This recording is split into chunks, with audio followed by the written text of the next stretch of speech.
Okay. Anyway, yo, chat, man, I'm in the building, people. Last night, I thought it was a very important stream. We got Russ on the phone, or we got Russ on Discord. We had a good time talking. We had some chat niggas chime in. Salute to Kyrie. We obviously had Boom. We had some people from Tory Lane's camp also jump in the conversation. It just kind of goes to prove what I've been saying. We're doing some shit that's unique here for hip hop.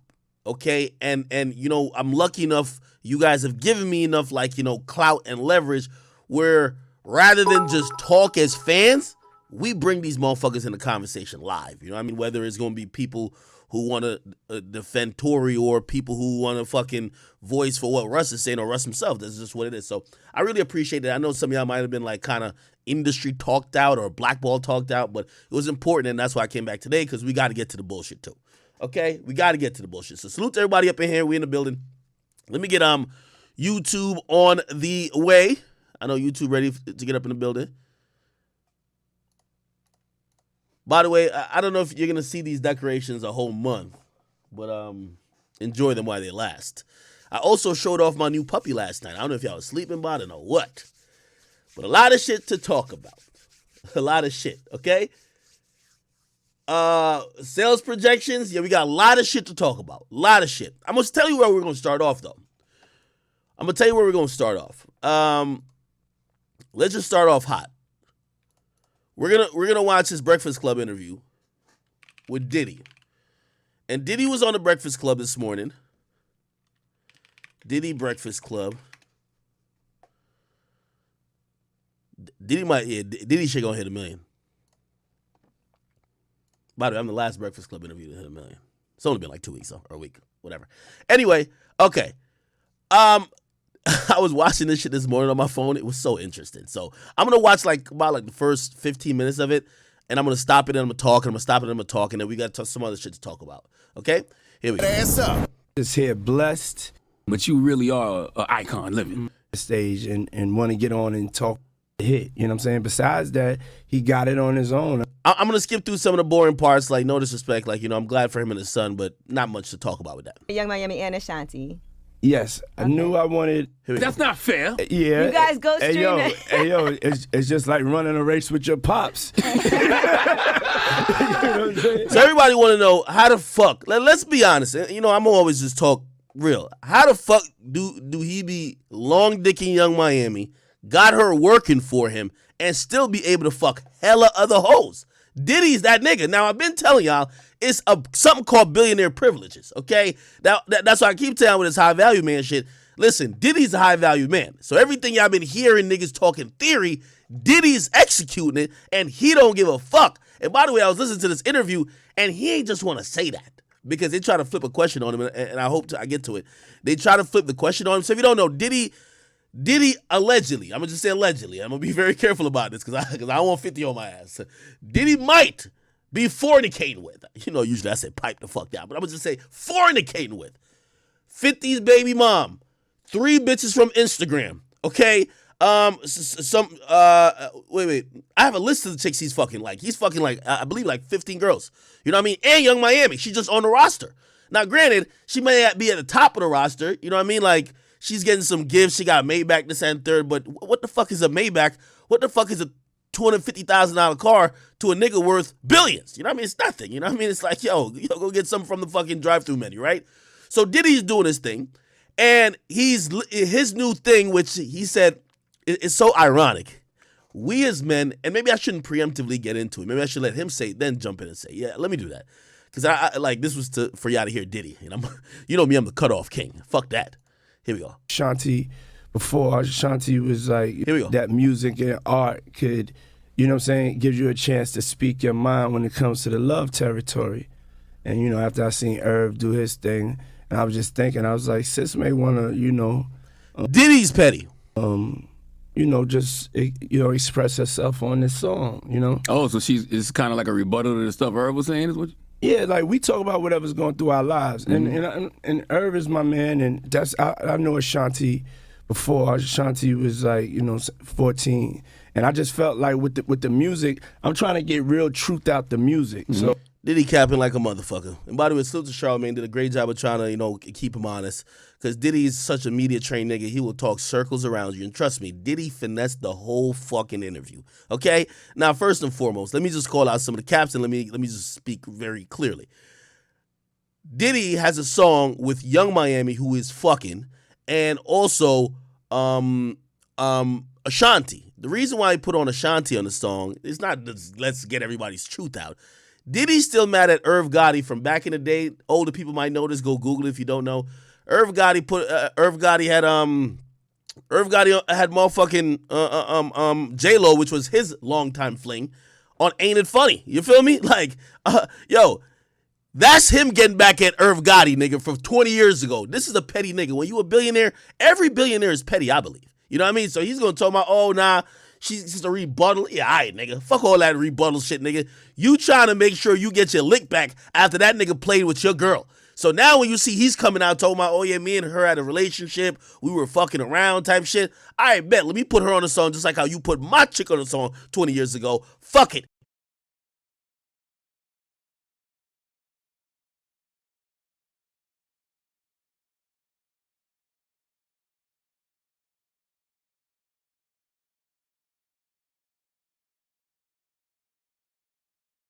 Tit for tat. That's exactly what happened, nigga. You get me? Somebody said, oh, that at least the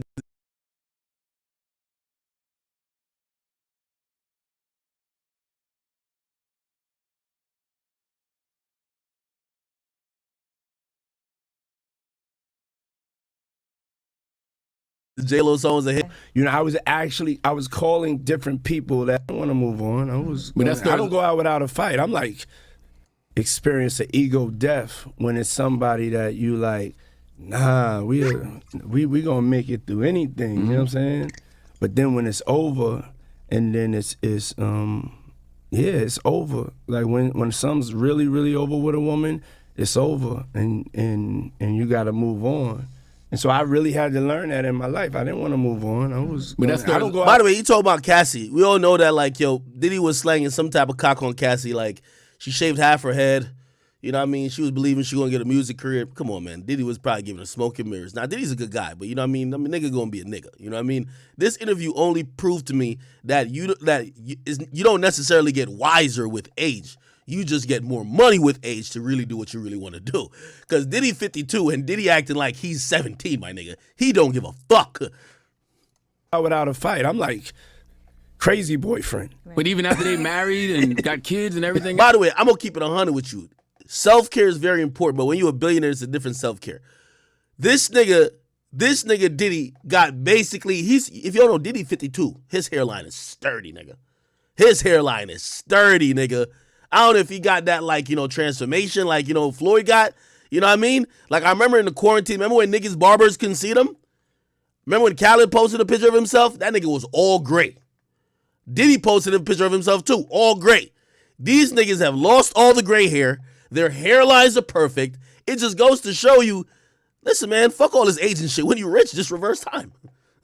Kendrick or Nas, but as an artist, artistically telling my truth, you know what I'm saying, whether it's through love or getting money or whatever it is, it's going to, like, ring true, you know? What accountability do you take in that coming to an end? Me?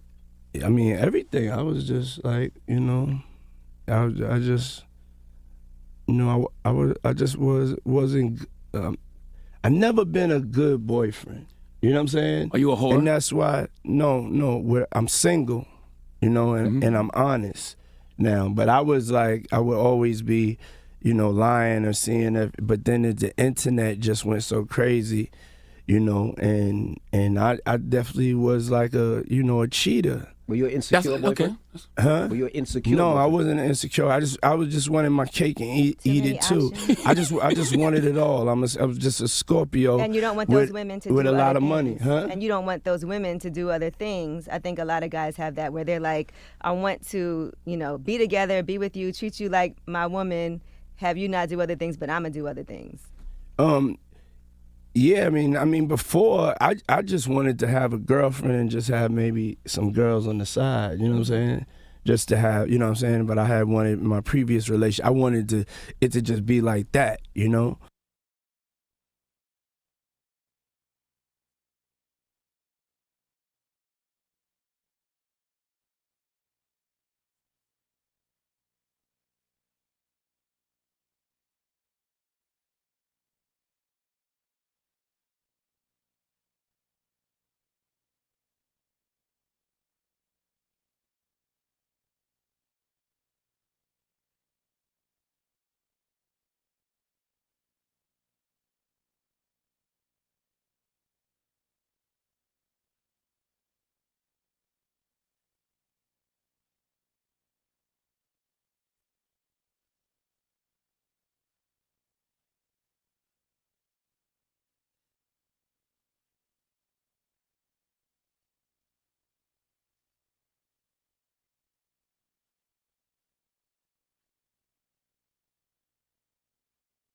No way.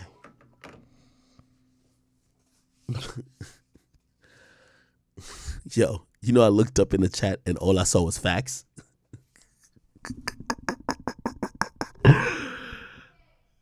Yo, I looked up in the chat. Yo, y'all niggas fucked up for that. I looked up in the chat and all I saw was facts. Yo, then I look up in the chat again. A nigga said, yo, he's spitting. I'm like, yo, I'm killing this bitch. Let me keep going. Y'all niggas gonna hear me for the last like 5 minutes. Okay. I'm gonna play back a little bit. Drill, don't even put that part up on YouTube. I'm tired of them calling me Mutademics, all right? I'm gonna keep my mic on. Here we go. Just a Scorpio. And you don't want those women to do with a lot other of money, things. huh? And you don't want those women to do Went so crazy, and Okay, let me set this up again. Diddy is 52 years old. I keep telling y'all. Again, I don't think, women like to say as men age, they age in maturity. And not only in maturity, they want to settle down. It's not in men's nature to want to settle down, especially if you have a lot of resources, okay? Usually men with a lot of resources, you want to spread. You know what I mean? Whether it's like, spread their seeds in terms of having a bunch of kids or, just try to, and I'm trying to make it sound civilized, just spread their reach in whatever type of way. You know what I mean? Diddy's 52. He's operating like he's 17. I keep telling y'all the renaissance happening now is that these guys can just say what they want to say. You get me? And Elite Chopping, these other guys, they're saying it. You know what I mean? Like, guys used to be, lying to women. I've lied to women. Everybody's lied to women. And then you get caught. You get your shit broke. You get caught. They bring in the divorce court. They take everything you got. And I think men are just realizing, especially with this birth of, just men. And this is why you see the Fresh and Fit's popular, the Kevin Samuels, the Andrew Tates, where they don't feel so alone. You ever talk to a chick and you tell her some shit about the reality of how men act, and they look at you and be like, ew, nah, that's just you that act like that. I know mad niggas that don't do that. That's disgusting. You're a weirdo. And they'll shame you for it. That's just a reality. Men, we live in shame. Like, you know what I mean? Like, did he not say nothing that every nigga don't want to do? I'll say the difference, he's at the point where he could admit it. And also, here's the thing. He has the resources where he could actually finance it. You get me? So, again, you see Diddy has Young Miami on his roster. And she's just a chick on his roster. Yo, Diddy's fucking like 15 girls. Like, Diddy's collecting these chicks like infinity stones, bro. He's just smashing them left, right, and center. You get me? Diddy's turning up so crazy. Diddy's fucking his son's girls. Like, yo, Diddy's a demon. Like, Diddy is smashing everything. You get what I mean? So it's one of those type of things where, like, you got to understand. And Diddy's proof, he's a social proof of this, where Diddy's 52, and the older he's gotten, the more honest he's gotten. He's just not giving a fuck anymore. He's saying it. I'm just single. I'm doing what I want. So anyway, I'm gonna keep playing some of his words. And I definitely was like a cheater. Were you an insecure boyfriend? Huh? Were you an insecure? By the way, if y'all don't realize, that is the remedy for niggas who were serial cheaters. Bro, instead of like keep getting a relationship with women, and by the way, there's gonna be a fallout of this. Because here's a problem too. I'm gonna put some points to the forefront. Men like Diddy are rare. Celebrities are rare. All the women want niggas like Diddy and celebrities. They all want the same niggas. They all want a nigga that's making millions. They all want these type of niggas that have the leverage to basically look at them and be like, well, I'm not doing relationships. I'm gonna have one main girl who I probably want to confide in and, like, probably be there. Sometimes you need that woman in your corner. But other than that, I'm definitely not gonna be just like, yo, y'all chicks gonna have to solo squad this dick. Like, this dick is gonna be passed around in this motherfucker. That's just how it goes. You get what I mean? And the fallout of it is gonna be once most women who are going for guys like this realize that's what it is, they're gonna either become more tolerant or they're gonna have to lower their standards. You're gonna have to stop going for these celebrities and ball players and shit like that. You get what I mean? Like, it is what it is. No, I wasn't insecure. I was just wanting my cake and eat many it too. options. I just wanted it all. I was just a Scorpio. And you don't want those women to with do a lot other of money, things. huh? And you don't want those women to do other things. I think a lot of guys have that where they're like, I want to, be together, be with you, treat you like my woman, have you not do other things, but I'm gonna do other things. Yeah, I mean, before I just want. Hey, Diddy, don't let Angela Yee make you feel embarrassed, my nigga. You're a fucking billionaire, brother. Big Billy, nigga. Just tell her the facts. Yes, I don't want my chicks fucking no other nigga. And yes, I could slang dick on other chicks. I'm sorry. That's just how it goes. Otherwise, why the fuck is you messing with a billionaire? Go mess with Joe Schmo from Walmart, nigga. You want a fucking billionaire, this what comes with it. That's what it is, bro. Wanted to have a girlfriend and just have maybe some girls on the side. You know what I'm saying? That's every nigga. That's why, as much as people trash Fresh and Fit, they be spitting some truth, bro. Niggas want one girlfriend. Like that, you got to talk to her and deal with her emotionally, and then they want to slang dick on a whole bunch of chicks on the side. Now, if every chick is smart, your goal should be find a nigga who, y'all all want the same niggas anyway, be wifey for the nigga you're fucking. Don't be the side chick, or at least have a plan to become the main chick. Otherwise, you're just giving up the pussy for free. That's just how it goes. Just to have, you know what I'm saying? But I had wanted in my previous relationship, I wanted it to just be like that, And, I had a lot of growing up to do, you know what I'm saying? Even if I was older, I had the way I was seeing it, I wasn't seeing it right.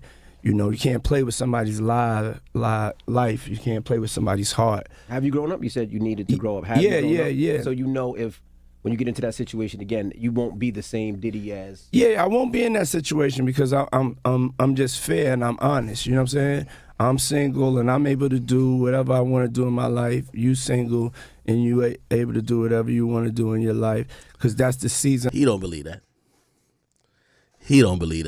I know that nigga rich, but trust me, I buy you a Maybach, that pussy need to be on hold, nigga, until I come back. When I'm done fucking with these other hoes, that pussy better be unpenetrated. Let's keep it 100. I bought you a Maybach. You feel me? It's like, listen, when a nigga start buying gifts, it's like an investment, nigga. We're paying our mortgage, brother.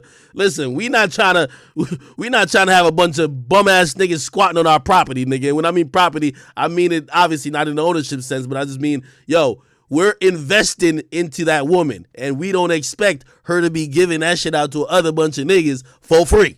You get me? Or else you feel like the bozo. That's just what it is. It's like niggas. It's the reason why niggas don't wife the hoes. If everybody get the pussy for free, like I always, there was a chick, right? Like I'm talking to her. I'm waiting. I'm young. I'm waiting for like 2 months for the pussy, bro. I run into my niggas. Like, niggas I don't hang out with all the time. I bring her name up, and niggas be like, oh, shit, shorty. Be like, oh, so-and-so hit and so-and-so hit. I said, oh, word? I said, damn, when was that? So, yeah, that was last year, though. That's before you. I said, oh, damn. He was like, I ain't gonna lie, though. He fucked her after a party. I said, what you mean? He's like, yeah, he met her in the party. She was going crazy in there. Yeah, she fucked that nigga right after that shit. I said, no fucking way. Nigga, when I get to find out the stories of everybody who fucked her, everybody fucked the first night. Nigga, I felt like a clown. Nigga, I'm over here waiting for the shit everybody just got the first night. Nigga, I would never listen, let me tell you this. I always said, most of my successful relationships, I fuck on the first night. If I ain't fucking on the first night, you better have never fucked no nigga on the first night ever.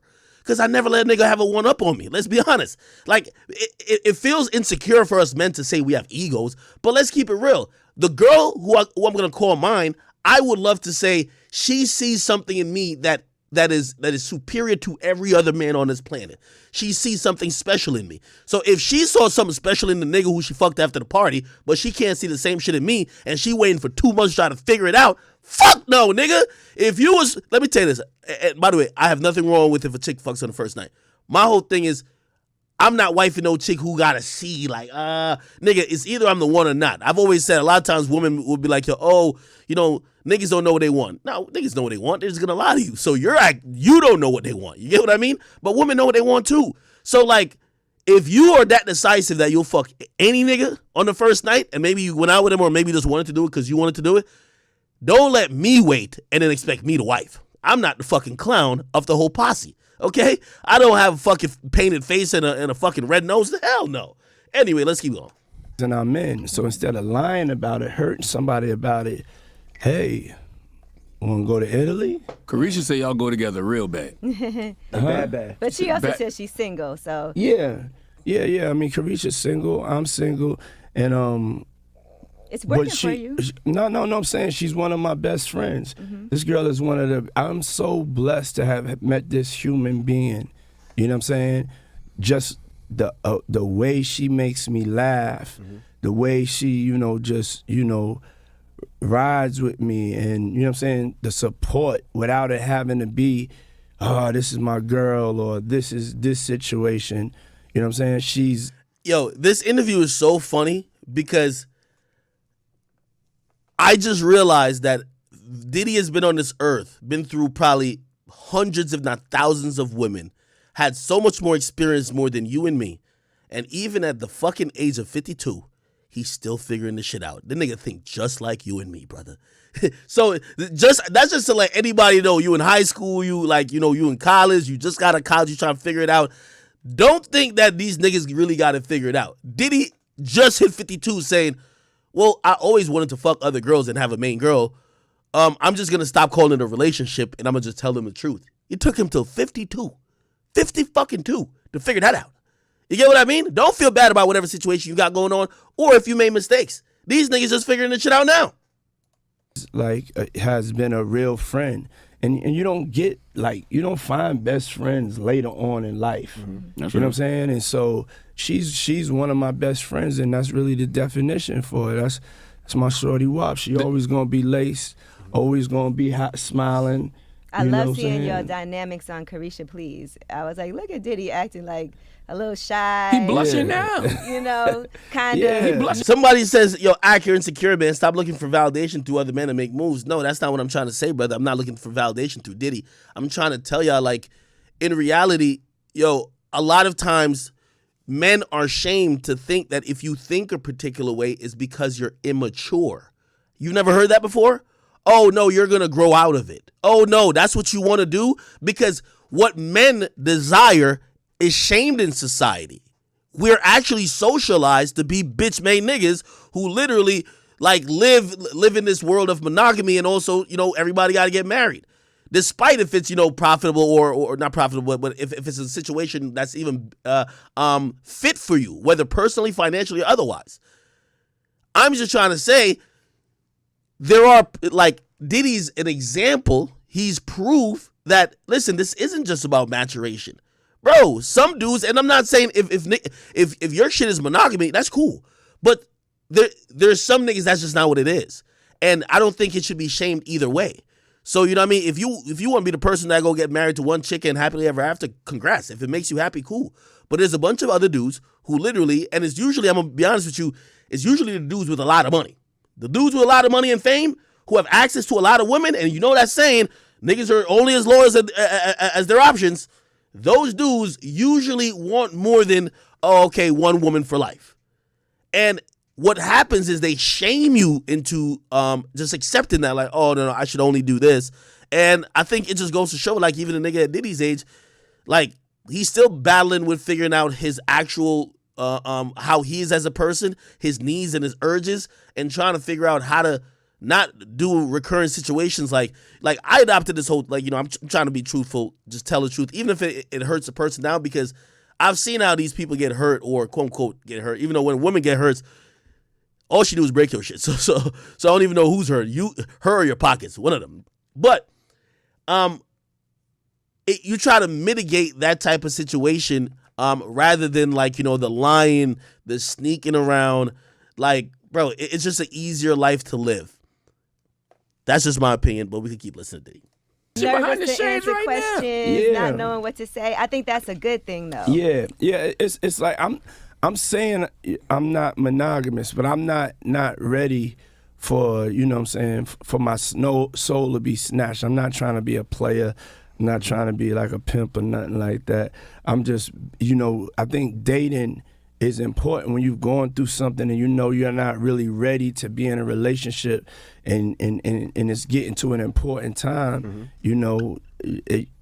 just taking the time to get to know people. I could have had people that I took the time with to date that I could have been in a relationship with and then broke up with somebody else. But now we dated, we had fun, we saw it didn't feel right. You know what I'm saying? It didn't last the test of time. So I mean, that's my world. You know what I'm saying? And I'm not taking away from any man that's in love or any people that want to be married or want to, you know, say they monogamous, but they not. I'm just telling the truth. But listen, real quick. Do you want to get married? Because I heard you say No, I don't want to get married. You don't want to get married? No, I don't want to get married, but I would have a ceremony that'll be better. I'm gonna keep it 100 with you. Diddy sound a lot like me. You know when I tell chicks that, yeah, I want to get married, they'd be like, you grow out of it. No, shorty. The fuck? I'm rich. Why the hell would I want to get married? Better for a wedding for my wife. You just want to have a party. Yeah, you want to have a party. Just a party. It's just a party. It's just a Diddy party. Nah, because if it would be like a celebration and a ceremony. It would be a ceremony. Celebration of what though? A celebration of our love. Oh, okay. I mean, we just do it different, King. It's all good. I was gonna say It'd be that. a celebration of my love, and she would probably get, $500 million. And see, that's what I was gonna say, right? Cap. He ain't giving no chick no $500 million. You crazy as hell. Diddy got 6 fucking kids. You think his kid's gonna sit there and let that nigga give away $500 million to some chick who just sucked him up good? Fuck no. Hell to the no. That's the dream he's selling for the next chick who about to join his harem. Listen, Diddy, like, there's so many rappers. I'm cool with a lot of these dudes. You know what I mean? They confide in me, so and we all like have similar situations because this is what most people don't know. A lot of these dudes who even have like what Diddy's saying. I know niggas with relationships y'all see on Instagram all the time. Like their girl knows that nigga flies girl out. Like they'll all be in the same house, cooling. Like they know what it is. So you know what I mean? So again, this is not like some out of the ordinary shit. It's bruh, that's kind of like the way of like at least entertainment or at least entertainers. Yeah, woman, she ain't got to get it when she leave, baby. I want you to get it when you're here. But see, that's what I mean, right? I guess the point I was trying to say, all these niggas got a harem. Let me just let you know that, okay? And to keep it real, if you're a woman, I would say this. If you yearn to fuck with niggas with blue checks, if you yearn to fuck with rappers, you yearn to fuck with ball players, you yearn to fuck with these type of guys, make sure you're the wifey. Make sure you're the one, I wouldn't say don't use kids as leverage because using kids as leverage, you could turn out to be Gilbert Arenas' baby mama and shit could get real sticky for you, okay? Don't use that as leverage, but definitely you want to be the chick who's the main. You get what I mean? Like, for example, I believe Carisha's the main. She's getting the nice gifts. She's also probably benefiting other ways. These other girls, like, the only time you see them is the reflection off of Diddy's sunglasses. You know what I mean? Because they're getting piped out late night. They might be in the studio thinking they're in the vibes, but they get nothing out of it. You get what I mean? Like, what are they going to do? Just go back home and just talk to their girlfriends about how Diddy fucked them? Like, that's all they get out of it. You know what I mean? Maybe like a little bag here and there, but Diddy's a fucking billionaire. You feel me? If a woman's dating you, you're doing things for her that she's never had done before. You're taking them to Italy, you're buying them crazy cars. You can imagine how she might think, he really likes me. But that's just your lifestyle. That's easy for you.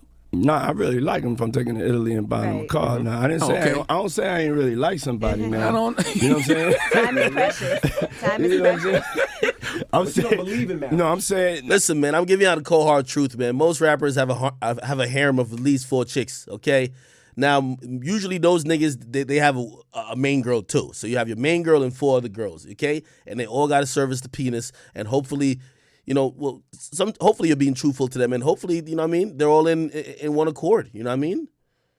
That's just how it go, bro. Like, I know y'all might be like, I don't know listen, maybe in rural America where you live at, but these niggas live a very different lifestyle of a lot of power, a lot of fame, and unfortunately, women they will sacrifice things to be among that. You get what I mean? And this will come with it.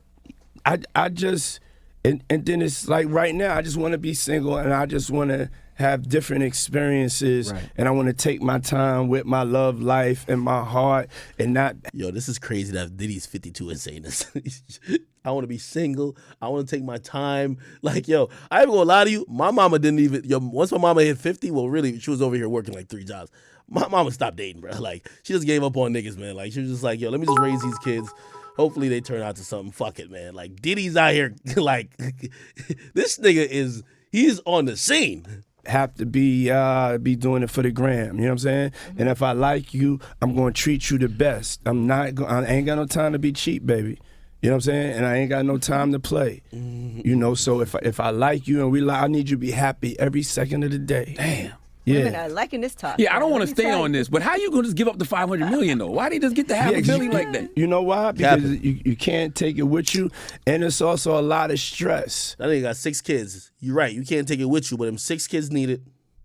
You got a lot of other people and a lot of other family members. Like Diddy, there's been a lot of trauma that's been in your life and people around you.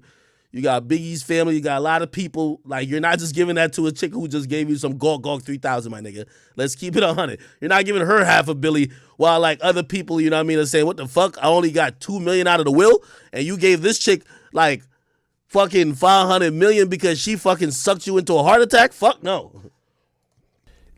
That sometimes people have to put up with digesting this. You know what I'm saying? So you might as well, you know, be mad in a Maybach. Now let me ask you this. I gotta call some of my homegirl. I saw you posting. By the way, your daughters are all absolutely beautiful. Yeah. Great job with all your kids. Congratulations on that kid. Yeah. Absolutely. So when it comes to them dating, Yes. it feels like they're that age. Like, what advice do you give your daughters now when it comes to dating? I told my daughters straight up, I said, Hey, and herein lies the truth that nobody wants to admit. The lifestyle that he's talking about ain't for everybody. He butchered this question because they try to flip it on him to say, yo, well, if that's how you rocking and you got like multiple girls, you got some beautiful daughters. What do you want them to do when they enter the date market? It fucked him up. He should have just said, I would tell him don't go for a nigga like me. They already rich because I'm their daddy. I'm going to get a mad bread. They're going to be straight. Now, I'm going to also program them, or you can't really program kids, but like I'm going to try to educate them that they should probably go for a guy who is not in entertainment, not of a certain level, because you probably won't find people who are going to be loyal. If they value loyalty, if they value monogamous relationships, I would tell them to find an average, decent guy who isn't in the entertainment field, who don't got a blue check, who don't have these other things that usually would make that type of guy want to have a harem of women. That's what he should have said, but this is what he said. check this out. Dad is like your best friend. I know what all of these guys want to really, really do. I'm going to school y'all to all the truth. You know what I'm saying? Like, y'all see your daddy's a Rolling Stone, and I love y'all. This is just me, right? Does that work? And I know I'm cutting off a lot, but you know, I'm just having a conversation with y'all. Does that work?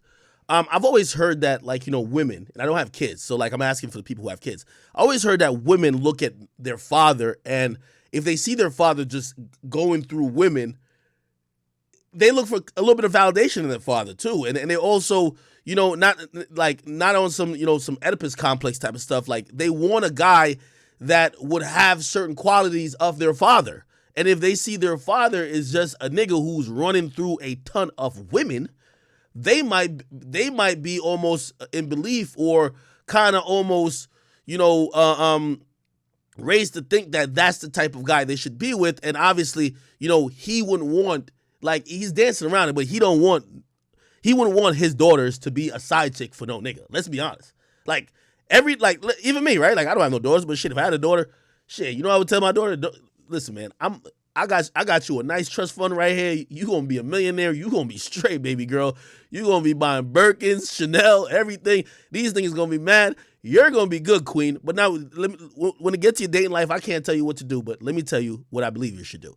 You need to go find a dude like motherfucking how Nicki Minaj found Kenneth Perry. Not saying a guy of that ilk because he's a gangbanger or whatever else people say about him. But find a nigga that needs you. When that nigga need you, I guarantee you won't catch that nigga doing no bullshit.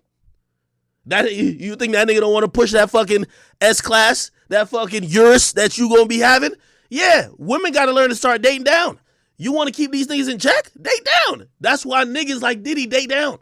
You don't see Diddy trying to get with Oprah. Not like Oprah is the baddest, right? But you don't see Diddy, like, Diddy realize some of the things he want ain't gonna be working on the women of his. He's not dating Hollywood. Diddy's catching these chicks off Instagram like his sons. Yo, Diddy and his sons are probably on the same For You page hitting up chicks, bro. Real talk. Nigga, Diddy's fucking some chick that my man's who's a scammer. He's not my man's really. He fucking the same chick with Diddy. Diddy's a whole billionaire. You get what I mean? So it's like Diddy's fucking some chicks that, bro, these chicks look at Diddy like, you know what $1 billion, like first of all, they look at $1 million like it's the most amount of money on earth. $1 billion? What? So it's like, I would tell, and again, I don't got daughters, I would tell my daughter, right? And it's only my daughter. I can't tell you, I would tell y'all daughters. My daughter gonna be made. She gonna have what daddy have. You feel me? So she shouldn't be, I would tell her, the type of guy you should be trying to get, and I would have to, it's almost reverse programming because women usually want a dude more successful than them. I have to educate them that they realize there is probably no upside for you when you're successful already to keep going after a successful dude. You gotta find a nigga who's gonna be a good father, possible good husband, a guy who is gonna be responsible, a guy who's gonna be polite, a guy who's gonna be there, a guy who's gonna value your feelings, because now we all know that money ain't really what gets women happy for the most part. It's usually, you know, all these other things intangible. Find that guy. That's the only advice I would give. But Diddy, I think that's how he should have answered it, but I can't tell the nigga how to answer it. This is how he did it. Right now, you know? And but when it come time to start dating, I'm gonna give you all of the tricks of the trade, you know, and but I'm gonna tell you this right now. If you give it away, it ain't worth as much. It ain't worth. Y'all got. And that's him halfway trying to say what I'm saying. Because every girl he's smashing right now off the gram, they're giving it away for little or none. You get what I mean? Like, relatively speaking. And the advice he would give to his daughter is the advice that the women he's smashing are not following. So, you know what I mean? It's always like, you know, listen, you live one lifestyle, but your daughter, you want to be having a whole different experience, because a lot of times the women you're dealing with, there's a lot of dynamics there to play with. So, anyway. Gotta wait and take your time, and that's like the conversation, to treat yourself like queens and don't do nothing without coming and talk to me. Now, what did they say? What did they say? Dad, we love you, Dad, but we see what you do, and we kind of want to follow. Yo, look at this chick's face in the corner right here. She looks so worried. She looks so worried. She looks so concerned. God damn it. She like, yo, damn, man. These people are doomed. Anyway, let me keep going. You because you are our idol and we look up to you. I definitely told them, do not follow me. You know what I'm saying? At this point in your life, do not follow. Does that work, chat? And I know I'm cutting it off a lot, but you know, this is why we stream. You can watch this thing on YouTube by yourself. Does that work? Like, where you see a parent exhibiting a certain type of behavior and you tell him, oh, no, I know I'm doing it, but you don't do it. Like, if your father smoked, what if your father said, don't smoke? Did you end up smoking? Like, these are real questions. You know, like, my father gambled. And I remember my mom, like, you know, I'm young, so my mom used to be like, yo, one of the reasons I broke up with your father, he always gambled. She hated gambling. You know what I ended up doing? Gambling. I used to hate my father for a while because he had another family, he had left, and, you know what I mean, you know, just because I grew up with my mom and my grandmother, you start having some resentment, like, why daddy ain't around? And it like, you can see the pain also in their faces, so you're like, damn, like, you just left us? Anyway, as I grew up to be a man, I'll be honest with y'all, I remember when I reconnected with him before he died, I always said this, it took for me to be a man for me to understand my dad. Because I couldn't understand why he would do such a thing until I became a man and I realized I couldn't just only be with one woman for the rest of my life. You get what I mean? So like, in a very interesting way, I kind of understood him. Now, granted, do I believe he should have been there a lot more in terms of his responsibilities because of his kids? Absolutely. But there was a lot of resentment for like, damn, why couldn't you stay faithful to my mama for your whole life, nigga? Then you get older and you realize, nigga, you gonna stay faithful to one woman for your whole life? Your dad was in the same position. Y'all kind of the same almost. So it's one of those type of things. So I wonder how much does that matter if you could tell people, you could tell your kid, yeah, you're watching me do this, but don't do it. Interesting. All right, let me keep playing. Follow me, and you know, I just said your dad is a unique individual. You know, you see, he dancing? You know what he really want to say? Just tell me your dad's a fucking billionaire, and I do things differently. See, they're all saying this is why like Fresh and Fit is cool, right? Because there's some theory, they put some theories which is kind of like just true. Whether you believe in this high value man shit or not, like I believe in it, but I just believe that most niggas who think they're gonna be high value men just never will. Diddy clearly is. What Diddy trying to say, yo, when he says I'm a unique individual, yeah, I'm a 0.01% type of nigga. I'm one of the most valued niggas in either the dating marketplace or just in society, period, that any of these women would want to be with. So I play by different rules. So don't follow what you see Daddy doing because Daddy could break the rules. And yeah, I mean the truth. He's stumped, and this is probably the part I can't relate to because I think he's really I think they're at the age of dating. I think they're modeling and stuff, and I think he's thinking about it like, damn. He knows they're gonna watch this interview, and he wants to say it in the best way that makes sense, but there is no perfect way to say it. You know what I mean? Also, he has to balance on the opposite side. If he says, just don't be like them chicks that's on my roster that I'm fucking, the girls who he's actively piping out, they're all going to look at him and be like, wait, so you tell me that you would tell your daughter don't get down with this, but you got all of us in a fucking harem. You know what I mean? You probably got all of them in a group chat. Just the uncut truth of what it is that, you know, your dad, you could, you know, that may not be what you like, or you may fall in love with somebody like your dad that's honest to you. You know what I'm saying? What if when they're older, in their 20s, they bring home a 50-year-old man? Damn. Hit that nigga with uppercut. You trying to get that nigga to Javante Davis for this one. Again, you got to read gossip blog sites. They're accusing Diddy of dating the same girls as his kids. Like girls like they're 22. You know what I mean? Diddy's 52. You know, granted legal, right? But definitely frowned upon in society. And let's see how he answers it. What would you say to that?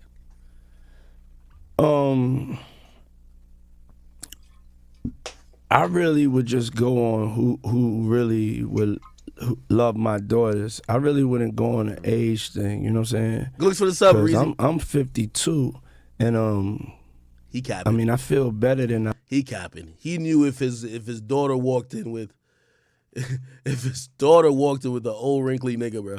You know, by the way, Diddy looks amazing for 52, right? 52 don't look like this. Could y'all come up with some other people in the industry, preferably not rap, or maybe could be rap, that's of over 50 years old, that I could bring up their pictures? You know, rap is very aesthetic, so some of these guys, they do a lot to take care of their look or restore or get these surgeries to restore hairlines or whatever. You know what I mean? Take wrinkles. Yo, Diddy been getting during quarantine, that nigga was getting an IV every day. Nigga, I don't do IVs at all, even when I'm sick. I hate needles. Apparently, that's some shit. They be doing all type of stuff to, like, you know what I mean? It's almost like trying to keep your youthfulness type shit. You know what I mean? There's a lot of this thing is, they'll call it ozone therapy or some shit like this. You know what I mean? They suck out all the blood out of your body and put it back in, all type of crazy stuff. But it's supposed to, like, replenish you, make you good. And so Diddy's taking care of himself really well for a 52-year-old. What's the average 52-year-old nigga looking like? Google that. I really would just go on who. Nigga said Samuel L. Jackson. Samuel L. Jackson is not no fucking 52, bro. Stop it. Stop it, dog. Let me go to the YouTube chat, man. YouTube chat, I'm here with y'all, man. I'm rocking with y'all too. Don't y'all get worried now. Let me see what y'all kicking in there. By the way, I got a Twitch chat on the screen. That's the Twitch subs. I'm about to put up some YouTube shit over there too. Don't you get it fucked up. Let me see what y'all told my here. Holy. Oh, I gotta give out some mods. Hey, I want to give out some mods for the YouTube shit. Do I see anybody in here I know? Don't slice me. Stop playing, boy. Oh, yeah, they kicking in the YouTube chat. I got to pay attention to YouTube a lot more. YouTube always got more people than Twitch, too. That's the funny part about it. Oh, shit. Somebody said King of All Blacks is 60 and looks 35. Interview him. Wait, what? Who's King of All Blacks? Thank you for the donation, by the way. Oh, y'all getting lit in there. All right, let's keep watching this a little bit. I got both chats on the screen. Don't y'all worry. I got all y'all. Who really will love my daughters, I really wouldn't go on an age thing. You know what I'm saying? Cause Capping, bro. Capping. Nigga, you ever see like your 30-year-old, this happened to me. My 30-year-old cousin, you know what I mean? This is like 5-6 years ago, like when I'm in my mid-20s. And she brought home like a nigga who like 55. And everybody was nice to him, but low-key everybody was just like, is this some sugar daddy? Like everybody was talking shit. You get what I mean? Like everybody was kind of like the whole family was just like, what is this type shit? You know what I mean? And they were just kind of like, I guess the women in my family, they were looking at it like, yo, is he just using her for sex or for youth? Is he just trying to drain her beauty? And it got to a point, especially like, you know, like they kept telling her, yo, you have to move on with your life because this guy, he's just trying to use you for your youth and beauty and all that type of shit. Like, this is an old dude. This is what it is. And again, I don't know Diddy like that, but I think Diddy's, just look at his face in this picture, nigga. Nigga, he ain't watching his fucking 22-year-old daughter bring through a fucking geriatric looking nigga and be like, oh, this is fire. You know what I mean? Like, no, nigga. If his daughter bring through a nigga his age, nigga, they're squaring up, nigga. They're squaring the fuck up. Let's keep it 100. Cause I'm 52, and I mean I feel better than I've ever felt, and you know, and it's a blessing, you know what I'm saying? So yeah, I don't really think, you know, once people are adults, you know what I'm saying, like if I'm like, you know, dating a girl from college or something, then maybe, you know, we should throw up the red flag. But we talking about if you're adult, you got 2 kids, that's our choice. And I'm definitely, you know, Amy, fly than most, you know. Young boys. Yeah, I mean, yeah, young boys or, you know, whatever it is. Yeah, I mean, I'm just like timeless. I don't really feel time. This is when I think, you know, I don't want to psychoanalyze this guy, right? But maybe, Kel Chopper, what's up, bro? I see you. Maybe Diddy's going through an age crisis. He goes into this rant about he hates when people call him OG or even Unc. He feels it's dismissive. He wants people to know he's still in the game. You know what I mean? Like, even when he's talking about, like, music and certain other things, it feels like, you know, obviously there's a competitive spirit with Diddy because, like, you know, he's just been one of the most competitive and most winning niggas of all time. Congratulations to him. But it almost kind of feels like Diddy's just kind of like, you know what I mean? Like, he's just kind of, like he's, I won't even say he's Tom Brady hanging on the league. He's just motherfucking, who was like the old nigga who, remember when Brett Favre was playing like almost into his 50s? Niggas like, yo, Brett Favre, bro. Like, come on, dog. This nigga was like a fossil, like lining up. You know what I mean? Like, again, nothing wrong with aging. We're all going to age. I'm going to eventually, hopefully, pray to God, be like 50 one point, right? But it feel like Diddy's, like, he's trying to compete with his kids. You get what I mean? And, yo, you ever know a girl who has a mom who's young, and say the mom like 45, the kid like 20, but the mom dressed like the kid? The kids start wearing a bunch of, you know what I mean, whatever that's hot for women to wear, and the mom start dressing like that. She started competing with the daughter. Man, she trying to relive her youth. That's just what it is. You know what I mean? She not trying to, you know, it is what it is. Now, granted, I keep saying Diddy's a big exception because he's a billionaire. He could create his own reality. Niggas like him create their own reality. You get what I mean? Like, nobody really wants to hear a nigga who's 52 for the most part, unless you're Jay-Z, like, do music. But when you're Diddy, nigga, you fucking say R&B's dead, you do some other shit, you get everybody on the track, and you go drop some hits, nigga. That's what works. Feel me? That's how it goes. So, anyway. Like, you know, sometimes when cats be hitting me with the OG, I take it as respect, but sometimes I be feeling like, you think you think I'm not here no more? Or you think we can't wrestle? You know what I'm saying? I mean, What? Yeah. Last time you got into a wrestling and moved some furniture around, bro. Hey, yo. Don't say wrestle, Diddy. Say fight. Don't say wrestle. Hey, yo, when I get on you, though. No wonder that nigga slapped J. Cole in the fucking club, man. That nigga J. Cole was probably acting. You know, J. Cole playing basketball, doing all that good shit. This nigga Diddy was like, this nigga bouncing up and down like he about to do like some suicide runs, man. Like, this nigga think this is a workout or some shit. Nigga slapped the fuck out of J. Cole in that club. That nigga seen Drake. Remember when Drake was mad like hyper doing this when he was performing all the time? Mad just bopping, bouncing off his toe. Like, man. You know he had a toothpick in his mouth, man.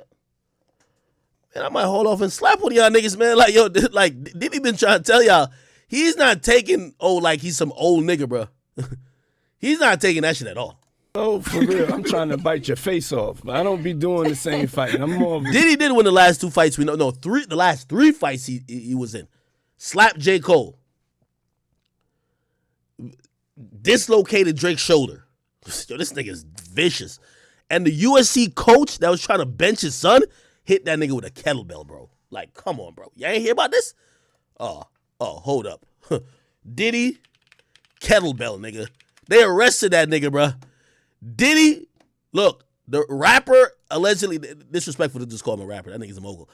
He allegedly brandished a weight called a kettlebell. You know what a kettlebell is, nigga? Nigga, this is a kettlebell, nigga. Let me scroll over, nigga. This is a kettlebell, nigga. You feel me? He tried to hit the nigga with a kettlebell, nigga. Like, come on, bruh. And also, yeah, he got arrested, but he ain't get no charges. You know what I mean? He avoids assault charges. Like, look, come on, man. He was arrested on a suspicion of assault, blah, blah. He was released on jail with this bail. You know, they tried to see if they was going to prosecute him. They said, nah, we ain't going. Nah, it's Diddy. Slap a nigga with a kettlebell. What's the problem? Nigga beating up football coaches, man. Y'all niggas ever been to like a football game? And like one of them entitled parents like, yo, why you not playing my son? Now you know his son is the slowest nigga on the team. Like his son literally shouldn't even be on the team. His son really was done a favor by getting a jersey. Like that nigga shouldn't even be on junior varsity. He played below the level of a freshman, but somehow the nigga's on the varsity team, and now the goddamn father is in the coach chair. Like, yo, why you not put my son in? My son could be getting them tackles. Yo, my son could be getting them receptions. Diddy was like, fuck that. He slapped that nigga with a kettlebell, bro. 3-0. Diddy 3-0, man. 3-0. Okay? Salute to that nigga, man. Oh, my bad. All right, here we go. Let's get back to it. Savage type of fighter, you know what I'm Last time saying? you got into a wrestling match? Well, when's the last time you got into a fight? Oh, And shit. did you Man, win?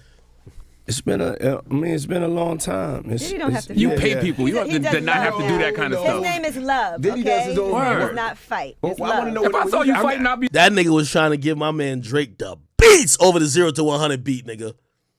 Y'all know that's what they were fighting, right? Don't tell me I forgot. That nigga was trying to give Drake the beats. Where was Chubbs? Where was Baca? That nigga was about to rip Drake's head off, nigga.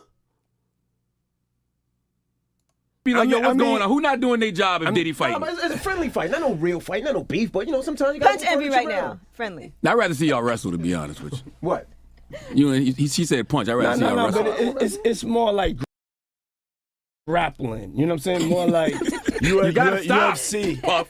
Why you doing UFC. this? Hey yo, check this out. I'm unpausable. You understand what I'm saying? I'm unpausable. Do y'all think? I ain't gonna lie. Diddy was so G this interview. By the way, all his rumors that the Breakfast Club talked about with Diddy, they asked him about. None of them gay rumors. Yo, Diddy.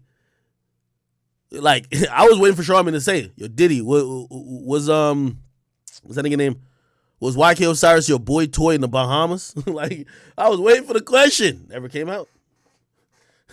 Never fucking came out. That I care? That nigga said, I'm unpausable. It's billionaire rules. Would anything or would any... No. Hey yo, I'm positive. I absolutely don't. Don't be out to kill an owned by a black man. That's right. You know Now, what I'm let saying? me- let's- I'm just saying, like, I like more hand to hand combat. You know what I'm saying? All right, we got to move on. Let's talk about the music. So, Oh yeah, and I'm not your uncle though. For real, I'm your competition. See, he don't like OG, uncle, or nothing like that. I could be your daddy. You know what I'm saying? But I'm not like your uncle Leroy. So you don't That's like gonna Unk, show you don't like OG, none of that? I just like love. No, I don't take it as anything, but it is 50% of people in their head that's really like, damn, you know what's up, OG? You know what I'm saying? Where it's like you could maybe be a little feeble. Don't let these young niggas fool you. They be trying to motherfucking play you. You know what I'm saying? I could be in something, and it could be, you know. Yeah. I think he knows he's 50, but I don't know. I don't know. There's something to that. Anyway, let me keep moving on. It took me like 4 years to win it, and I'm fashioned like Here we go. me, and I'm the first African, and I understand white lives down for unnecessary We're gonna talk about the Kanye shit. fun. Black people just having fun. Brown people just This mode, does that artist hunger ever leave you? high level corporate business, Super Bowl of R&B, and it's just my take. That's all. Is the purpose is bigger than the. Sorry, I wanted God to hear this song and take it to us. Here we go. You know what I'm saying? Because I couldn't even deal with the reality that I had 6 kids out there that I had. Seeing you, And you got fly older kids like they. Where you got it from? But still, I mean, listen, no. I'm taking that. He's in the lead, right? Out now. Young artists that are out here. Purpose that when I come back, I in papers at 12 years old. I was a millionaire when I was. I'm not going to have 24 hours because sometimes there's a counting problem. Oh, he talked about Mace. I don't know if I give a fuck about Important that. to clear that up. That was in no intention to shit on anybody. I want to take that challenge. why Well, not who do take you some like? of the Who do you- young artists? The song, the same, how that Wait. takes a. that's just an executive, or is it one of those things like I told you? Oh, this is the question about Mace. Then down the line, he has an artist. Yeah, my And bad. then recently, his artist is upset because he's basically. Here we go. But those are Yeah. Brent Fayez. Fine. I was gonna ask you, what did you think about, right, where you look at an artist, Mace, right, was upset for you for years. Yes. Then down the line, he has an artist. And then recently, his artist is upset because he's basically said allegedly that Mace didn't pay him, and there was problems. Yeah. Do you look at that and be like, that's just an executive, or is it one of those things like I told you? No, I don't look at it like that. First of all, Because what he had a problem First with you of all, his artist saying the same first thing. of all, see, I didn't do nothing to him. So let's go back to the first of all. The first of all is there has been negative propaganda put out about me that's not true, and has really tried to stain my legacy. I've always been a person, I don't like to get in just talking people's business and things like that. But not right now. I have made it my purpose that when I come back, I can't have y'all following me, because I am here to be a leader and to give some direction. If you think that I'm a scumbag that will ever steal anything, my name is Diddy, Sean Combs. I never took nothing from nobody a day in my life. All I've ever given is opportunity and more money than a person was making. So when I hear or I see things and I'm like, wow, this vibe that they got on me, like I'm Big Red or something. I came here, I had to open up the doors. So you saying you I don't mean- steal from artists? Is what you saying? Never. So how does a narrative like that happen with so many different people? Because people have this thing called the tap out button. When you get to a certain point and the money is running low, you gotta run this hustle to try to find somebody to blame. You know what I'm saying? I have all my receipts. And so we are gonna do a special, a retrospective with all the artists, and we're gonna get this narrative clear, because it comes from different tactics when people want to get out of contracts.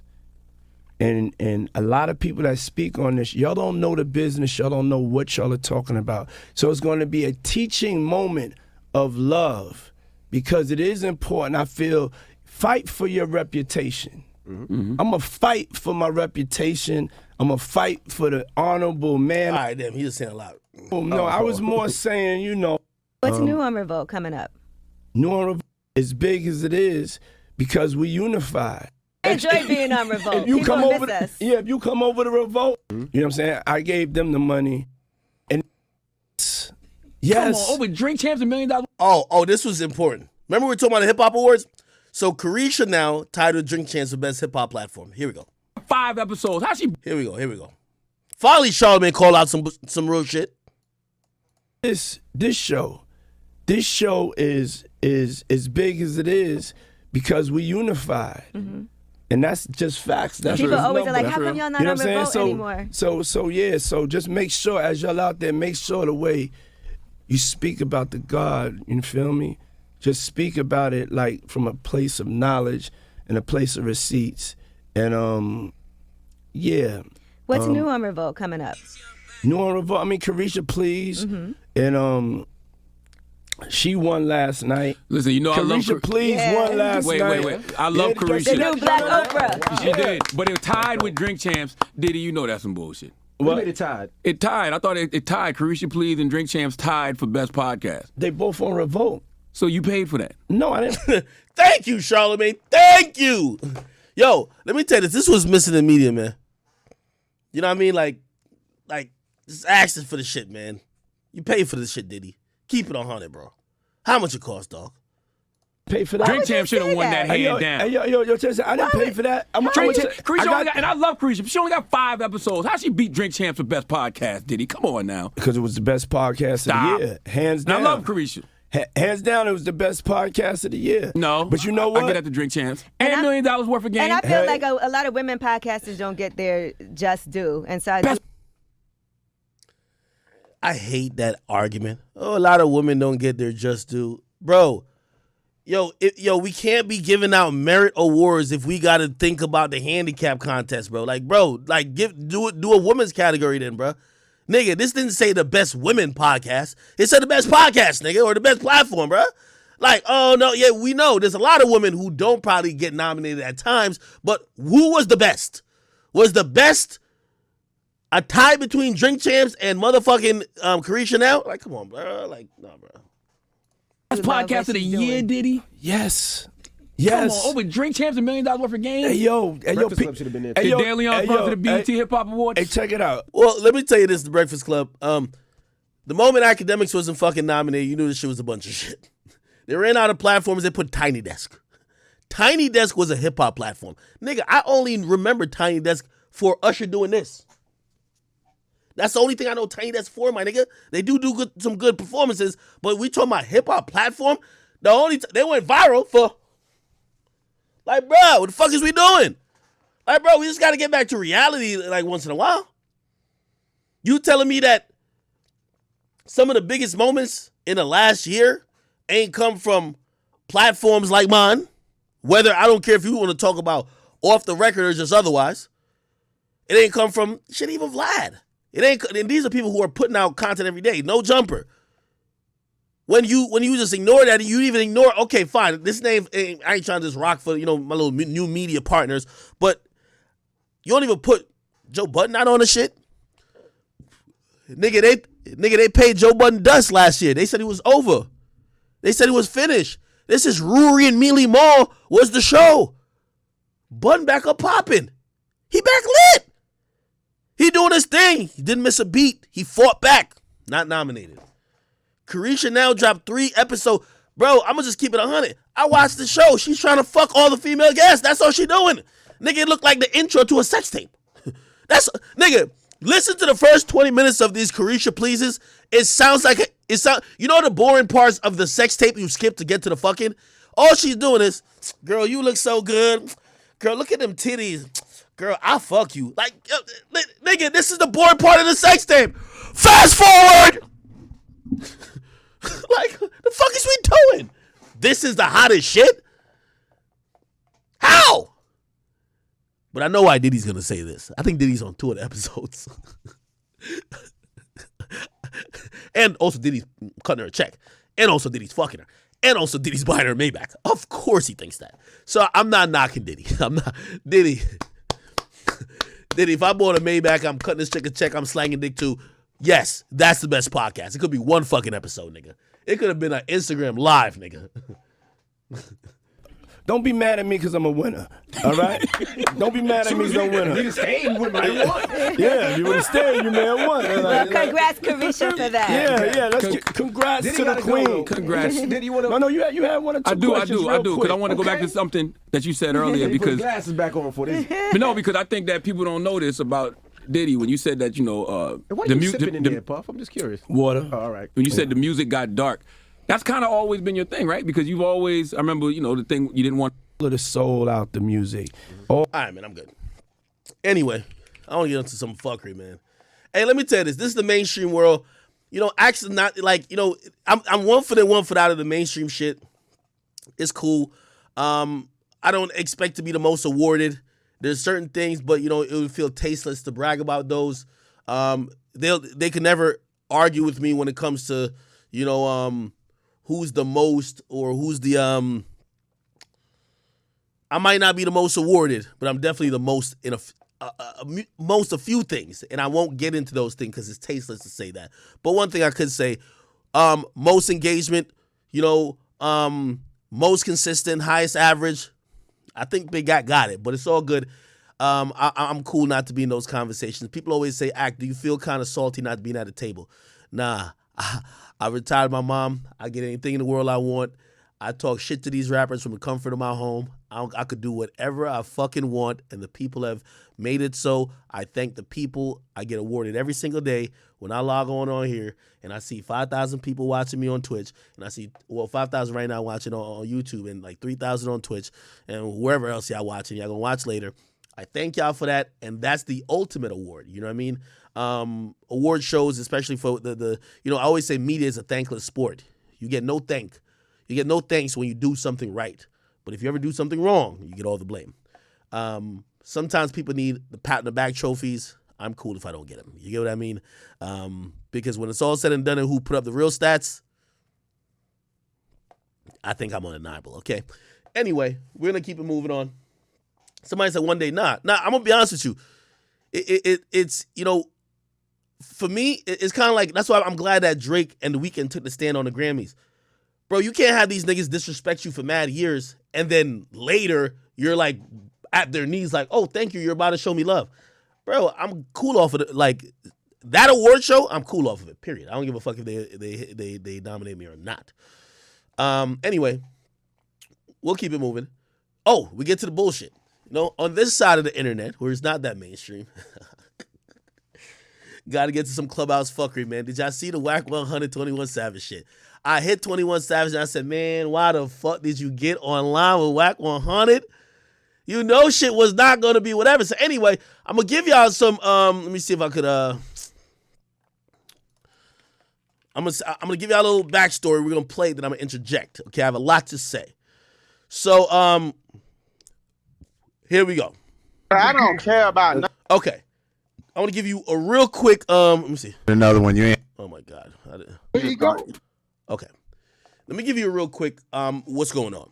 So WACK100, remember when I covered the thing where like some girl who fucked Wack took a picture of Wack with his ass in the air? Okay. His booty was in the air and he was on the bed. He was on Clubhouse. But I'm going to keep it real with you. Like, nigga, I've recorded YouTube videos naked. And if there was some weird ass chick around with a fucking camera phone, maybe you would have seen Akademiks with his gut hanging over and his fucking dick limp. You never, who knows, my nigga? Again, we all get naked from time to time. However, it is embarrassing. I get it. And also you were caught lacking. Wack's one of them people who always gives advice to people not getting caught lacking. Him getting caught lacking, pretty embarrassing. And by the way, here's the thing. I'll be honest. I think Wack got to understand people are going to laugh at your expense. People have laughed at my expense a lot of times, and that's how it goes. One day, I always say, today for me, tomorrow for you. So we laugh at you, then you probably going to laugh at me. That's just how it goes. And you can't ever be someone who's in a public light who thinks you're just beyond everything. That's why I was even saying with the whole, Reggie Nate thing, I'm like, well, they're putting out a public relationship, which I don't want no type of criticism. Okay, I got it. But it's back to this Wack situation is that I guess because, and I've been telling y'all, when people see someone who's as, Wack is like a slick motherfucker. He's like the nigga who, if you're wrestling, he goes in the ring with baby oil rubbed on him. You can't grab him. You can't ever, and pause. Like, you can't ever put him in a position where, he can't, wiggle out of it and pause on that. But what I mean by that is that every time Wack gets in an argument, he's confronted by anything that people think, oh, we got him, he gets out of it. People shit, I think Hassan Campbell thought, yo, we got this nigga when he exposed the audio of Wack talking about Nipsey Hussle. But you know what Wack did? He just admitted to it and also doubled down on it. You know what I mean? He escaped out of everything that people thought he was basically caught dead to rights in. So now they finally have something where it's just undoubtedly embarrassing, or if it's not embarrassing, it's just funny as fuck. Now, I'm getting to the point. They have this fucking room on Clubhouse, and they're all laughing at WACK, okay? Apparently, 21 Savage was in there with some other girl named Tokyo Vanity, and while they're in the room, I don't have a recording of the room, but according to WACK, he felt like 21 and them were joking about not only the picture in the video, which we've like kind of joked a little bit about, but he felt like they were playing with his sexuality, like basically kind of joking like, oh, he probably gay type shit. You know what I mean? And again, a lot of people don't like when, you know, you play with their sexuality, right? Gay, straight, or otherwise. Anyway, this was WACK, who basically then threw in the air to say, you know what? I think that nigga 21 Savage might be snitching. Anyway, he said that the day before. 21 Savage comes in the next day to confront him about him calling 21 Savage a snitch. And this is how that conversation goes on. Let me see. Bro, we did all Here we go. made me a so let's run it. Then nobody call you know. Okay, by the way, that voice is 21 Savage. Hey, 21, I'm gonna keep it real, bro. We did our thing, right? And I'm gonna be real. You didn't set back, and you know a could be reckless. I know I got an artist. I know what it is and what it ain't. I don't know why you was sitting this. Well, we know 3 of my homegirls right with the Killing with the answer. She don't know it. She Bruh, pressing. she was just. Nah, I don't know this whole Taking it you too ain't, hey, listen, serious, bro. You hey, gotta listen, line homie. up, bro. I don't know this. Let me ask you a question, bro. Do I come to your stage disrespecting you, bro? Keep it real. And my people bet not do it either. Bruh, she joking with you. Nah, bruh. hold on. I don't know. Hey, Miss Dree, if Miss Dree did it, one thing, I know that woman. I don't know this. I don't know. You gotta line up, bro. Nah, I ain't got And you gotta tell your goons to chill too, bro. I'm denying. It's up. It sounds so hilarious when niggas say goons when it comes to talking about Clubhouse. There's Clubhouse goons, like people who go from room to room, like Clubhouse banging. It's crazy. We up. We finna be up every day, all day. We gonna play the game. Clubhouse boy. No, we ain't gotta do that because I know where she at. On our room. I know where she at. We gonna play it all the way. That's the hey, can somebody get a Pyru counter? We need a Pyru counter in the chat. Pyru counter in the chat. We got the first Pyru. Hey, look though, on some real. But look Did you tell me it been nothing but peace causing some because at the end of the day, now it's a bunch of weird blogs and I ain't even got started yet. She was just with you. Nah, I don't know that. But I ain't look, been acquainted with that. So let me also explain what's going on with this exchange so far. Basically, 21 is saying, yo, dog, why'd you just say I'm a snitch? Like, bro, is it because we were joking about the video? And WACK was saying, yo, me and you got into it a year ago when the 6ix9ine thing happened. Like 6ix9ine was on Clubhouse, WACK was on there, 21 was on there, like all that happened, right? And 21 was just like, yo, bro, like niggas was just joking, like everybody joke about shit. And WACK was just like, nah. It's been basically a truce between us, and you sent a girl that's in your, I don't know if the girl is signed to 21 or if that's like supposedly 21 Clubhouse goons. I don't know what the fuck this is. But they're like, you sent that girl to antagonize us, so now I'm the truce is off. It's back to war, and part of war is me saying you're a snitch. Like, this is what it is. You know what I mean? Again, trust me. Sounds ridiculous, but this is what it is. Look, no, check it out. She ain't think you was gonna take it how you took Hey, it. check this out. That No, came in but here. look, though, but look. That say, hey, WACK, how you doing? Hey, WACK, my name is Tokyo. She ain't said nothing. But look, But got though, right? disrespectful in the middle of us having a whole other conversation. But look, though, right? Who that think she playing And with? she did it to me But before look, too, man, and look, that can used I to be the just talk? homie, Can I man. just? Told her just a new clubhouse, don't come playing. But look, though, right? There be a lot going on, right? And I don't speak on it. So. I don't speak on nothing going on your side, homie. But look, when you I see a nigga, intentionally don't speak on it. but look though, when you see a nigga going through real life, right? Like I didn't see you go through real life on the internet or whatever, right? And I don't speak on it. I don't make fun. Shout out of to you, it. Christian. I I don't see you. speculate about it. Just give me the same respect, gang. Like I don't be. What I don't you be mean? doing that. Hey, look, bro. You I'm gonna are- keep it real. Yo, somebody in the YouTube chat, Majestic, man. And by the way, don't ban him or nothing, please. But he said, yo, speak on your charges, 21. But do you even hear what you're saying? Just think about this. Like, this is the same reason why, like, you know, a nigga like Kodak gets mad. Like, yo, I just interviewed Tory Lanez. Tory Lanez ain't telling me, like, yo, don't ask this, don't ask that. But, dog, I have eyes. I know what's going on. The DA got a gag order on him. Yo, after the whole thing with August, they're investigating him, trying to throw him back in jail. Bro, like, of course, I want to do my job as an interviewer, but, nigga, I don't want the nigga sitting in the jail cell like, damn, I should have did that interview with Ack. Bro, we could talk about things around it without talking about it, but, nigga, he has an open case. What you want him to say? Oh, yeah, I did slap that fuck nigga August. Yeah, and what? What's up? I don't care if I'm on bail. Them niggas could lock me back up. That's what you want a nigga to say? It's an open fucking case. Or what do you want me to say about the Meg shit? Yeah, man. That bitch Meg, she be lying, just wilding. Like, yeah. So what if I had the gun? Like, what do you want to say? So again, going back to 21 situation, any lawyer would probably be like, yo, bro, you can't speak on it. And by the way, I'm pretty sure, like, you know, if he does want to say something, you got to consult your lawyer. Your lawyer probably be like, yo, you can say this, but not this. You know what I mean? You can't probably answer a lot of odd questions about it because, nigga, you're like the DA or whoever is probably going to try to use that against you. So again, it's an open case. So I seen Majestic in the YouTube chat, you know what I mean? Oh, speak on your charges. Bruh, what do you want him to say? And here's the thing. Even if he did say something, you wouldn't be satisfied. Because he did say something. And he said the most legal thing he could. You're going to hear.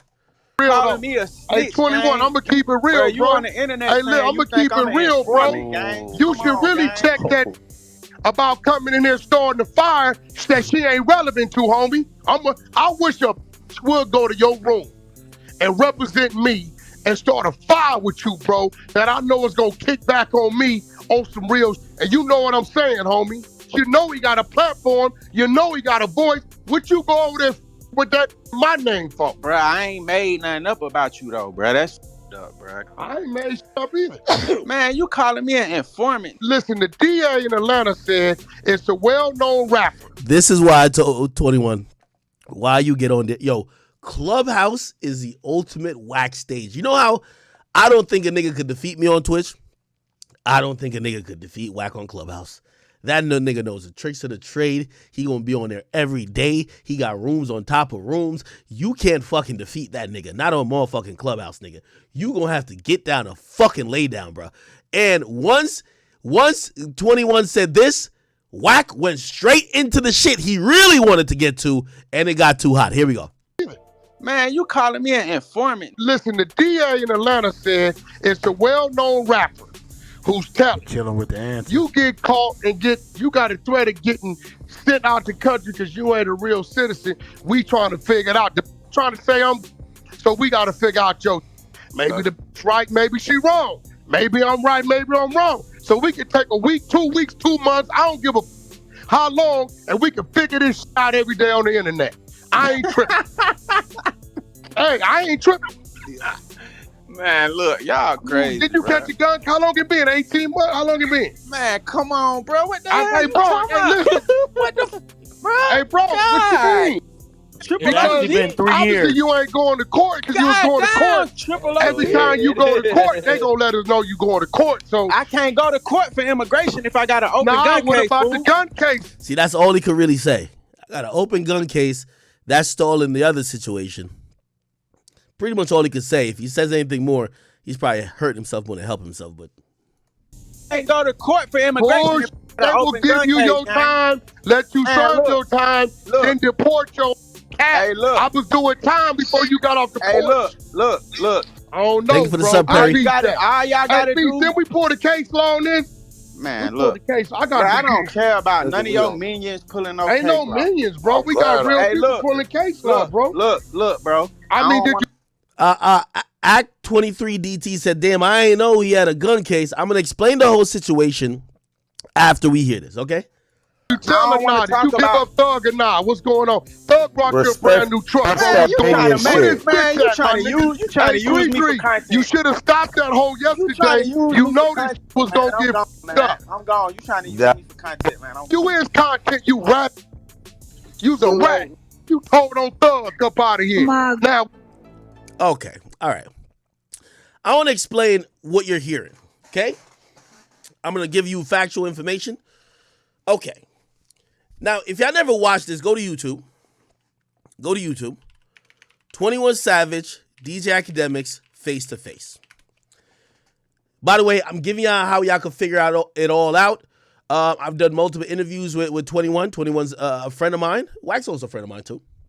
But I want y'all to go to my channel, DJ Akademiks. And if y'all go to videos or actually go to playlists, if you go to playlists, oh, it's not face to face. It's called A Mile in My Shoe. Go to A Mile in My Shoe, 21 Savage. Click it. You're going to see a bunch of videos. I want you to watch all 3 episodes of the 21 Savage thing. I did this back in 2019. He invited me to Atlanta. It was really an in-depth and probably one of my first time at possibly doing kind of more of a documentary style like, experience. I want to do more of these because it was great. And I love it. Thank you, 21 Savage. Thank you, Meezy. His team was really nice. But I'm going to always keep it 100. So I'm not because like they were really nice to me means I'm gonna just come here and just bullshit y'all. Okay. So I went there, whatever. You know what I mean? Like, he with a bunch of real thorough dudes. This is what it is. I think on the second part we're inside, and this is probably the part we should probably get to, right? So there's a part we play 2K, which by the way he beat my ass in 2K. But we have a real conversation, and he actually talked about some real situations. Okay. Now I'm gonna give you some real facts about 21 Savage, right? Clearly we know now. At the time, I didn't know. He was born in the UK, but I know now.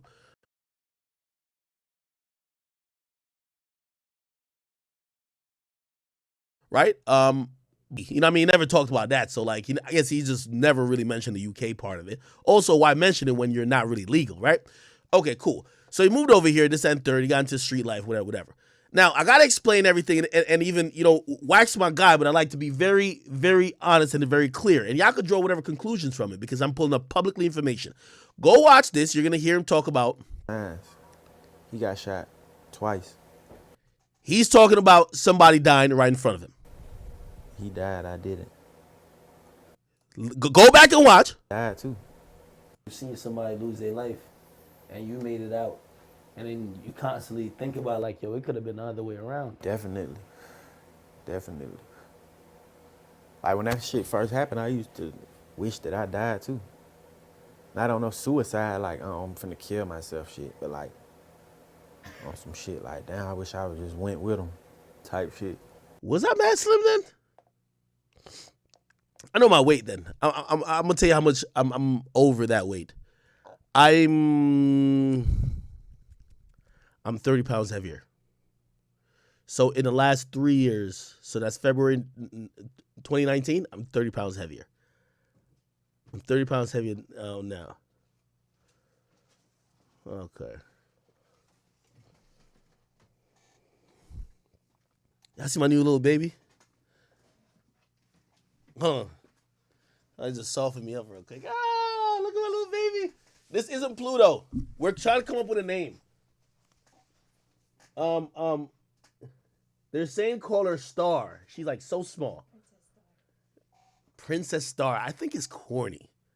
But this is Pluto's new friend. This is a female dog. I'm gonna do the Simba move. Hold on. I gotta make sure my keyboard don't fall. Hey, just say hi. Look. Sure know what's going on. Very beautiful. A purebred Rottweiler. It's a German.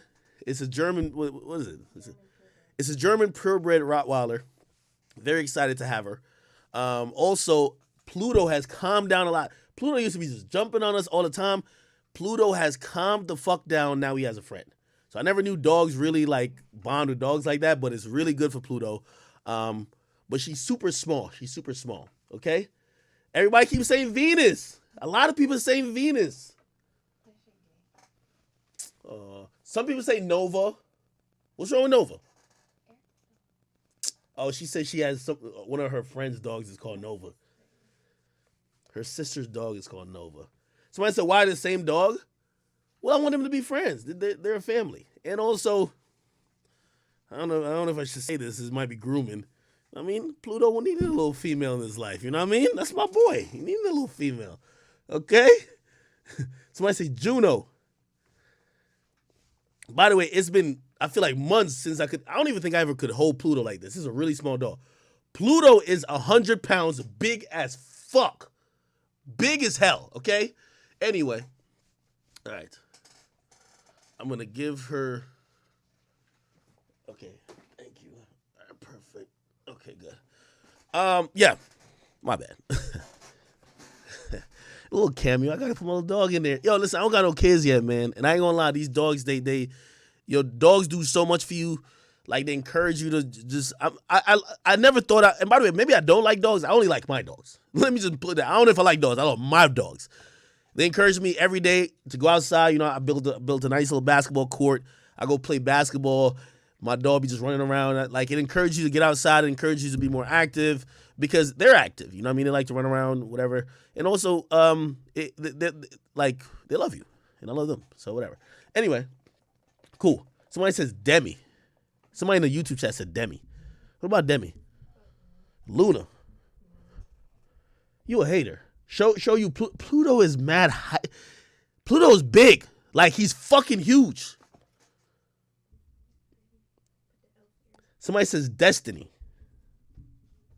What about Destiny? Sapphire. Somebody says Sapphire is a stripper name. Yo, what y'all told mine in the YouTube comments? Somebody says, who says cats is, somebody in the Twitch chat said cats are better. What? What about Raven? Raven? No, you're not putting Princess in front of the dog's name. Comet. Ooh, Comet's fire. Comet? Comet is fire. Come on, Comet. Comet? Pluto and Comet. I like Comet. Comet is fire. Neptune is a male name. Some people says Bella. What about Bella? What? That's Twilight. What the fuck is Twilight? What about Storm? What about Storm? That's Travis Scott's daughter. Coco. Oh, she had a dog called Coco. All right. Enough. Yo, let's get back on some gangster shit, man. See, the dog just be like softening up the stream. Fuck. Drill, clip that out for its own clip, man. Let's keep this. We got to keep this straight. 21 Savage. All right. Anyway. No. Where's the dog? Okay, I gotta work. Anyway, so y'all gotta go watch this. Please go watch this. So, I'm on my shoes. 21 Savage, episode 22. No, episode 2 actually. I'm gonna play this. Here we go. You know what I'm saying? Cause like, in the same situation is a little bit where like, wow. I don't know why. It just be like I might just be in the car by myself. Some shit where you see, I'm finna kill myself shit. But like, in the same situation is. I got shot 6 times. There we go. He got shot twice. He died, I didn't. So I used to be, like my mama asked me one day, she was like, what the fuck did she say? Oh, she was like, do you believe in God? Like, do you believe that God kept you here for a purpose? Because you got shot that many times and survived, and he died and he got shot way less times than you did. And I was just told her, I was like, nah, I just believe in like cause and effect. Like I believe like. Okay. Y'all gotta go watch this great piece of content. Thank you to 21 Savage team who helped me out. So I want to explain everything that goes into the WACK situation. I know you're probably like, what are they gonna do with WACK? Here we go. So 21 Savage was always an immigrant. He was always an immigrant, right? His mom brought him over here. He never had citizenship. And when you're an immigrant, I don't know if he was technically considered illegal, but at that time, you know, when he's grown, you got to get your citizenship or you're pretty much illegal. There is something called, and I'm going to look it up so I know I'm not just pulling up some shit I had before. There's something called a U visa. A U visa, okay? So I want y'all to look at this. There's something called, it's called a non-immigrant. It's a U visa. That's what it is. So when 21 Savage got shot and his friend died, this was an opportunity for 21 Savage to have a visa to legally or actually not only legally be here, but they couldn't deport you, right? That's the big thing.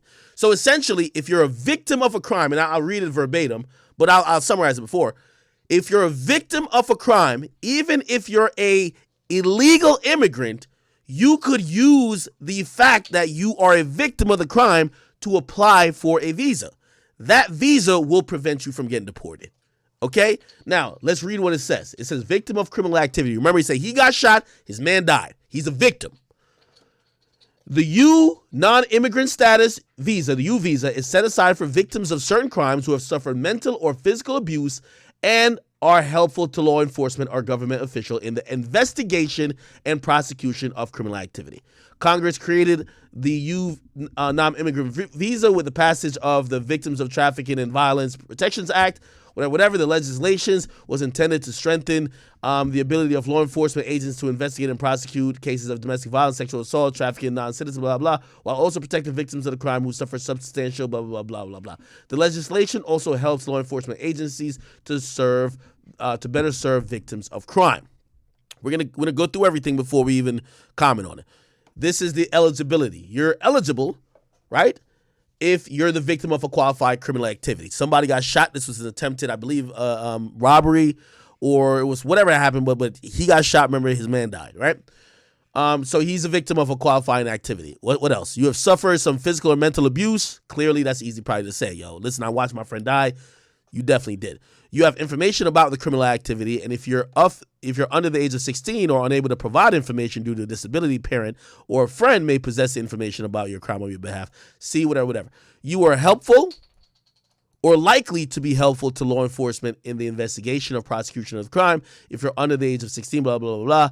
The crime occurred in the United States or violated U.S. law, clearly. If you're admissible to the United States, if you're not admissible, you can apply for it. There's a waiver. Okay. Now, the criminal activities would be these things, abduction, blah, blah. I think all we got to look for is murder. You're going to see murder right here, right? So these are the qualifying criminal activities. Murder is definitely one of them, right? Cool. All right, cool. Now, and this is why WACK is great. And this is why you can't fuck with WACK, right? Because this visa, right, basically say you are compelled to cooperate if you get this visa, but you're only compelled to cooperate for the incident. You're not like, I know people love to say like you're a lifelong cooperator, right? But that's what it is. Now, granted, and this is what, I think 21 just doesn't even want to get into it. The dudes who did these activities, he never cooperated against. And when I mean never cooperated against, I know you're probably like, okay, that doesn't make sense because you just said the visa, if he gets the visa, he has to cooperate. These guys weren't prosecuted. They weren't prosecuted. You get what I mean? Now, if they were prosecuted, could they have forced 21 Savage to cooperate? Probably. Or they would have said, we're taking your visa away. He didn't have to do that. And by the way, I think, if WACK has something on it, WACK would show the fact that he did cooperate. Because again, if the dudes who killed this guy and shot him, if they went to prison and there was a prosecution that happened, 21 Savage would have to have had cooperated. However, if they never went to prison or they never got prosecuted, did he tell? Even though that might be one of the stipulations if that was one of the cases. Does that make sense? Does that make sense? I'm hoping I'm trying to make sense. So yes, the visa says, like, just like many things with the U.S. government, it tells you, if we do this for you, you got to tell us everything you know, or you got to be, you're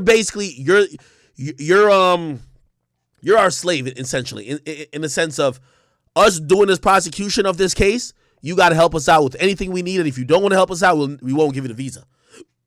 Once they grant him the visa, right?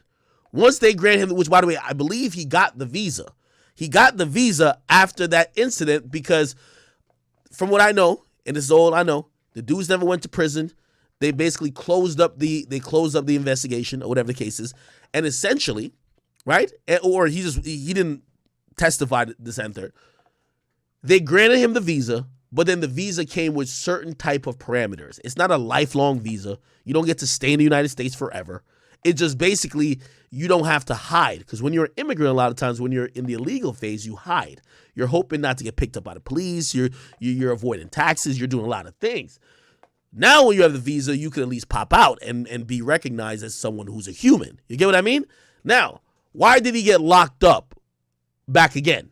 We're gonna keep going down. How to apply for it. This is how you apply for it, right? Fine for qualified members. This is how you do it. Fee for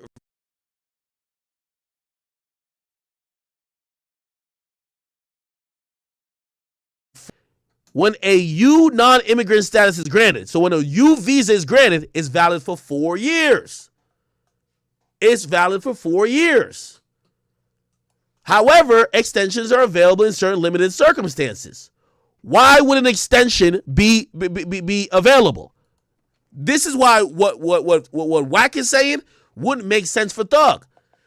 21 wouldn't be picked up if he got his U visa extended, because the cops would have went back to 21 Savage and say, oh, we know you ain't say nothing on that other case because we ain't get nobody for you to say nothing on, but we need you to snitch on Young Thug, so we're going to extend your visa, right? Look, this is why they would extend it. Look, you're needed based on a request from law enforcement. Essentially, he would have never got picked up again if he had got his U visa extended. Which, you know what I mean? If he had got his U visa extended, these are one of the reasons he could get extended. Needed based on exceptional circumstances. I'm pretty sure, like, he's rich and famous. They could probably fudge that. And I think this is his fault, though. He should have got it extended on some, oh, I'm still going through some trauma. I'm still blah, blah, blah, blah. Like, his lawyers are, like, he's rich. They got powerful lawyers. He could have gotten extended. But when those 4 years were up, was he still really rich? Apparently, he wasn't even famous yet. You get what I mean? Needed due to the delay in whatever processing, automatically extended upon the filing and pendency of an application of adjustment for a green card or something like that, okay? Now, apparently, when all this happened, he's young and broke. The 4 years passed. None of these things even mattered. His U visa expired. So this is why he was locked up. And let's go to why he was locked up, right? I'm going to keep the screen open. I'm going to open another tab. Now open another tab. I'm going to look up 21 Savage, Young Nudie, arrested. Okay. We're going to go to the AGC, which is the Atlanta Journal-Constitution. Rapper Young Nudie arrested with 21 Savage on unrelated charges. Now I'm gonna give you the precursor. I remember all these things like it's back of my hand. Young Nudie was arrested by the U.S. Marshals on a warrant for some other shit. Like, you know, I forgot what we're about to read it. When they were arresting Young Nudie, so they had an arrest warrant for Young Nudie, 21 Savage was supposedly in a car, either in the same, like, you know, like they were traveling together. He was in a car that had a gun in it. So when they pulled everybody over. They want Young Nudie. They get Young Nudie, but they searching everything. They find a gun. When the cops come in and find some shit, it don't matter if it was related to why they came in the first place. They're still going to apply charges based on what they find. They find 21 Savage in a car with a gun. Now, they start checking into his shit. They're realizing, oh, he's not a legal immigrant of the United States. Now, granted, his thing, and I think this is where he's going to go to ICE with, he's going to go to, like, you know, the immigration court with, yo, I had a U visa before, and I probably forgot to try to file legally to try to get it renewed, and, yeah, I shouldn't have been in that situation, right? So, you know what I mean? If at max, it shouldn't trigger a deportation, it should only trigger a fucking, it should only trigger a gun charge, which, again, I think this might have been in Atlanta. You know, Atlanta, like, come on, of course he's going to be a gun charge. Like, come on. Or he's going to be like, it wasn't my gun, it was somebody else's gun, right? Let's read it. Local rapper Young Nudie was arrested early Sunday morning after performance in DeKalb County. His real name, which is Quantavious Thomas, ain't there a couple rappers named Quantavious, was booked into the DeKalb jail on aggravated assault and gang charges. Okay, so he got gang charges, which is pretty much state RICO. That's the state RICO charge, basically, right? Thomas was arrested with rapper 21 Savage on unrelated charges out of DeKalb, according to U.S. Immigration and Customs officials and blah, blah. According to DeKalb, whatever, Police obtained search warrant or arrest warrants for Thomas around, and about 3 a.m., they spotted him leaving the atrium, so they were watching him after he performed, and he was a part of a Super Bowl-related concert there. Police pulled him over and took him into custody. Okay. Yeah. So this Young Nudy's lawyer said it was something that had to do with 2 years ago. Let's go to 21 Savage. AGC first reported that 21 Savage, whose real name is Shah Bin Abraham Joseph, was taken into custody by ICE early Sunday morning. Both rappers were arrested following a traffic stop, blah, blah, blah. Okay. Abraham Joseph was held on allegations that he is from the United Kingdom and has been living in the United States illegally since 2006. What does that tell me? First of all, any investigation to do with YSL started in the earliest we see any mention of YSL in those court documents is 2013. There was no investigation in 2006. Basically, they're saying he's been illegal since 2006. What does that tell me? It tells me that his visa probably expired in 2006. Okay? So it's impossible that he was, and this is just me just trying to use evidence, right? It's impossible that he's snitching on Thug if essentially the reason why he got picked up is that he been illegal. Like, what year was this? He got picked up in 2019 because he was illegal for 13 years. Come on, right? Bond has not been set for blah, blah, da, da, da. Okay, let's go to now 21 Savage ICE case. Okay. Pitchfork. 1 year after his arrest, blah, blah. Okay. I want actual information. Here we go. 21 Savage, TMZ always got to have some shit. Is immigration status up in the air? The criminal causing delay. Okay. All right. We're going to get to this one. Okay. All right. I'm trying to read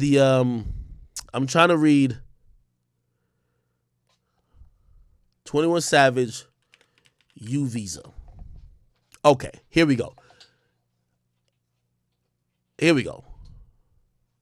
And this is what 21 Savage said in court. Well, his lawyer said in court, okay? Let's click on this. The Immigration Law Associates, right? The immigration process of 21 Savage, right? I want to read something that's more factual based, nothing opinion based, because some people might already be trying to say shit, right? Rapper 21 Savage, let me make it this smaller, y'all can see it.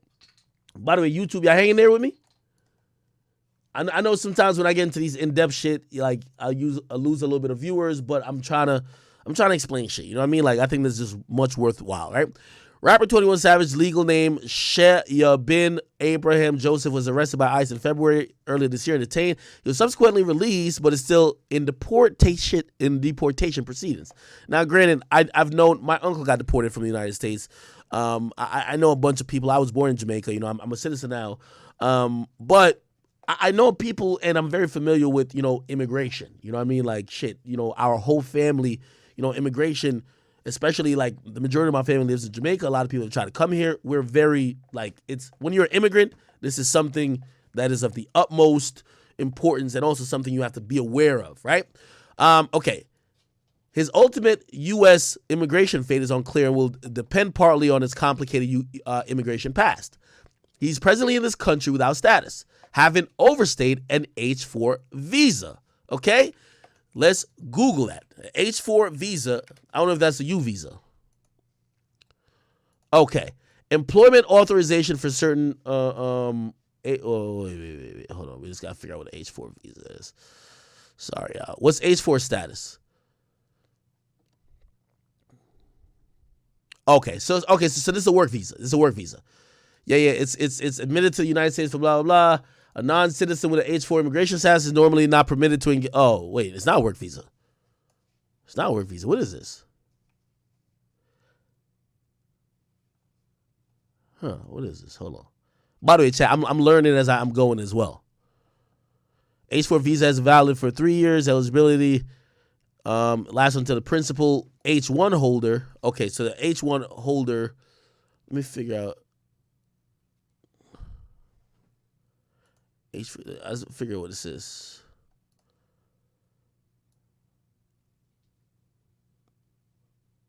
Okay, but this is for families and stuff. So that's like, yo, if 21 Savage mom came over here and she applied to bring her kids over here. How old is 21 Savage? We're going to crack this whole case. How old is 21 Savage, right? He's 29 now. He was born in 92. This shit was expired in 2006. If he was born in 92, how old is he in 2006? Let's do the math. 1992, 2006, right? Let's do the math. Was it 2006 or 2003 that it was expired? I think it said 2006, right? We're going to do math. Calculator. 2006 minus 1992. This is when he's 14. So wait, was he 14? Yeah, he was 14. So his visa, and I'm only going by what I'm reading here, right? He was subsequently released, but his fate is unclear. He's present in the country without status, and he overstayed a H-4 visa. Right? Remember, they said, I think I think he was on a U visa, though. Hold on, I'm going to get to this. He has a criminal record. I think we're going to get to it. I think he had 2 visas then. So he had an H-4, which probably his mom got for him, right? And then he got into crime, and then they shot him, and he got a U visa. I think that's what happened. However, after long involvement with gang life, he survived a gang shooting. Bingo. That's where we go. That's where the U visa is going to come in. And he turned his life around. He's a successful entertainer, using the proceeds for blah, blah, blah. Okay, cool.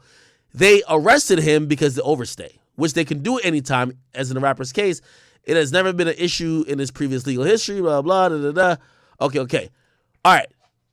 But they do not detain everybody they arrest, but once they do, the person must seek relief from immigration judge. In 21 Savage case, there is speculation that ICE targeted and detained the rapper due to lyrics in the song A Lot, which refers family members' separation at the U.S.-Mexico border. Others speculate that he came to ICE's attention via USCIS when he applied, so he did, he applied for a U visa, which one available to victims of violent crime who can help police bring perpetrators to justice. Unfortunately, it is a category of federal government that has targeted and has stepped up.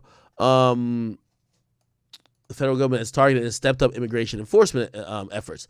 Previous to the 2018 policy change, I don't know if y'all can see. Is it too small? If it's too small, I'm gonna make it a little bit bigger. Sorry.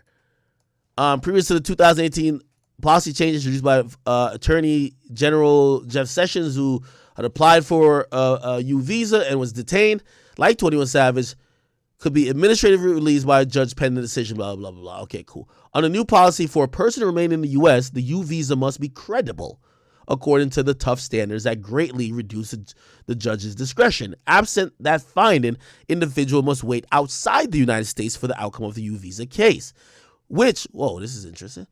Absent of that finding, and we got to wait outside the United States, which even without an approval means separation from parents and whatever.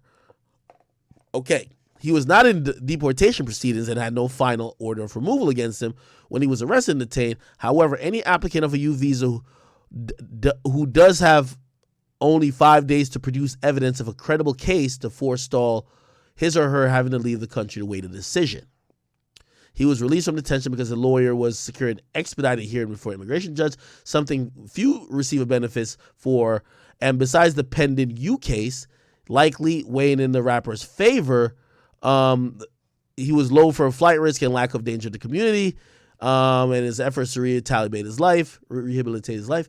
He has a long way to go. Approval of the U visa and a subsequent petition for green card can take years. This and third. Okay, so what I'm reading here, he never got a U visa.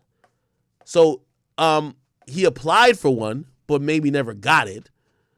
Or maybe there's just something else that's missing. So essentially, here's the point. Because y'all don't care if he stays in America or he goes, right? Y'all probably just only care, is he snitching? The mere fact that there is no solid proof, right? Is the mere fact, and maybe I could read something else that tells me different. Let me see. U visa. I'm going to read this one. It's another website. Visa. File the U visa petition, blah, blah. Let me see.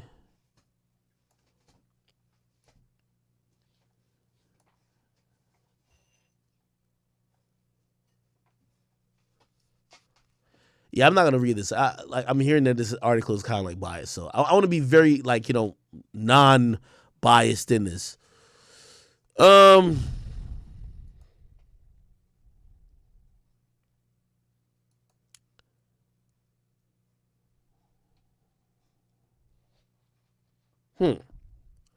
Okay, so let me actually recenter myself, and I'm gonna give my assessment based on what I've read. I'm doing everything live. It appears that he overstayed in his initial visa, which most people would if you can't secure, citizenship. He probably applied for a U visa. Granted, I don't know if that U visa would be acknowledged or even granted, because police gave up on the case where he got shot. The police gave up on it. You know what I mean? So like, they're probably saying, why are we gonna give you a visa when you ain't help us, nigga? The fuck? What are we doing that for? You know what I mean? Like, the U visa is for victims of crime that are going to help the police. If you're not helping the police, they don't really give a fuck about you. So of course he's applying for it, and of course, like, he put an application in. So when they did catch him, like, damn near motherfucking 13 years later, he's saying, well, I didn't overstay my welcome. I was supposed to get a U visa. I was waiting on that. Clearly it didn't come through, or clearly it was just held up, or whatever the case is. And that's why they're basically saying, no, nigga, if you're waiting for the visa, you got to wait outside the United States. You can't wait in the United States. So that's a whole big thing, right? Now, he got a judge. Obviously, he's rich, and he knew, like, Jay-Z and all those people. They got a judge to fucking put an injunction in to say, yo, we're going to release him until this proceeding is done, but he doesn't have to leave the United States, which obviously he can still work and do all that shit he got to do. Okay. What does that mean? Let's go back to Wack's point. Does it mean 21 Savage is a snitch? If anything, it means he, like, number one, he didn't even have the opportunity to snitch. You get me? He didn't have a U visa. He's really trying to use it now because he was a victim of a crime back in the day, right? He put in the application. They never respected it, or they never responded to it. He never left the United States. There's no proof that he actually cooperated. Now, again, if you just want to argue technicality, and obviously, I don't care nothing about cooperating, so I'm a bad example. When a nigga signs, whether it's a plea deal or anything else, usually part of many of these deals say you have to tell to a judge, or you have to confess everything you had part in doing, or say it's any type of immunity deal. It basically says you have to confess everything that you know about this situation that you could possibly get charged for, which quote unquote could be snitching, quote unquote, right? The point what I'm trying to say is that, do I think 21 Savage snitch? No. Do I think he signed something that could have forced him to snitch? Yes. Of course. That's just what it is. But you see, this is why the snitching shit is confusing. You gotta be the US government, they're playing their game. Oh, you want to stay in the United States? Motherfucker, well, if you gonna stay based on the fact you're a victim of a crime, you gotta help us solve the crime. If we get to that point. You get what I mean? Like, the funny thing about, even with the 6ix9ine shit, 6ix9ine would not even be seen as a snitch if everybody folded. If we didn't see 6ix9ine on the stand. Like, niggas would be like, yo, he would have came out and explained that shit away. Oh, yeah, nah, niggas for my baby moms. Like, nah, like, yo, like, I just took this deal just because, like, they kicked me out the gang. Bro, you would have not been seen like a snitch. He really got seen like a snitch because of Harv and them went to trial. And when you sign these deals, like, say if 21 Savage did sign a deal and say they locked the niggas up, you know what they're going to come in 21 and say? Yo, you signed this deal. You got to testify, bro. Now, granted, if you signed the deal and they didn't solve the case, you don't have to testify. So are you a snitch for signing the deal? And what I mean the deal, or are you a snitch for applying for the visa, or you're a snitch for telling? The goalpost with snitching keeps getting moved. Some people be like, oh, no, this is why they keep bringing us the new shit. Oh, you're dry snitching, you're this snitching. Like, is snitching paperwork or not? Because if 21 Savage snitched on some niggas, tell me the niggas who are in jail that shot him 6 times and killed his man that he put in jail. Otherwise, okay, let's be fair. Could we say he signed a document that could have forced him to snitch? Yeah. But that's like any immunity deal, or a lot of times many plea deals. That's just what it is. Did he get on the stand No. Now, granted, you have to, like, you see, it leaves it up, and this is why I hate the snitching conversation. It leaves it up to your interpretation. So now we got to play what ifs, woulda, shoulda, couldas. So what we really got to think about is, while he applied for the visa, if the police came to him and said, yo, bro, we caught the niggas who did it, we need you to cooperate, are you going to do it? Would 21 Savage just say, nah, fuck that visa, deport me, I'm good? Would he have said that? Or was he playing chicken? Because a lot of niggas who basically say they wouldn't snitch is playing chicken. It's easy to say you won't snitch when you're not in a situation to snitch. You know what I mean? A lot of niggas like, oh yeah, I wouldn't snitch. But yeah, you haven't been put in a situation to snitch. You're not gonna do 20 more years if you don't snitch. You're not gonna get kicked out the whole country where you pretty much grew up and knew everybody at if you don't snitch. So again, that's up to your interpretation. You might be like, nah, I think 21 would have, if they told him back then, if you don't tell, we're kicking you out the country, he was gonna tell. Okay, well, shit. We could do minority report. Yeah, all right, fine. Or we could go off what actually happened. Did he tell? No. Did he sign something that could have forced him to tell? Yeah. That's the truth. That's the truth. Now, I like how y'all all try to act tough who have never been in that situation. But if you're literally going to get kicked out the country and you probably have reasonable knowledge that they ain't going to solve this crime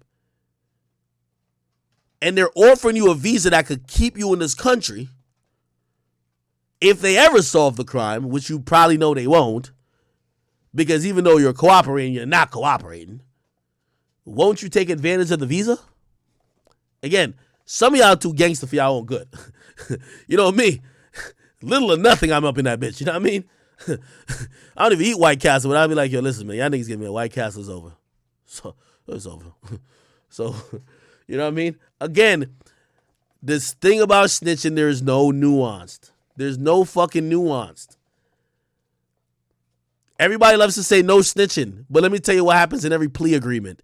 You have to give, a judge will never accept a plea from a defendant if they don't give a sequence of events that make sense on the record how they were involved in whatever they're pleading guilty to.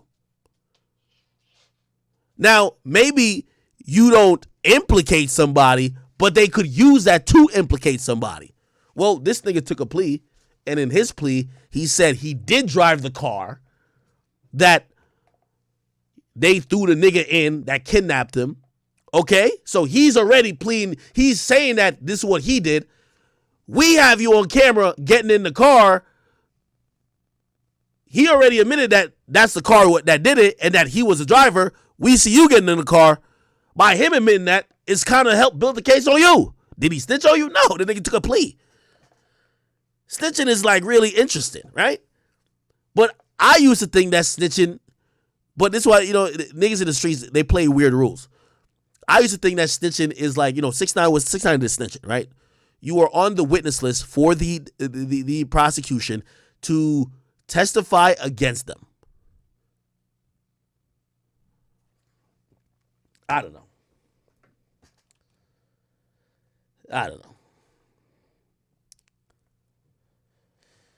Okay.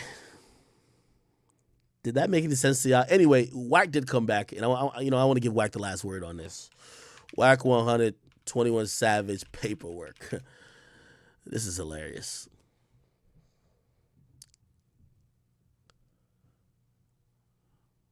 Here we go.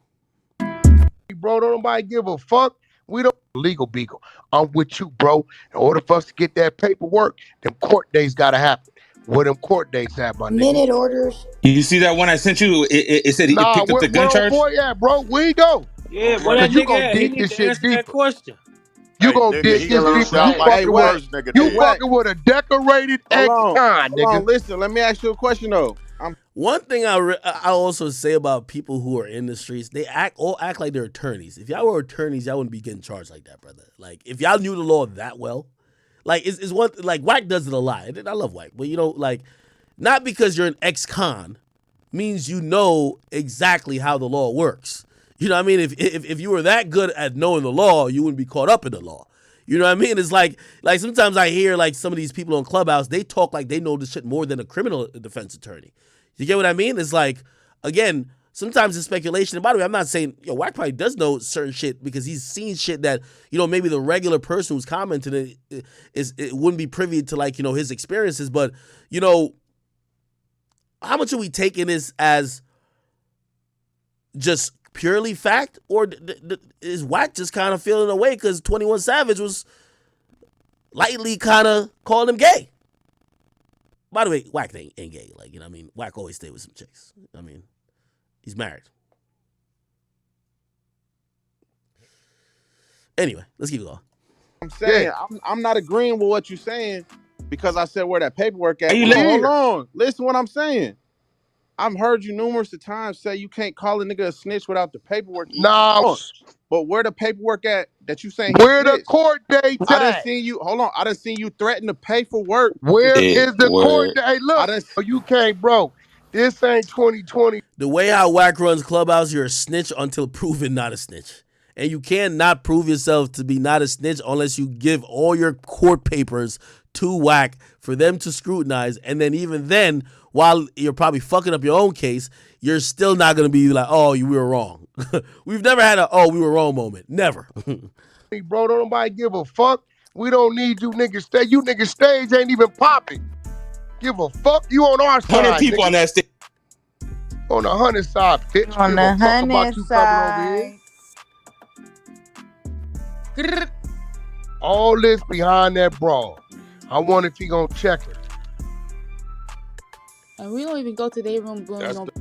Like, what were they thinking? What was she doing? I can't. This out. When Shine called his case, he went to court, did his time, and they sent him straight out the country. Shine ain't had to reach that 21 got. Let's be very clear. Okay. I don't even think Diddy was backing that nigga like that, bro. Let's be honest. Let's keep it true. Diddy threw that nigga to the wolves. Like, you have a lot of heavyweights that was in 21 Savage is lucky. I'll tell you that. He's definitely lucky, but he had a lot of heavyweights that was in his corner pulling a lot of strings. Remember, he got like this emergency hearing that stopped him from getting deported. He was only days away from getting, at least even during the process, it says while you wait for a U visa, you're supposed to wait on the outside the United States after like 5 days. So there was a very high possibility of them trying to get him the fuck out of here. You get what I mean? And luckily, to his credit, they got something to stop that. So he has a lot of people who are pulling for him. I keep telling you, most of these entertainers, whether it's from 21 Savage to Meek to other people, that's why I do believe that they should pay it forward because they are lucky. You know what I mean?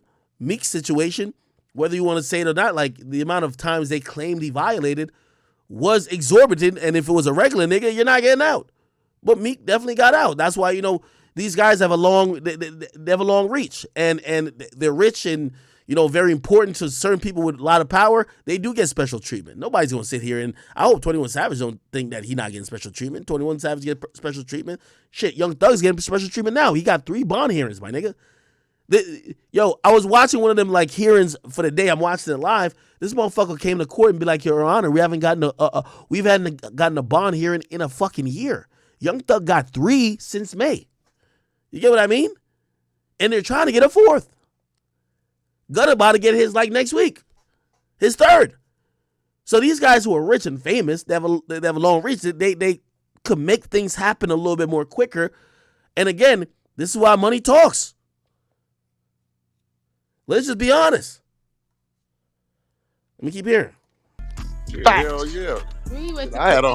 Oof. I asked that nigga when you going to court. I can't go to court. What you mean you can't go to court, nigga? Fuck you talking about? You can't go to court because of ICE. Huh? ICE is tripping on you because of the court date. Man, you niggas better leave me alone. But once again, I was chilling. It say his case is on pause due to an ongoing criminal case against the rapper in 2019. Listen, there it go. The gun case. Anytime something pause, So hey look, only 2 people could pause. The DA, right, by the instructions to hide something greater than them. Judge. Ain't no pause in no case for 3 years, nigga. Fuck out of here. Attention There to it what's go. going on. Is you paying Now I was attention? looking Listen, fishy, check nigga. this out, huh? Did you They hear what he paused just both said? cases. They paused both cases. How can they pause both of them? Something up. Something up. Now we want to know. I'm telling you, I told you, it's that gun case. They put a pause on because the gun case is gonna, and he has to tell. They said he has to tell. Well, you He has know, to. if you start cooperating, they'll pause everything. You He know, sure they is let living his niggas life work now. shit off. That nigga whack 100% right. They will pause Hell yeah, everything, WACK bro. opened all our eyes. That's some real ass shit, y'all. Niggas That's Pay just let it attention. 100% fuck right, alone, my nigga. nigga. Hey, listen, and again, this is why WACK is good. And also, WACK is also right in the sense of because WACK is good at what he does, you shouldn't fuck with him. But I do wonder, I'm like, yo, WACK, you're putting heavy accusations on a nigga who lives in Atlanta, where a lot of families are being jeopardized. You're putting out a narrative like 21 Savage is the reason why niggas is locked up. And granted, if 21 Savage did call WACK gay or was laughing at that, whatever, sure, 21 Savage would be wrong. He should have just like just fall back, my nigga, right? But does that warrant WACK throwing up a unsubstantiated rumor? Because even though this, again, he's good for this, like there's some credence to what he's saying, there's just no proof. It's just like saying, yo, like, yeah, there might be some smoke. There's a whole forest fire over there. Like, we don't know. You know what I mean? Again, he's not coming with full proof. He's now throwing it on 21 Savage, like, you give us the proof. But 21 Savage can't do nothing. What do you want 21 Savage to do? Show up on Clubhouse with his lawyer to explain it? This is one of the reasons you do want to leave WACK alone. But, you see, WACK don't play fair with niggas. You know what I mean? You laugh at his booty being in the air. Now WACK about to put out a whole thing that you a snitch. Who you agree with? I'll play a little bit more of this and then we'll move on. Nigga. I don't know why he come fuck with me. I ain't even gonna lie. I forgot the nigga was an immigrant until about 20 minutes ago. Yeah, everybody. Look, that's what it just. Yo, them niggas in Clubhouse, man. I'm telling you, bro. Like, yo, them niggas in Clubhouse, man.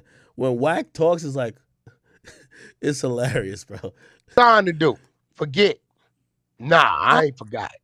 Why the fuck did Tokyo do that? I just don't know. Tokyo. Like, she was talking What shit. happened?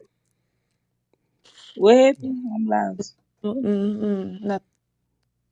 She was talking shit to WACK. All right. Anyway. Okay, that's what it is.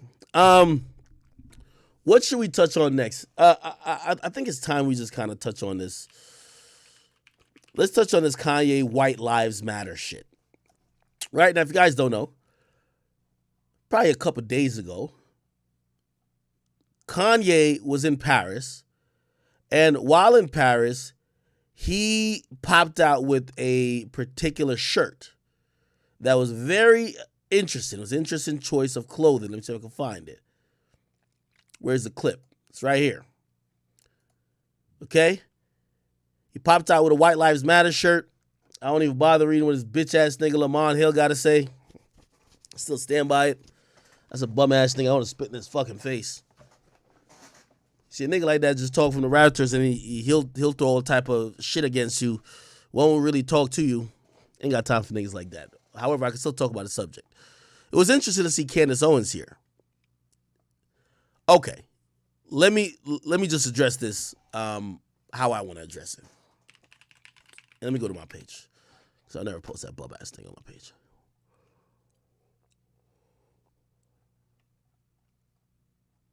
Where's this White Lives Matter shit at?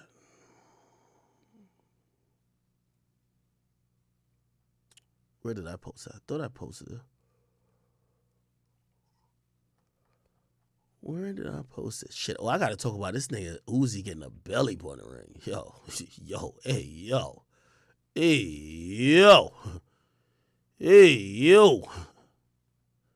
The belly button ring is crazy. Okay. All right, here's the thing. Kanye, you out of line, brother. You out of line. You out of line, man. This is completely I'm attention seeking. I love you. You know, I sat down with Candace Owens. I believe her angle for this is solely just to kind of be like nana in the face of Black Lives Matter, because while she was chanting for years that Black Lives Matter was basically a scam, a lot of people looked at her as a sellout. So I think when we then find out later that the quote unquote the biggest organization that was repping Black Lives Matter, the one called Black Lives Matter, a lot of the people were siphoning money. They were just living lavish lifestyles off of the donations of, hardworking people who were trying to donate to help the cause of stopping police brutality and other type of, racial and prejudicial crimes against black people. She helped expose that. I'm gonna be honest with you. She is one of those people that I believe loves, somebody who's right, but they want you to tell them they're right. Be like, yo, or like they want you to tell them they were wrong. You know what I mean? It's like one of those people who starts off everything like, I ain't gonna say I was right, but I ain't gonna say that I told you so, but that's Candace Owens. So, you know what I mean? I think she has an angle, but here's the point with this White Lives Matter shit. I think White Lives Matter, it's not just poking fun of the organization. I'm off of poking fun of the organization. I'm all for doing it. Black Lives Matter, in the sense of the organization, was completely a scam and a sham. It took advantage of people's, need to support the people who look like them or people who even didn't look like them, just wanted to support it's just that humanitarian aspect of people where, like, you have empathy for if you see a group of people from any type of racial group or even people in inner city going through certain shit. You want to support it. So people donate their hard-earned money. Black Lives Matter, the organization, is scum. That's a fact, okay? They were buying mansions and talking about, oh, these were offices. No, y'all were having parties there and y'all were living there, okay? Y'all took people's money and y'all squandered it. That's a fact. However, when trying to make fun or when trying to point out or trying to gloat that organization was a scam, wearing a shirt that says White Lives Matter when there is no organization called White Lives Matter, right, is now trivializing the whole point of why Black Lives Matter got popular in the first place. Black Lives Matter, the organization, capitalized on the fact that the slogan Black Lives Matter was essentially a slogan that we all adopted to try to it was a rallying cry. It was like a calling call. It was a call to action to let people know that there was a movement of people that was not going to sit by idly and allow black lives to be taken at a disproportional rate by police who were either untrained or scared or just prejudicial, especially when black officers ran into people of color, or I'll say just be bluntly black people. Sometimes it wouldn't turn out right. Now, again, a lot of stuff is political, but I do think wearing a White Lives Matter shirt, just because you're happy Black Lives Matter, the organization, was a scam, the movement was definitely not a scam. There was a time, and by the way, it's still happening now, again, for both of these people who are black, your experience with the police, and by the way, you have to add some anecdotal context to this, and I will as well, because even now, I don't feel too safe when the police pulls me over. Like, I know my white friends, they'll be reaching for whatever. I'm over here like telling them my hand is at 10 and 2. Officer, like, is it license and registration, sir? I said, can I reach in the glove compartment and I have my registration there? Like, I have to like telegraph it. I have to ask. I have to almost make sure I see a body camera. Sometimes I have to have my own camera. If I have somebody in the car, I tell them to film it. These are things that are, again, these ain't a figment of our imagination. The experience of black people with the police is much different than the experience of most white people or most people of not black race. And I'm not going to lump everybody in the people of color thing, because I don't be seeing these Chinese motherfuckers be getting, treated like how black people do. So I'm going to just speak solely on black shit, okay?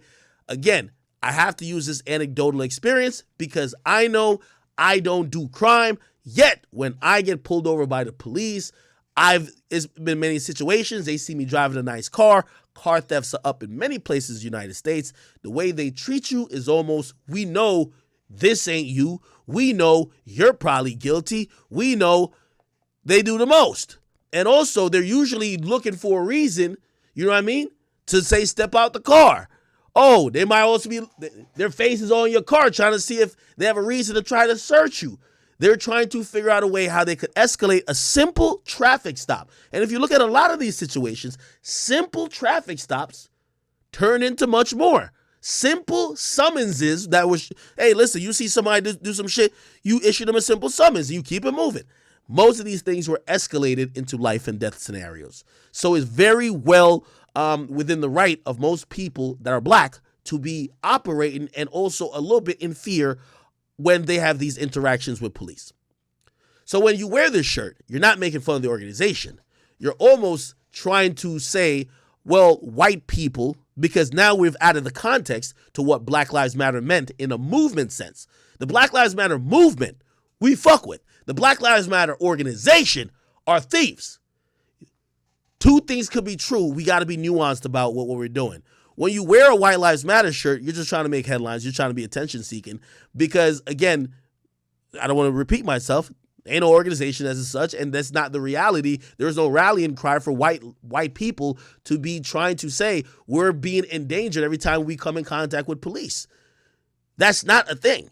So when you wear this, you're kind of, I don't want to say you're gaslighting because I hate that fucking word, but you're kind of trivializing the overall movement, all right? If you don't like the fucking company, I think we've identified the people who are the heads of these companies who are taking advantage of, the movement. They control the organization. You could attack those people all day. I smiled when I saw, and I know some of y'all don't like Candace Owens, but I smiled when I saw Candace Owens. Candace Owens goes to BLM house. I liked it. Let me see if I can find it. She showed up where there's a video of it. Goes to Black Lives Matter house. Let me see. Can I find a clip? This was a chick. Oh man, like the great. Okay. Okay. Okay, so this is insane. In real time right now, I am watching Patrice Cullors do a live property and asked if there was anyone that we could speak to. Very politely, by the way. We've got cameras in tow, so there's no. So anyway, and I think I seen the clip. She went to the house. She was like, hey, I just wanted to speak with someone. They basically they kind of figured out who she was, and they could kind of tell that she was up to kind of like trying to be poking around for information. Eventually, they asked her to leave. She left. The chick who owns the house basically got on Instagram. This is the woman right here in the middle, start crying and bawling. And was like, oh yeah, I'm being harassed. And it was just like, she was trying to figure out if all of these nice things, including like these $4 or $6 million mansions, were being bought by the funds from Black Lives Matter that was largely donated by people who were trying to support the cause. Why is it supporting local residences, and why was it supporting things that necessarily isn't for the public good of Black Lives Matter? That was a great question. So I'm all with that. So, I think there I give Candace the win, right? But it's all bullshit, people. Right here, though, let me see if I can find it again. My bad. Sorry. I got to go back. Sorry. Go back to my Instagram. But here, Kanye, this ain't it, brother. You know what I mean? And a lot of times, I always say Kanye is one of those people who is misunderstood, and sometimes he doesn't know how to get his messaging right. But, like many other things he's done, this ain't the way. This shirt ain't the way, right? Now, granted, I know what y'all going to be like, oh, well, why can't somebody wear a White Lives Matter shirt, blah, blah, blah. Again, there's a nuanced understanding of why the Black Lives Matter thing became a rallying cry. And if you have respect for that, not saying that if you're a white life, you don't matter, right? But you wouldn't try to trivialize someone else's plight when that's not exactly your plight at the moment. You let everybody get their movement. It is what it is. Like, the LGBTQ IA community that's fighting for, certain equal treatments of whatever is, if it's transgenders or if it's motherfucking gays and lesbians, I'm heterosexual. I don't have to, that's not my reality to be like, oh, I need this. I need to be able to marry this and third. That's my reality. I could if I want, right? So you're not going to hear me wear a fucking shirt to be like, oh, heterosexual, some demeaning shit. Like, let them do their plight. You don't got to support it. but you don't got to be, trying to like also belittle it. Anyway, he did post something else in addition to it, and this is what he said. He says, everyone knows that Black Lives Matter was a scam. Now it's over. You're welcome. Now, again, I would just say, I believe Black Lives Matter, the organization, scam. Black Lives Matter, the rallying cry, not scam. Okay? Now, there's a nuanced conversation we could have is Black Lives Matter, was it overblown? Like, were African Americans being killed at such a disproportionate rate as opposed to other people who came in contact with police that it demanded that people be tearing down and burning down some of these cities and whatever. That's a nuanced conversation that requires a lot of stats, and also, it's very colored and textured to that particular debate, but that's one that you can have later. However, I just don't think overall we could say that the idea of Black Lives Matter, and not the literal form of it, the idea that, well, if you're black, right, your experience with the police is much different than someone white with the police, and you do believe that, things could go left, just even that mentality alone kind of isn't fair. And if we're going to live in a country that, is supposed to be equality for all, we would like for the people who police us not to fear us, and also for them not to treat us or be more prone to violence when they deal with us. That's just what it is. So I hope that was kind of fair. I don't want to just slam Kanye. He's attention seeking a little bit, but also I do think he probably has a message. I think he don't fuck with the organization. Same like Candace Owens, but come on now. Come on. It seems like you're cloud chasing, which obviously Kanye don't need clout, but it seems like you're just doing too much of your attention seeking when you put out a vague T-shirt, or your messaging is just wearing a T-shirt, which people are going to take in more than just, oh, you're getting at the organization. Kanye, you're smarter than that, all right? Sorry if I got a little bit too nuanced and shit with that, but yeah, it is what it is. Yeah, cool. All right, y'all got to name a couple more things. Let me see. What's going on Twitter?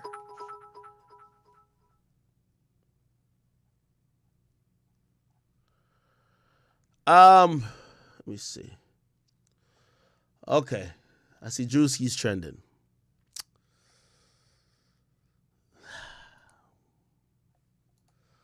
All right.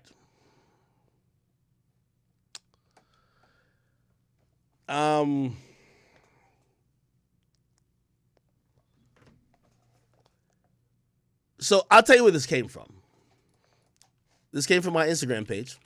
Drewski comments a lot under my Instagram page. He likes pictures and videos I post. I posted a video, and the video was a vlog of NBA YoungBoy and his wifey. And when I posted the video, maybe deleted it now. Okay, maybe deleted it. Okay. When I posted the video, I'll play a little bit of it. Hey, come look. They don't want to talk about my shit. I'm gonna get a new one. Bitches come and throw rocks in my shit, put dents in my shit, and she just let them. He laughing at me.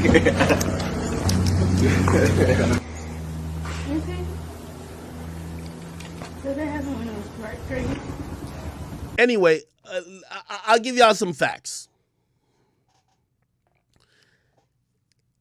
This woman in this video with NBA YoungBoy is his fiance. Her name is, I believe, Jaslyn. I could be wrong, but her name is like Jaslyn. I think they just call her Jazz. NBA YoungBoy loves her tremendously. I talk to YoungBoy privately a lot. This is the woman who has kept him sane for the infinite amount of months he's been locked up, for the infinite amount of months he's been on house arrest. This is the woman who is the mother of his child. The mother, I believe that they're having another child, I believe. I could be wrong. Or they just said, I don't know the children's situation. But he loves her immensely. And this is the person who he's not playing about. I want to be very clear. He's not playing about it. Don't think it's funny. And he's one of those people where, again, he's not playing about someone even possibly talking about her, especially her looks. Drewski commented on this. And Drewski is the comedian, the funny guy. He commented, and I'm going to just read it from here. This is what he commented on that picture. He said, the B word looks like me. Now, granted, I keep telling y'all this.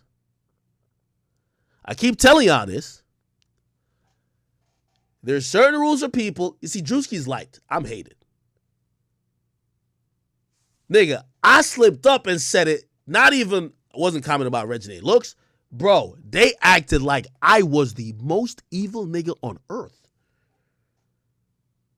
Do y'all understand that? And I even backtracked and I was like, damn, if she feels a certain way, I apologize to her. I'm looking to see what the reaction's going to be to this. I'm going to read some comments. Because here's the thing. Drewski's super liked. You see, I'm super hated. And remember what I told y'all? What's my motto in life? It's better to be liked than to be right. When you're liked, he's a comedian. What y'all want him to do? He can't crack a joke. Now, if you're not like, this bitch ass nigga always in it. So anyway, one thing I'll say, young boy's not playing. Whatever. I'll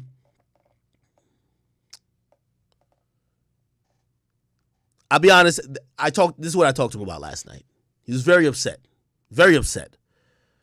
And I don't want to get into anything he said, but obviously I know Drewski and I kind of want to reach out to make this, I don't think Drewski meant to offend. And that sometimes, I think there's a lot of comedians who are caught in a comedy role constantly. Let me be very clear. Sometimes there's people who are comedians who every time they see something, they're trying to get a joke off. And I just think this was one of those attempts that wasn't that tasteful. Do you get what I mean? And do I think he meant to disrespect her? Do I think I hope he knew. I don't know if he knew that was his girl. I would hope he did. All I'm saying is I think Drewski would be apologetic. And I'll put it lightly. Young boy's in a very better place in his life these days. And I'm telling you, the call I had with him, he's trying to stay in that place. You know what I mean? He felt like this was a temptation for him to go on some shit. Because I'll be honest with you.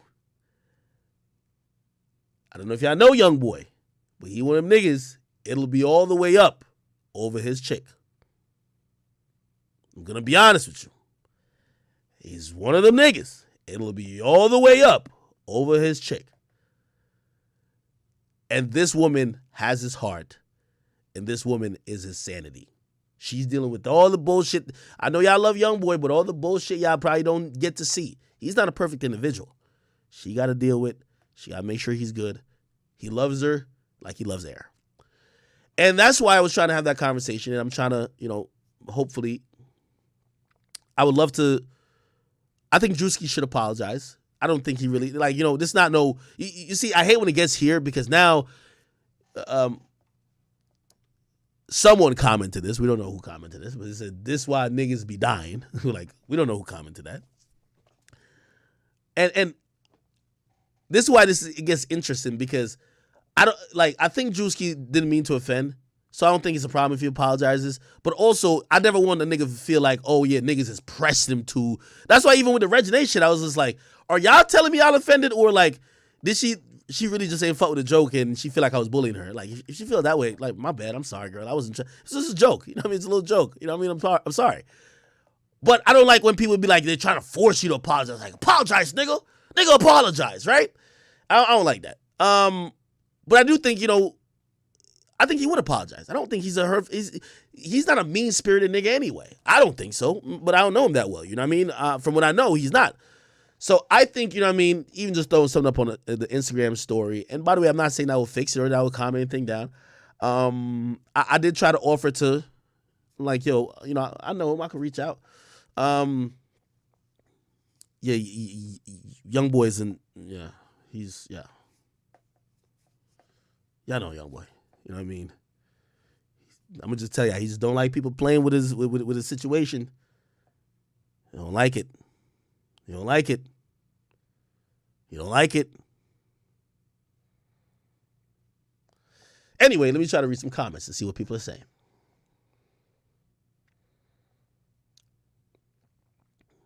Actually, no, I want to see what the Shade Room says. Because the Shade Room loved Drewski. I want to see, did the Shade Room post this? Because if it was me, they were quick to post it. Did they post this? And I want to hear what people say about it. Here we go. You got to read the Shade Room. Here we go. Perfect.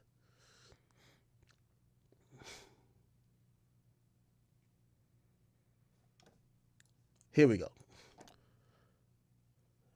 Okay. Nobody learned after the Will and Chris incident, I see.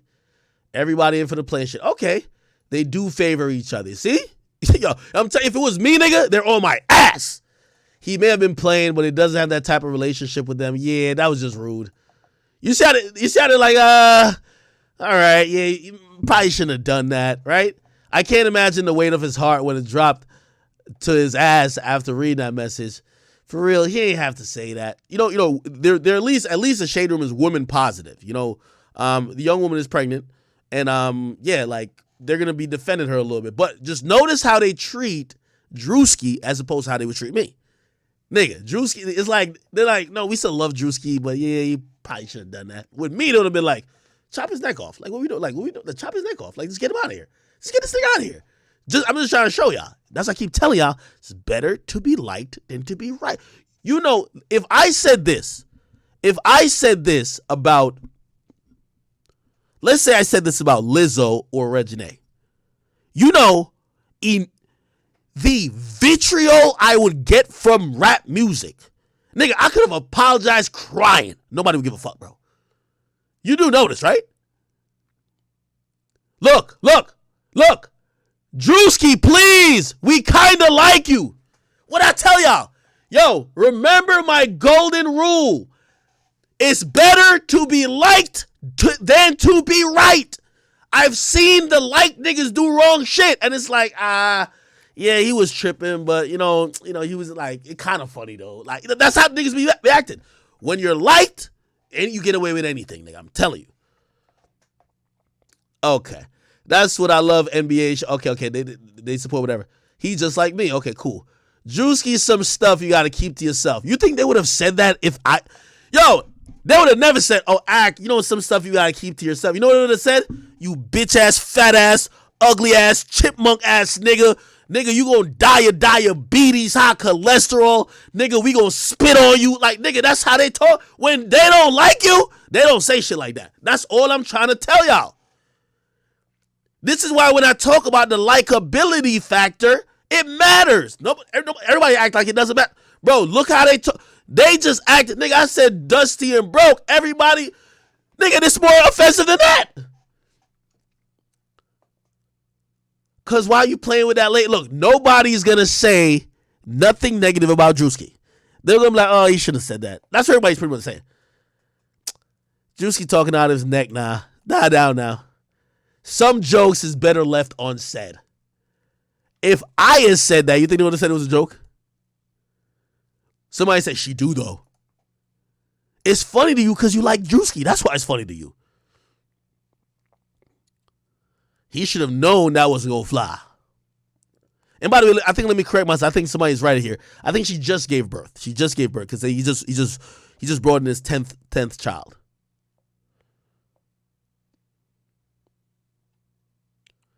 Look, they do favor though. That's why I'm weak. Imagine killing someone over an IG comment. Nigga, they were saying that I should be killed over the fucking Regine comment. Yo, I keep telling y'all, it's better to be liked than to be right. They dying because y'all let words move y'all. That's people backing him up. I'm saying, though, she do look like him, though. Look, it's 3 comments in a row. The B word. Can't call someone woman that publicly. Cause somebody sent me the link of when they said I said it. No, I gotta find it. We gotta compare comments. I'm telling you that tattoo that fucking line, nigga. in the scripture of the book of life. That's an Akademiks quote if you ever heard one. Akademiks, his great, well, I got a bunch of them, but this quote, if anybody else says you stole it from me, nigga, it's better to be liked than to be right. Fuck the truth. Fuck being on the right side. You need to be liked. When you're liked, you say anything. Let me see if I can find this shit.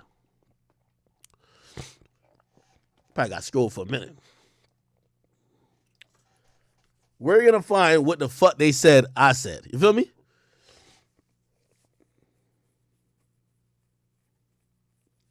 Somebody says, I'm salty that nobody liked me. No, I'm good. I think I'm rich. The fuck? I'm just trying to show y'all because, again, I think sometimes, there's people here that support me and they might be like, yo, why they always on your head? And I'm like, bro, as long as you know they're not being fair. You know what I mean? Because, like, I always say, like, sometimes I hate when my brothers and them call. I be like, yo, live your regular lives, man. Like, nigga, like, I hate to, like, flex and just, like, I got to tell live your regular lives because y'all want to understand nothing that goes on in my world.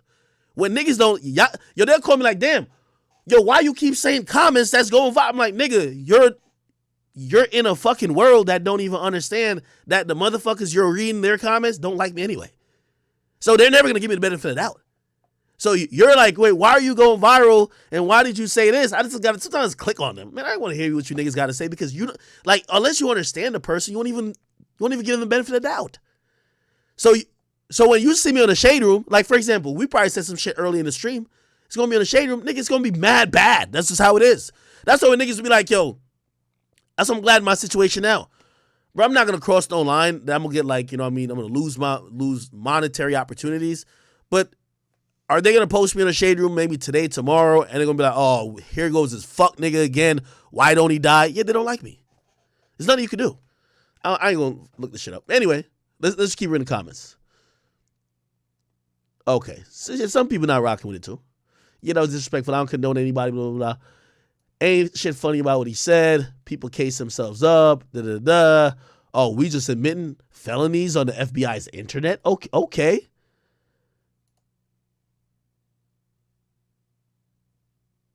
Anyway. Has Drewski said anything? See, Drewski is in an interesting position. I don't think he meant to say nothing wild, but now people are gonna look at him like, yo, if he be like, yo, my bad, yo, I was kind of tweaking. You know what they're gonna say? Yo, Drewski folded. Yo, Drewski a bitch. Let me see. Can I find it? I don't know if I can find it. Drewski. Let me see. Did he say anything on Twitter? That nigga might be like me when Lil Reese first tweeted me, nigga. Let's head to Africa. Fuck that. That nigga be tweeting up a storm except today, nigga. That nigga be tweeting up a storm except today. Should I get Drewski on the phone? Should I get Drewski on the phone?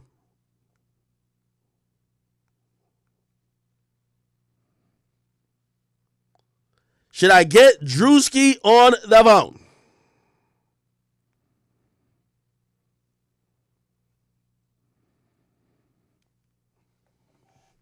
Okay, I'm going to work on that. Anyway, in more mess. This is great. We got a lot of content. Like, damn, I've been live for 3 hours already. Whoa. I ain't never going to get off. Hey, yo, I'm telling you, I'm about to hard cap this motherfucker at like another hour unless we hit that motherfucking 100 sub mark on Twitch, man. Y'all niggas, like, we need 100 subs for today, man, for this to be a longer stream. Other than that, I got YouTube videos to make. I ain't gonna hold you. All right, hold on. Okay, Kanye been going off. We should get to this. Kanye, let me see this shit. This is crazy. What the fuck? Yo, Kanye West posts so much, like, nigga, I'm always like...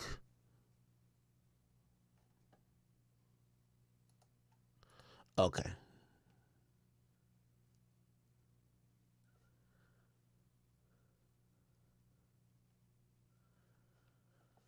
Okay. So Kanye says, yo, I wonder what Gigi and Venus's perspective were when I didn't know where my child was on her birthday. Gabby told me she disagreed with that. And that's me putting it in a nice way. She said it was on her group chats. So why did everyone feel so free to attack me about my t-shirt, but Candace Owens was the only public figure to say that it was wrong for the Kardashians to keep me from seeing my daughter? Or we just chime in when we want to tear a black man down for actually having a different political opinion. And for all audience so outraged about my t-shirt, where was you when I couldn't see my kids? I went public in hope of public support at that time. Okay. So Chloe had responded. Let's read what Chloe said before we get to what he said to Chloe. Chloe said, "Yay, I love you. I don't want to do this on social media, but you keep bringing it up here. You're the father of my nieces and nephews, and I'm trying to be respectful, but please stop tearing Kimberly down and using our family when you want to deflect. Again, with the birthday narrative. Enough already. We all know the fucking truth, nigga.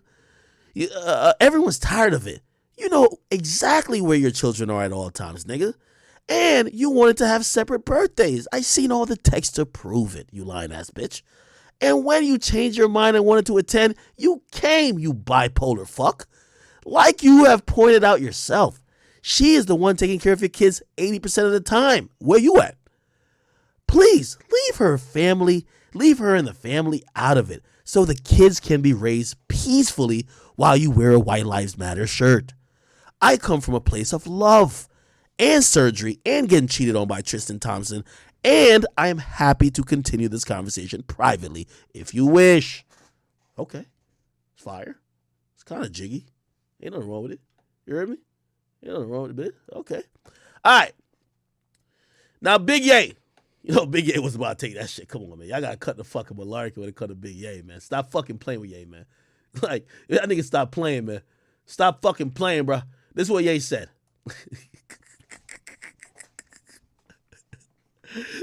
Loso031, thanks for the sub, man. We in this bitch. Yo, Kanye said, "You are lying and are liars. And y'all basically kidnapped Chicago on her birthday so she could remember her father not being there. Trav gave me the address of my child's party. That's how y'all play with black fathers. Y'all also threw a party before Sam's birthday when I was flying back from Japan to be there for his birthday. And the first I heard about it was seeing pics of the party online. Also, I should see my children 100% of the time. But since there's a separation, it should have been 50% of the time. Y'all wouldn't have played with Donda like that. In Jesus' name I pray. Amen." Okay. God damn it, man.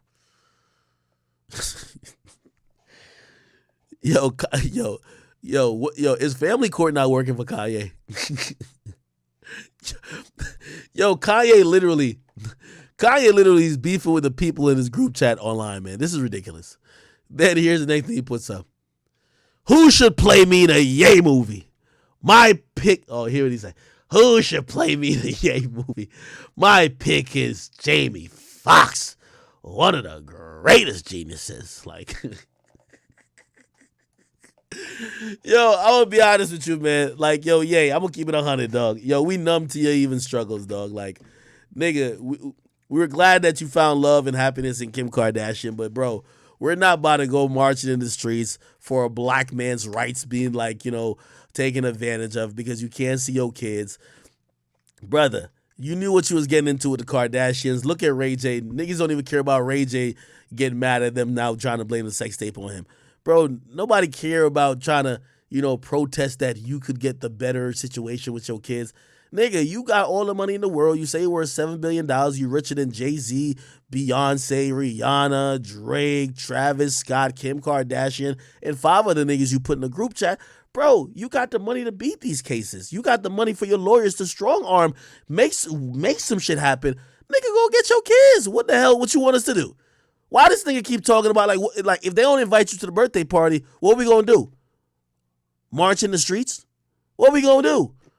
Brother, you having family issues with a family who have historically taken advantage of men or not giving men their fair shake, or use them up and kick them out of the family. What you want us to do, nigga? March because you can't see your kids? You see, the thing with Kanye, which I don't like, and I love him overall as a person and creative, and he's a genius and he's outspoken. I love all those things. But Kanye West acts like he's the first nigga to go through all these situations. Kanye, where were you at, motherfucker, when other motherfuckers are in family court? One of my homies is right now in family court. Like, listen, they suing the nigga 5 times. They don't want him to have custody of his kids. They didn't want him to pay Wilder. Bro, it happens. This happens in America, my nigga. You're a baby father now. That's the unfortunate truth. You never stood up for nobody else when they have the issues. Why the fuck is your issue so important to everybody else? We all got to march in the streets. Now, granted, let me be also fair. Maybe he's saying, all right, well, if y'all don't care about my issues, don't care about my shirt. Okay, that's cool too. You know what I mean? That's why I don't like, I look at the White Lives Matter shirt, I address it because in case people are affected by it, but I think Kanye could wear whatever the fuck he want to wear. Didn't we see Kanye with a Confederate flag before? Didn't we see him with a Make America Great at it before? A White Lives Matter shirt, like, why are we that surprised? Kanye does what he wants. But the same way that, me, I'm not fucking, like, I think we all have separated the man from the music, and nobody's going to boycott his music and nothing like that. However, nobody's going to march in the street for him to be able to go to his kid's birthday party, just like y'all ain't going to march in the street because he's rocking some shit that we don't agree with politically or ideologically. So it is what it is. So my thing, I just look at Kanye like, yo, what is this for? And sometimes I feel like it's the public sympathy card that he's trying to, he does what a lot of people do. He does what a lot of people accuse Joe Budden of doing. Use the public to negotiate contracts. When you gain a lot of leverage, and by the way, Dave Chappelle did that too.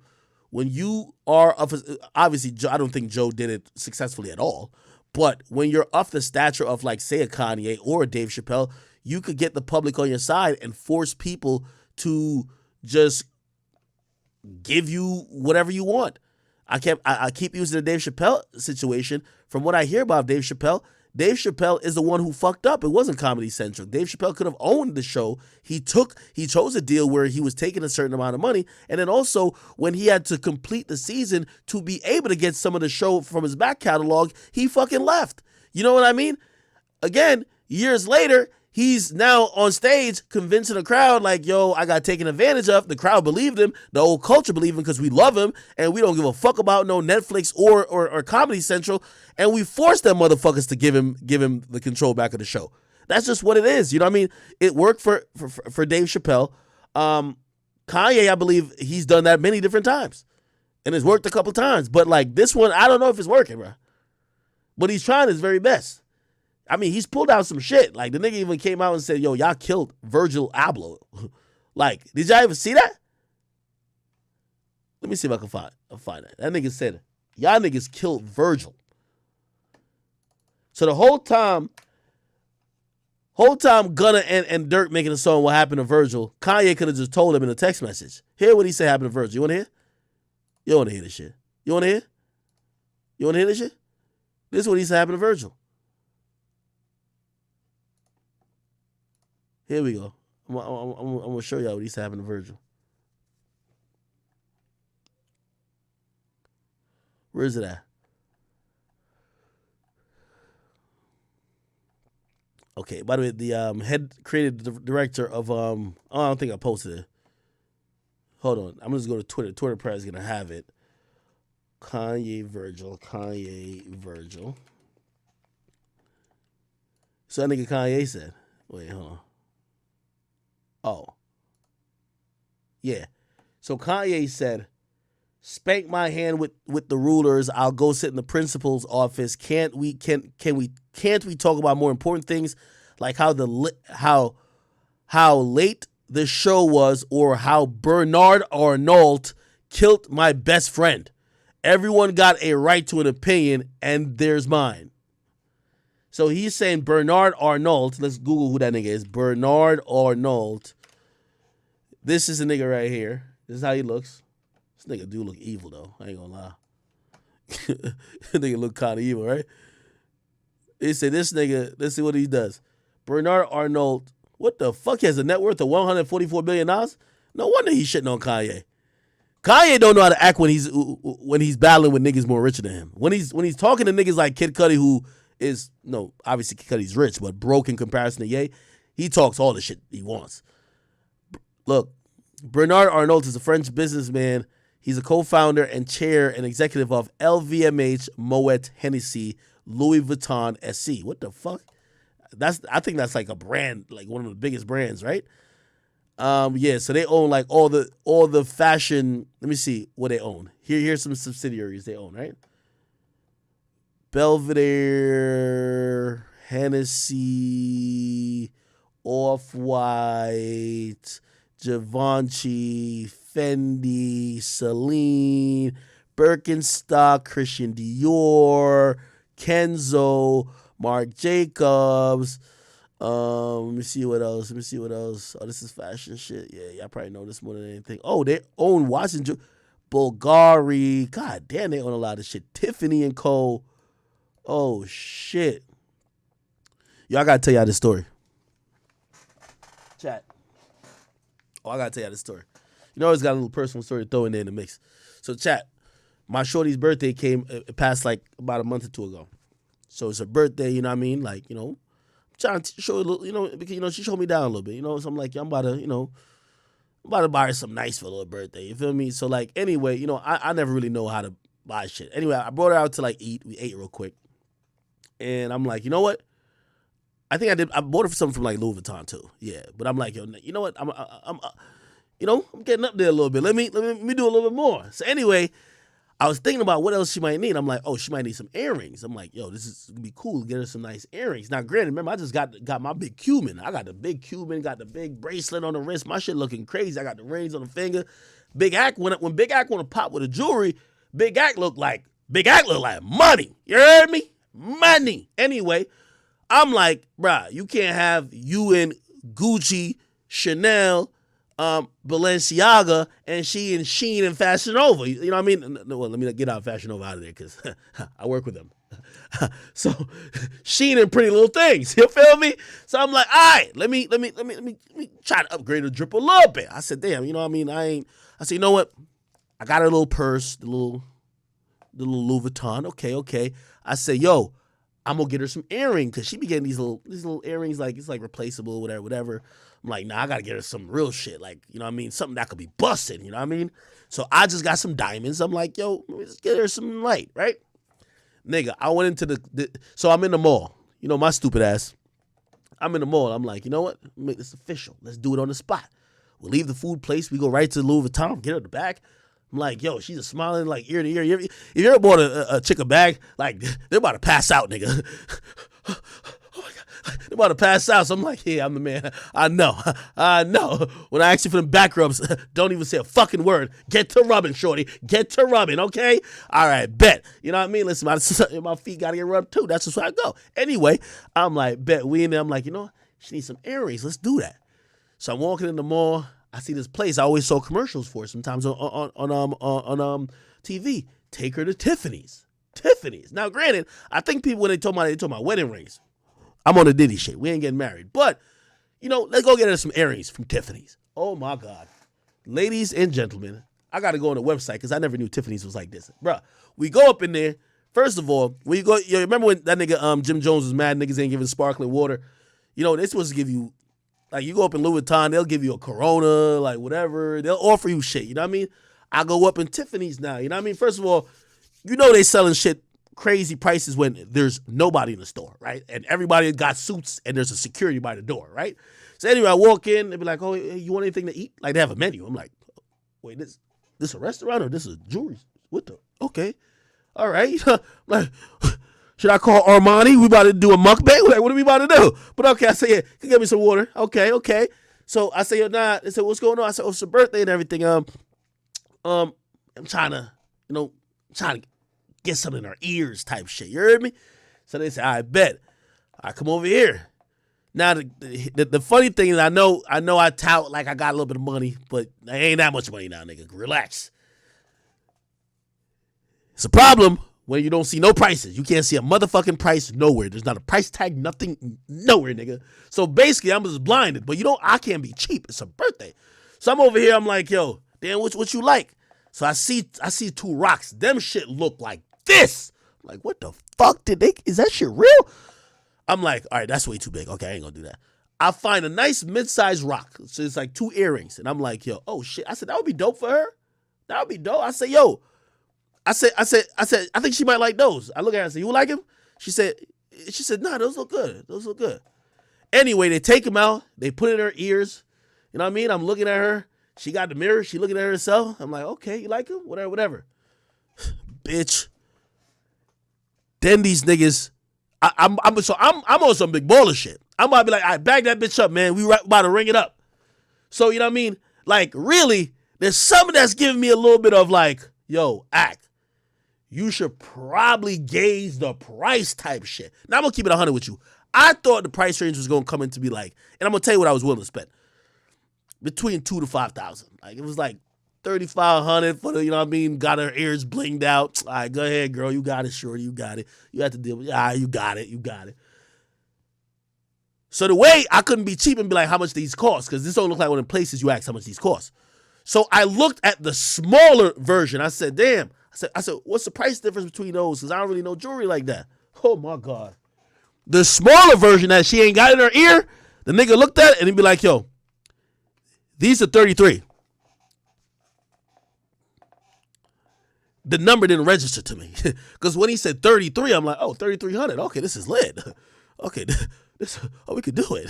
So if that's 33, that's probably like 44. Right? You know what I mean? All right, I was trying to spend closer to $3,000, not 5. But fine, 44. It's a birthday. Make her feel special. Cool.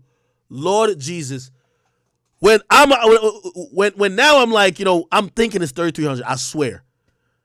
Bro, the nigga was talking about $33,000 for earrings, nigga. I nearly fucking passed out, bro. Nigga, the craziest part about it, I'm looking at her to bail me out because I'm not just trying to admit I'm fucking cheap. So the nigga was like, yo, oh no, she looks amazing in those. Oh my God, they're bringing extra mirrors. They call over the other female like people in the store. They're like, oh my God, doesn't this look like this is built for her? She looks like a queen. And the whole time I'm like, $33,000. Like, what the fuck? I don't even want to ask the price for these. So I'm like, what the fuck? So anyway, now they're like, okay, so are we going with this? Do you want anything else? And really, I can't be like, bro, this is out my price range, nigga. I am out of here. So I did the most bitch made shit possible. I looked at her.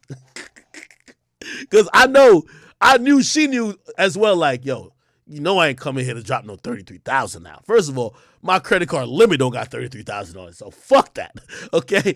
Fuck all that, okay? So I'm in this bitch like, looking at her like, so I did the most bitch made shit ever. I said this. I said, girl, because I'm in front of people now. I can't look, bro. I'm like, I said, you know, it's your birthday. You know, I said, you can have whatever you want, but you sure you love these? $33K? You love these this amount? And I'm looking at her like, I'm kind of just giving her the eyes like, bitch, you better say, fuck no. You might, or really what I wanted her to say is like, and I'm like putting the thought into her head. And she finally says, and she saves me. She says, yes. I was like, just make sure you love them to that amount. Just make sure. I will get it. I'm still capping. I'm capping, nigga. Make sure you love them that amount. And she says the thing that bails me out. I think we should look around a little bit more. And I'm like, woo! And I'm like, oh, all right, well, so you, all right, cool, yeah, nah, get him out of her ears. Yo, matter of fact, kind of hold him, don't sell him to nobody. Like, yo, we gonna look at a few other things, because, you know what I mean, it's her birthday, she get whatever she want. And I'm gonna be back over here, okay? I'm gonna be back. We gonna cop those. Like, yo, probably cop those, maybe even get the upgrade. Nigga, I wouldn't even date a bitch named Tiffany no more. Fuck that, nigga. Tiffany, let me go to this website. I never knew it was this expensive. Fuck that. Hell to the no, nigga. Nigga, the price was so high, it made me consider, are we buying real jewelry? Like, are we buying real diamonds? Otherwise? Nigga, it was a rock like this. 2 of them. How the fuck is this like $40,000? How? Let me look. I'm gonna try to see if I can find it. Nigga, I almost fucking fainted, bro. I almost fainted. Nigga almost fainted in the spot, nigga. Nigga, I almost fucking fainted, nigga. It was definitely pure diamonds, nigga. It was a rock. Nah, I gotta go to. I don't know if I can sort it. Let me try to sort it. Materials. No, nigga, it's diamonds, nigga. Diamonds, nigga. That's a fact. It's diamonds. Okay, let me see if I can find it. 5,000 and over, nigga. It was just a fucking stud, nigga. So you see these, like these got a bunch of small diamonds. That's why I realized, like, even my chain, my bust down Cuban, it just got a bunch of small diamonds. This shit was a solid piece of diamond, and I never knew if you have just a big diamond, it just costs way more than the small diamonds put together to look big. Like right here, there's a bunch of small diamonds that put together. Small diamonds put together. Let's find the big diamond, nigga. I don't even know if they got it on the site. Nigga, I gotta find this bitch. Nigga, I gotta find this shit, nigga. Maybe it's not gemstones, nigga. Fuck all that, nigga. I gotta figure it out some way, somehow.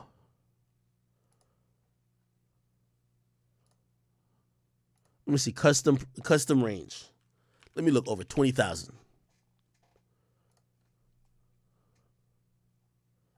Nah, these ain't it though. Let me see. Ooh. It was like one solid piece. But look at this, nigga. This is 22,000. They were bigger than these. Look at this shit right here. Chat, look at this shit. Fuck no. Fuck no. I ain't even gonna lie to you. When I was telling her, I was like, yo, you sure you like this for 33,000? Nigga, it was a loaded question. I'm looking at her like, yo, you know how much dick you finna suck for this? Like, nigga, I'm looking at her like, yo, you might be sucking dick for a clean 4 years for this. Like, yo, you sure? Like, nigga, this was a loaded question, bro. Like, nigga, I walk out of that bitch, nigga, I'm liable to repossess that. Oh, hell to the no. I buy you a 35,000 I put in your ear. Nigga, we break up, I need my shit back. Give me my shit back. Nigga, I might send a chick to rob you to get it back. I need it back. Fuck that. There's no gift. Listen, the only gifts you don't gotta return is when I spend less than 10 grand. Anything over 10 grand, bitch, you better stay with me. You better stay with me, because as soon as you leave, nigga, repo, fuck that. I'm sorry. You just took my $40,000 gift. Imagine I bought you a $40,000 necklace and you giving another nigga the Gawk 3,000 with my necklace on. Oh, fuck no. Hell to the no. Give me that shit back. I ain't playing with you. Give me my shit back. Stop it. No way, no how. I'm not going to let that happen. Fuck that. Call me a simp all you want. Call me broke. You're damn right I'm broke. Hell to the no. Listen, like, you know, see, when I give my mama shit, she keep it for life. It's my mama. That's my mama. But anybody else, I give you a fucking gift. Is that amount? Give me my shit back. You will not be using a car I got to drive to another nigga's house to fuck. You would not be using I wouldn't put no wedding ring on your finger, but let's say I give you a nice little ring, little promise ring, and all of a sudden you jacking a nigga's dick off with my fucking ring on your finger. Give me my shit back, because I'm bringing that shit back to the jewelers. I'm getting my money back. Fuck that. An earring, nigga, we might have to rip out your earlobe. We taking that bitch back. We are in the business of repossessions. Fuck that. I'm in the business of repossessions. Nigga, when the nigga told me 33,000, I was just like, nigga, I never knew this place was this expensive, bro. I never knew this shit was so expensive, bro. I never in my life knew this shit was so expensive. I said, oh, that's a small version? So yeah, it's a slightly smaller version. And I knew this shit was expensive because the nigga was talking British. I'm like, nigga, what the fuck, we in Jersey? The fuck is you talking British like we in the UK? It's like they were trying to sound foreign. Sir, it looks good, ain't it? Like, what the fuck? No, it don't look good, bitch. It don't look fucking good. No, it don't look good. The hell, 33,000, it don't look good. Fuck that. No, it don't. You want some tea and crumpets while we wait to run your credit card, sir? No, nigga. Bruv. No, bruv. Fuck no, bruv. Hell no, bruv. Give me my card back, nigga. Nigga, the whole time I'm looking at him, he can see the look in my eyes. You charge this goddamn card, and if by the luck of the draw it goes through, Chargeback. Oh fuck. He could have told he could have seen it. He could have nigga, I know, nigga, I'm trying to get into acting, so I'm trying to deal with my face expression. So I'm like, I try to hide it. But nigga, when he told me, I just was like, you know, you can't stop blinking. You're like, oh shit. Whoa. Okay, whoa, that was a doozy. That was a doozy, nigga. Fuck no. It looks good, innit? No, nigga. Looks good in it. Are you stupid? Hell nah, man. Fuck this Tiffany shit. I hate jewelry though. You know one of the reasons I hate jewelry, even though I know I'm a hypocrite because I got jewelry. Because I remember I asked her and I was just like, so I asked my shorty, I was just like, yo, well, I've seen people with these size earrings. Are they paying $33,000? It was like, no, like, I guess there's a certain type of mix between. I don't know how the diamonds get done, but the diamonds there are completely real. Like it's completely like untouched, like uncured, like it's just raw. Like they probably just took it out the fucking earth, washed it, and just stuck it on the thing and be like, put it in your ear, nigga. Like real shit from the earth. You know what I mean? But people have those type of studs and it'll be kind of real, but they won't pay that price. I'm like, so I wasn't trying to be cheap, but I'm like, can we find the places that we could get that version? Like, I want to put a big ass rock in your ear. Do we give a fuck if it's that real? You know what I mean? Anyway, I never bought it. Was I cheap for that? Somebody said, yeah, well, a lot of diamonds are, yeah. No, Tiffany said none of their shits are synthetic, bro. At least the shit I was looking at, it was like, no, all this shit is real. All this shit is real. Then they showed me some other shit that was for $12,000, and the shit was so small. I'm like, bitch, I need a microscope to see the shit. What the fuck? How could this be $12,000? Nigga, after that, I was just like, yo, let me just get out of here, man.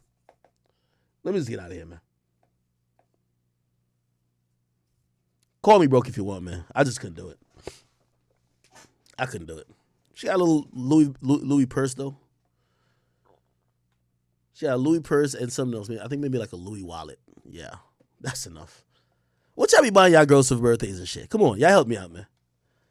I am not romantic. I'm gonna yo, if it's your birthday, I'm shopping for you the day of. You gonna get your gift the day of.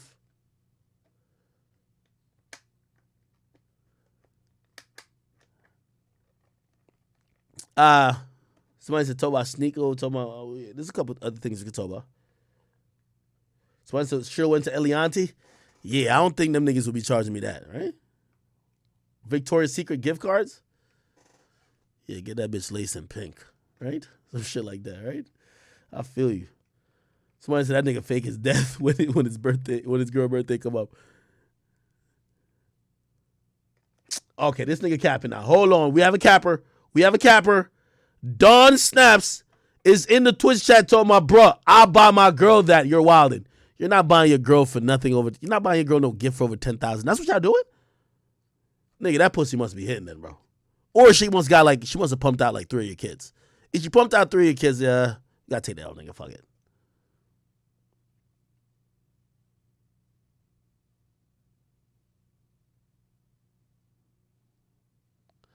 Onika TM says she likes money. I'm guessing that's a girl. It says she likes money for your birthday. Okay. Yeah, that's easier. But also, I'm going to keep it real, man. I don't know who. I got to get an assistant or something like that. Whoever the fuck be setting up all these, like, you ever see when it's one of future many women's or like all these niggas who date whatever girl, when they post some birthday shit, it's always a trail of flowers to the bedroom, mad balloons, mad shit, like decorations all over the place. Shit look romantic, low-key. Who's setting that shit up? I need to hire whoever set that shit up because I am not romantic at all. Like, I would have no problem just be like, yo, bruh, take this little 5 racks right here. Go buy yourself something good, man. What's an appropriate amount? What's an appropriate amount you think I should, like, all right, say I got a girl, right? What's an appropriate amount should I give her for her birthday? Just money, straight money. What's an appropriate amount? I'm gonna look in the chat to see if, like, we in the same ballpark.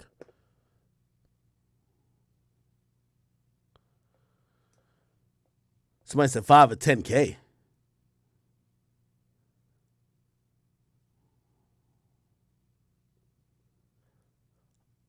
Okay. Don Stan said he was talking about the purse of 1,300. Let me see. Okay. Some people say less than 5K. Wait, the niggas who are saying 5 to 10K, are y'all saying that for me, or y'all saying that that's what y'all do?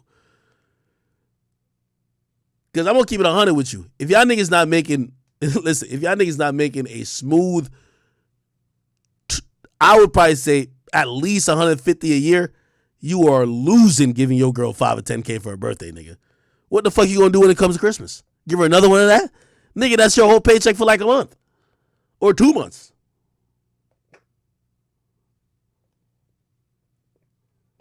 Oh, they said for me. Okay.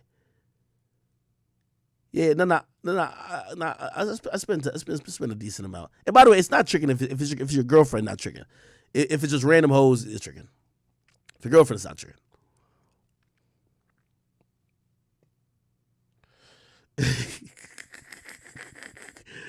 All right. Okay, all right, cool. My bad. That shit just triggered me real quick. We got to get back to let's get back to the fucking topic, right? Let's get back to the fucking topic. Really, what we were talking about before we start getting to this jewelry shit. This is a guy from LVMH, right? The guy owns it, or he's the let me see. He's a co-founder, chairman, and pretty much CEO of this shit. They own everything. So not only Tiffany, let's see what else they own. DFS, what is this? This is some retailer for luxury products. They own what else? I don't know what some of these things are. They own Marc Jacobs. Okay. They basically own a lot of shit. Wow. Didn't they buy like Ace of Spades? I could have swore they bought Ace of Spades. They own Dom Perignon, Jay-Z, LVMH. Yeah, his sale of Ace of Spades to LVMH. Oh, it's under the Moet Hennessy division now. Okay. I bet. All right. So we know who the guy is. We know what he owns. And Kanye saying that this dude killed Virgil. Now that's a wild accusation. Like Ye sometimes tweaked out, bro. Anyway, supposedly one of the friends of Virgil, and this is the creative director over at Supreme, said this. Yo, I gotta draw the line that you using Virgil's death in your Ye is Victim campaign in front of your psychopath peanut algorithm gallery. Your best friend Virgil? Negro, please. This time last year, you said Virgil's designs are a disgrace to the black community in front of your employees at Yeezy. Ask Lucette Holland. I got all the receipts. Don't let me get into things you said about Virgil after his death. Yay, tell the people why you ain't get invited to Virgil's actual funeral, the one before the public one at the museum. You knew Virgil had terminal cancer and you rode on him in group chats at Yeezy interviews. You are broken. Keep Virgil's name out your fucking mouth. Keep Gabrielle's name out your mouth. You're not a victim. You're an insecure narcissist that's dying for validation from the fashion world. Take care. At least we'll always have Uganda. What the fuck is Uganda? Damn. That nigga violated that nigga Ye, man. Did Ye respond to this guy? This guy went crazy on is this the guy who said it?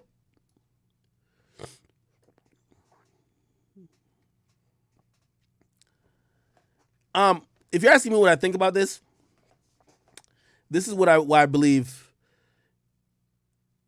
They say many geniuses are mentally ill, and I do believe that Kanye is mentally ill. I feel like he goes through these extreme episodes of I don't know if it's bipolarism or something else that's just mentally affected him.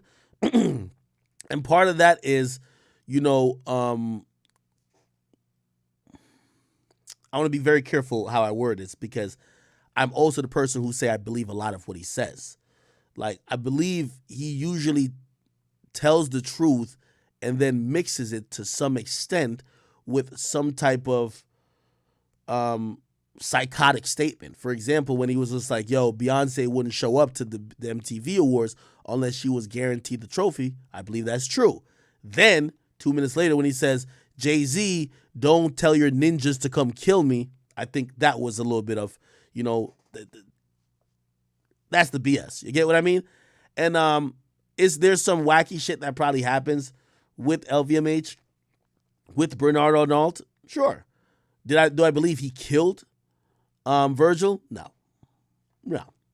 And I think Kanye West, when he goes on these episodes and rants, doesn't understand the power of his words, how you could change the perception of somebody or get people accused for things that they did not do.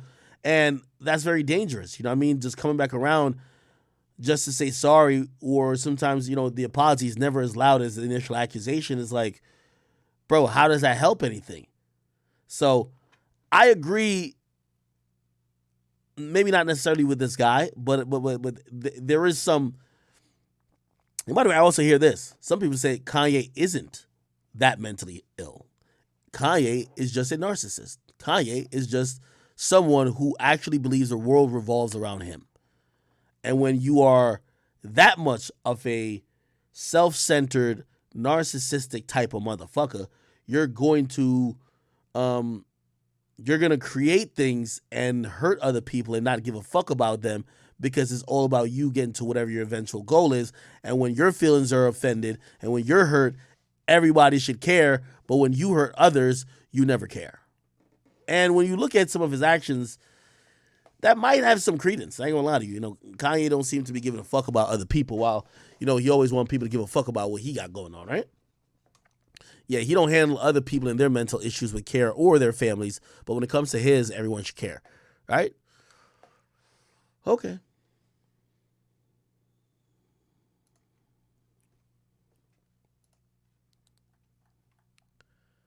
Kanye, well, and this is one of the interesting parts of it, right? I think Kanye feels he's more creative when he's off his meds, right? He said that a lot of people have said that about medication in general. They feel like, it kind of just, it consumes you and kind of constrains you, that you can't really be as creative as you want to be. But it's one of those things. It's kind of like, let's think about Wayne, and this is an extreme example, but Wayne with lean. People used to say Wayne was the most creative when he was off the lean, but that shit was the most destructive to his health. And to equate it to what I'm talking about with Kanye, might be the most creative when he's not on his meds, but it's destructive to not only his relationship, his family life, and sometimes apparently to his own well-being when he acts a certain way, because he's just unhinged. So I don't know. Somebody said, I need Kanye on the podcast. I would love to have Kanye on the podcast. But here's the thing, though. This is one of the great things about Ye, too. Anytime Ye acts up, and again, I keep saying it's better to be liked than to be right. We love Kanye music. Kanye the only nigga who could do anything, and we'll forget about I don't know why people are so now upset again about this White Lives Matter thing with the shirt. Kanye, the same nigga who wore the MAGA hat. He's the same person who were making a lot of statements that was kind of anti what we would probably say the black agenda would be, and we forgave him every single time. Like, okay, y'all mad about the shirt? We gonna forgive him again. Kanye is uncancelable. I know what y'all saying. Oh, no, you can't cancel him. Okay. While I'm on that topic, and to switch to another lane real quick, there's an internet creator. His name is Sneeko. He's someone who kind of took the model after Andrew Tate. He was preaching a lot about the Matrix.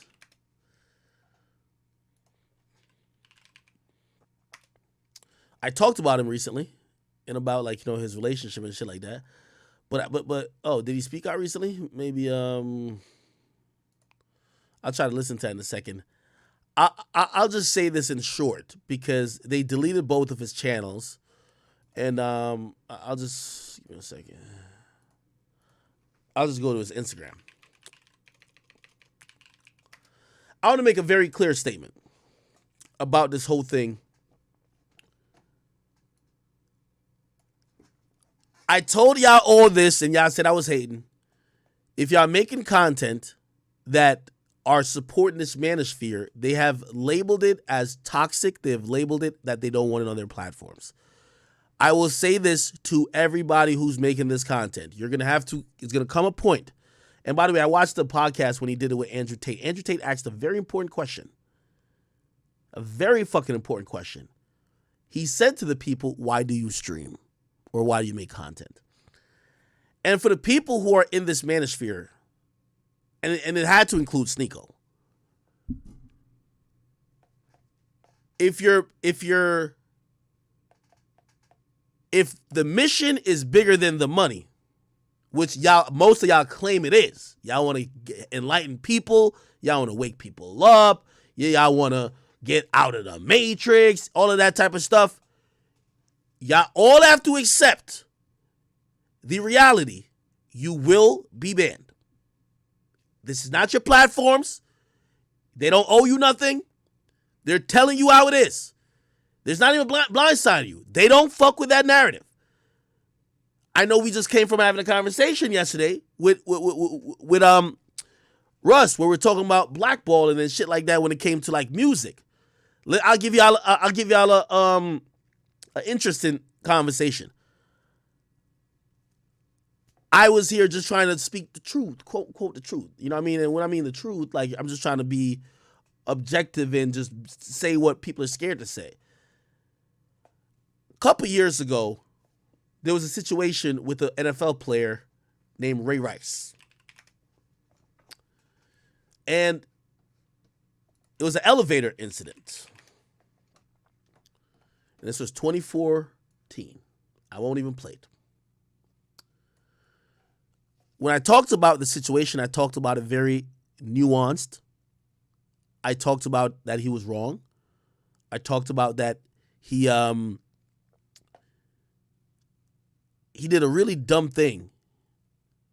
And he had so much to lose in that he needed help based on how he acted. But I also evaluated a longer clip that showed that she might have also antagonized his reaction. I put those videos up because I was trying to just be honest. Be like, okay, yeah, she shouldn't have. I know she was a little drunk, but you got to keep your hands to yourself, whatever. And I'm like, oh, shit, damn. He has more strength than her. He should just, oh, damn, I can't believe he did that. Damn, this nigga don't realize he's an NFL player. You can't be doing that. This is happening at a big casino. Cameras everywhere. You're fucking stupid, whatever. Now, granted, they eventually stayed together. I think they're still married. They actually got married. And people actually think this was a fiance at the time. People think that they jumped the broom really quickly to prevent her from even possibly being forced to cooperate, whether it was, law enforcement. And I don't think his marriage really meant anything for her to cooperate with the NFL. Regardless, he never had a job ever again. YouTube took that down. YouTube took down 2 videos of me talking about the incident. Here's the reason why. I remember there was a bunch of hate comments. It's because it was an ongoing situation. Hate comments came in and they were like, yo, I guess people would find my video because it was really popular. They'd be like, yo, I can't believe you're saying that she was wrong. Because I said she was wrong initially. Let me make a long story short. YouTube clearly let me know when it comes to domestic violence incidents like that, they don't want nuanced conversations about it, brother. They've laid their line in the sand. Oh, you want to be Mr. Technical? Get the fuck out of here with that Mr. Technical shit. Now I could have been like, well, YouTube they don't want me to. I'm telling the truth, nigga. Get the fuck off their platform if you want to do that, brother. That's just really what it is. Get the fuck off of their platform. That's simply put it. So I tell everybody who's doing the manosphere stuff, YouTube has made an example out of Tate. They have let everybody know pretty clearly we don't like this content. So then I ask you all a question. Are you doing it for the money and to be a content creator, or are you so committed to the mission? You can't be both at this point. If you're doing this for the money, and maybe that's the both option, because you're all going to need to tone it the fuck down. Tone it the fuck down. If you don't want to tone it down, because you're all about the truth, and you want to escape the matrix, get the fuck off of YouTube. And you should acknowledge before you're even banned that you're never going to be there. I'm telling you what it is. That's why I told you about the mainstream shit. If you don't want to have that conversation, you ain't even ready for this whole type of shit. Somebody's Tavia says both can be an option. No. YouTube has made it clear they don't want niggas on their platform saying that men and women ain't equal. They don't want it. They don't want it. I'm telling you. They're telling you they don't want it. I don't care how you pretty it up. I don't care if you put a rose on it. They don't want the shit.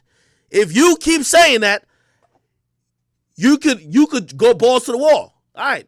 Keep rocking out until they take punitive action. Or you're going to have to dumb it down.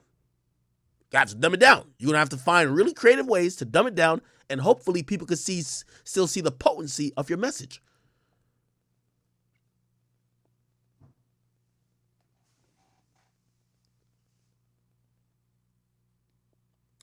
Here's another thing I warn. Andrew Tate is a one of one. I want no one imitating him. Andrew Tate, when he asked Nico that question, one of the reasons I got from why he asked that question, because Andrew Tate got long money from outside of YouTube. He's not doing this for money. He's not doing this to pay his bills. Andrew Tate got hundreds of millions of dollars. So if Andrew Tate gets banned from YouTube, he's still going to drive his Bugatti. He's still going to fly on his private jet, and he's still going to be really good. Now, if you need this job as a YouTuber to pay your rent, to pay your mortgage, to pay your car note, and again, how much do you believe in what you're saying? Are you a revolutionary? Because a lot of people are positioning themselves not as content creators. They're positioning themselves as like, yo, we're here on a mission. Like, we're like a revolutionary. Well, a revolutionary usually accept the fact that they're going to get killed. They accept the fact that those are the people who are balls to the wall. Now, some people like to seem extreme to gain more of an audience. Listen, tone it down. That's all I'm going to say. I love the manosphere people, all the creators. But recognize what YouTube doesn't like. Tone it down if you want to stay on the platform. But we can no longer at this point say, oh, they're not going to let y'all back on. They're taking a hard stance, dog. And here's the thing. They do know when you cut the head off of Tate, Sneeko pops up. You cut the head off Sneeko, I'm pretty sure that like some other nigga's going to pop up. You know what they're going to try to keep doing? Keep cutting heads off. Cut. Again, I understand as a creator.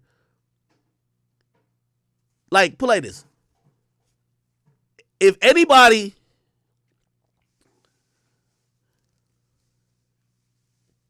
Tate to me was a creator, but I knew he never relied on that shit for income.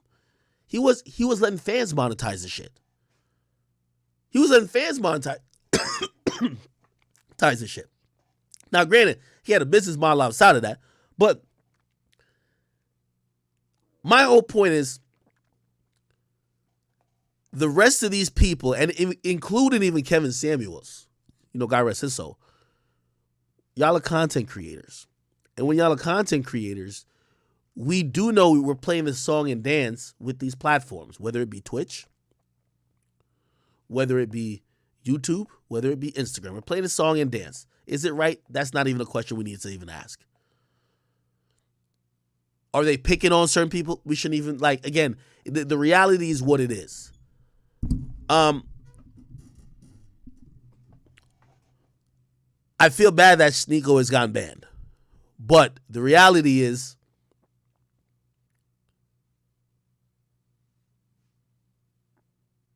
he possibly flailed out like a shooting star. Too quickly, too extreme. And I hope y'all hear Tate now. I listen to Tate still. I be on Rumble. You know what Tate said?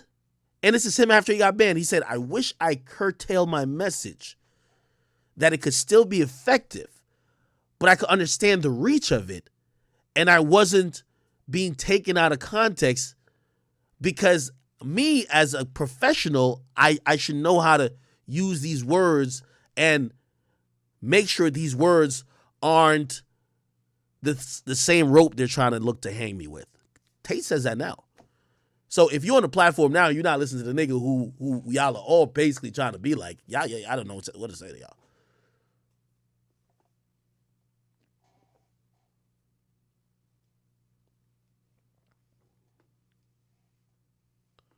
It is what it is.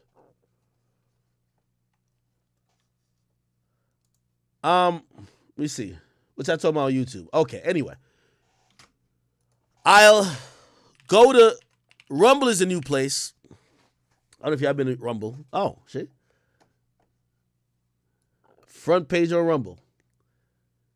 Donald Trump. He's having like a political rally, I'm guessing.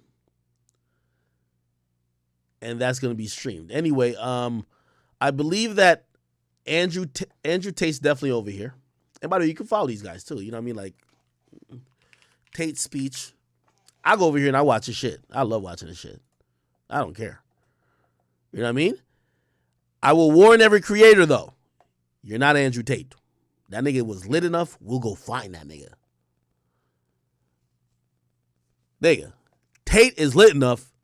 I'll go find that nigga. That's a fact. I need some daily dose of some Tate. Pause. That's my boy. But not a lot of y'all are Tate. The same way how I said, if YouTube got rid of Akademiks, would I be able to exist? Would I nearly have the reach? Hell fucking no. We all got to be honest. That's what I was saying about the blackball conversation yesterday. Like, yo, if they took me out of recommended, yeah, I could still technically exist and I could work harder and blah, blah, blah. But like, bruh, you kind of are controlled a little bit by the reach that these platforms allow you to get through their algorithms and other things. And, you know, you're not that smart if you think that you're bigger than the program.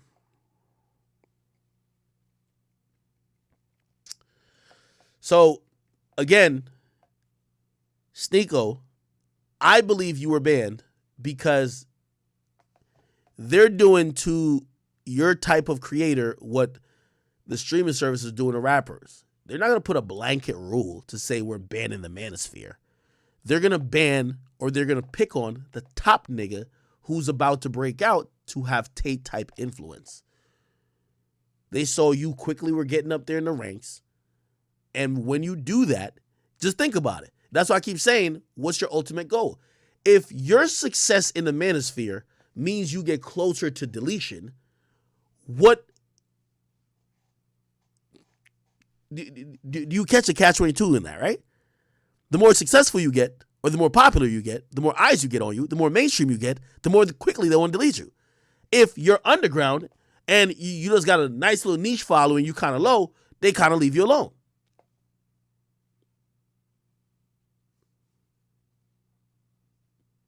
Okay. Somebody said, bro, he was mostly talking about conspiracy theories. They put all those people in the same bucket.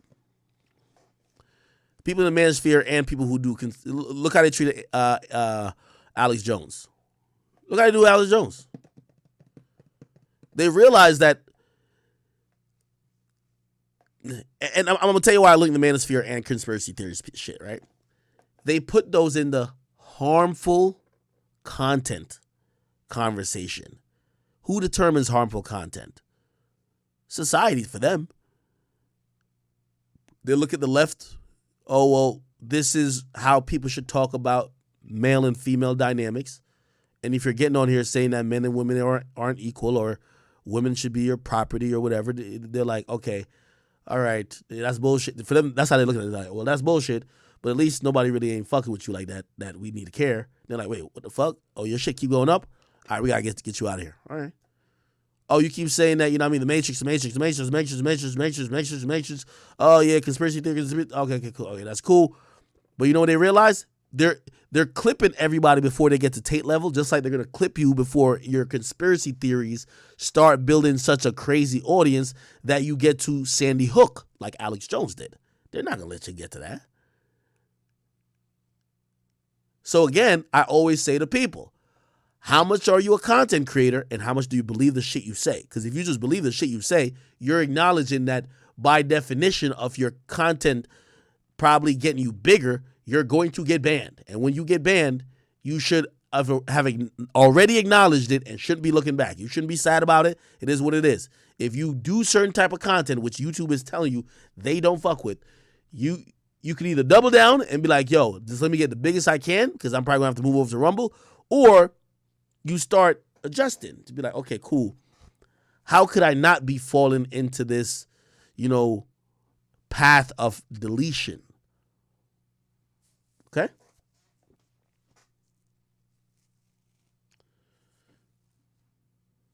All right. Yeah, okay, great. Damn, people, I'm giving y'all a stream. And we still only got 44 subs. This is crazy.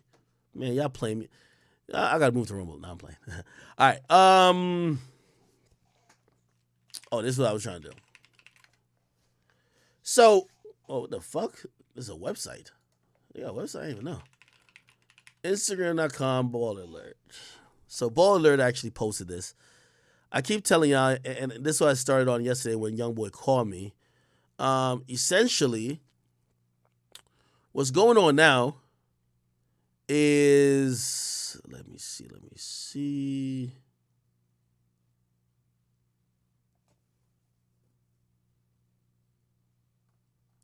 Let's see, where can I find it?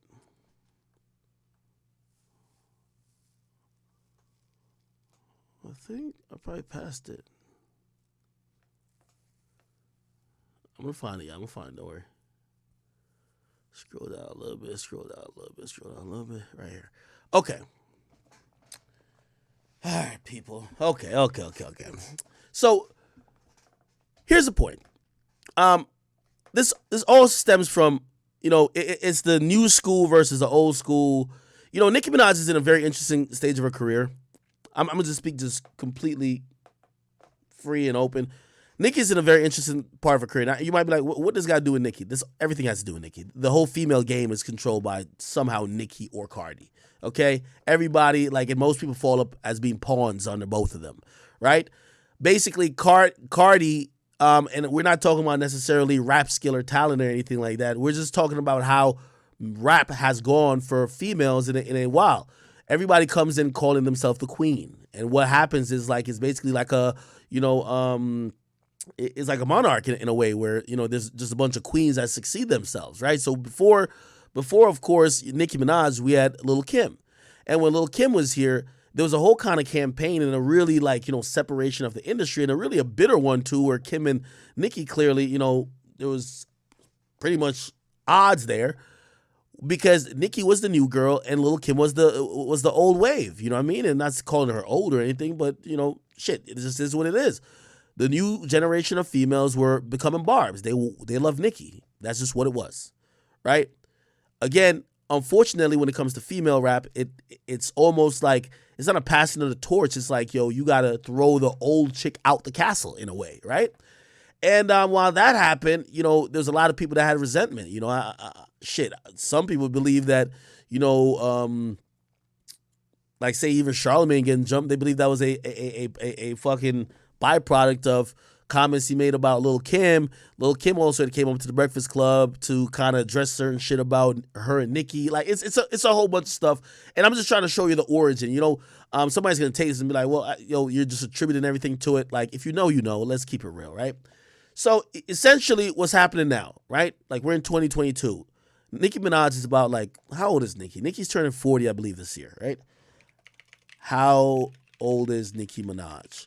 So Nicki Minaj is turning 40 in December, right? She's turning 40 in December, and what happens is just naturally there's a new group of not only artists but also young women who want. Some of them they love the old monarch or whatever, but they want a new queen. You know what I mean? And then you're finding out that she's finally having some adversity. Remember the first 14 years, or actually first 10 years of like Nicki's career when she's hot. She would just get nominated for every female award and win everything. There was no competition. She was just like, completely just killing the whole fucking field. And that's just what it was. Until Cardi came around. Actually, there was a few people who came before that were possible contenders, but Nicki scared all of them off. Nicki could rap better than most people, and Nicki got a huge fan base called the Barbs that bully a lot of people, right? I remember, what's that girl, Miley Cyrus? She was hopping in and out of, she was cosplaying as like a twerker. They got her out of here quickly. There was Iggy Azalea. They got her out of here early. Nicki has never been welcoming pretty much for a new, I won't say competitor, but someone else to share in the throne. And what I mean by the throne is that, think about it. When we think about male rappers who are like the kings of the shit right now, we can name a few. We could say Lil Baby, one of them. We could say Drake. We could say Kendrick. We could say Cole. And even though you might like one over the other, and if I ask you your top three, you might rank him, whatever the case is, there's just many people that share in what you would call this, dynamic for males. When it comes to females, it's almost like they treat the shit like it's, again, like a monarch. It's like there's a queen and then peasants. So essentially, they've been disrupting what's going on because people have now started to fuck with Cardi. And another thing that probably throws a monkey wrench into it, a lot of it is because of Cardi's personality. They love Cardi's personality. It kind of helps them to like the music. I don't think nobody thinks Cardi's a better rapper than Nicki, but that's just what it is. Okay, let me keep advancing this conversation. So what's happened over the years, and Cardi and Nicki got into it. We saw that at the Met Gala. Cardi had a whole knot on her head, and obviously Nicki Minaj kind of like went back and forth and kind of said there was a Nicki hate train. Cardi at that time was, signed to Solid Foundation. Her man, Offset, is in the Migos. The Migos clearly was under QC. This was happier times, not current day, where Offset is just rolling solo with this woman. Anyway, at that time, we hear a group that burst onto the scene around after 2018. Remember, Motorsport was a whole thing. But also, remember, right after Drake drops his last project, right, which was Scorpion, which had a bunch of, or was it Scorpion that had, no, it wasn't Scorpion that had like, what album was, yeah, it was that. Yeah, Scorpion, like, was it the Kiki, do you love me, all that shit? Kiki, do you love me, right? In my feelings, right? I think that was on Scorpion. Yeah. Was it? Let me just go to Genius. That's In My Feelings.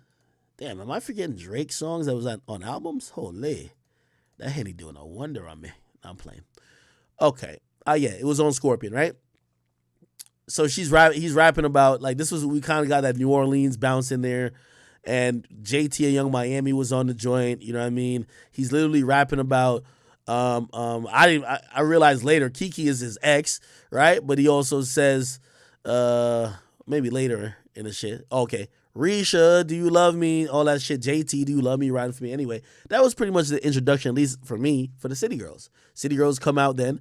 Then they have a breakout song called Act Up. That shit was written by Yachty. Everybody knows it. Real ass bitch, give a fuck about a nigga, all that type of stuff. Great. They come in the game. They're into this ratchet, like, girl empowerment era of music where Cardi already was kind of popping shit in when she came out with Bodak Yellow and just kind of just being ratchet and showing up and turning up on her Instagram Live.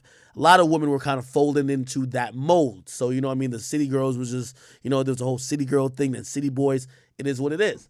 Okay, so why am I saying that? Because this is a QC type of thing, right? So this is Cardi, who kind of kicks the door down a little bit. She's leading a new wave.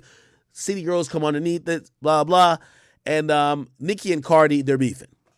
Okay, fast forward to 2022. A lot of things has changed. First of all, Cardi ain't putting out enough music like that. By the way, Cardi back in the day did a song with them. Cardi B, City Girls. The song is called Twerk. Very successful song. It does a lot of streams, okay? Keep in mind, I personally don't think City Girls have had that many hits by themselves. Or even after Act Up. I think after Act Up, it's been, it's not like they're just killing us with anthems all the time. But, they catch one here and there. Anyway, this was assisted by Cardi B. I guess long story short, people figured, and unfortunately, everybody talking about YoungBoy and what's his name? YoungBoy and Dirk. A lot of people figure like you got to pick a side. Well, when it comes to the female rap, you definitely got to pick a side. So a lot of people figure, okay, well, they're on Cardi's side. They're signed to QC. Cardi's boyfriend is on QC. Cardi signed to Solid Foundation. It all makes sense, this and third. But in 2022, Offset no longer on QC.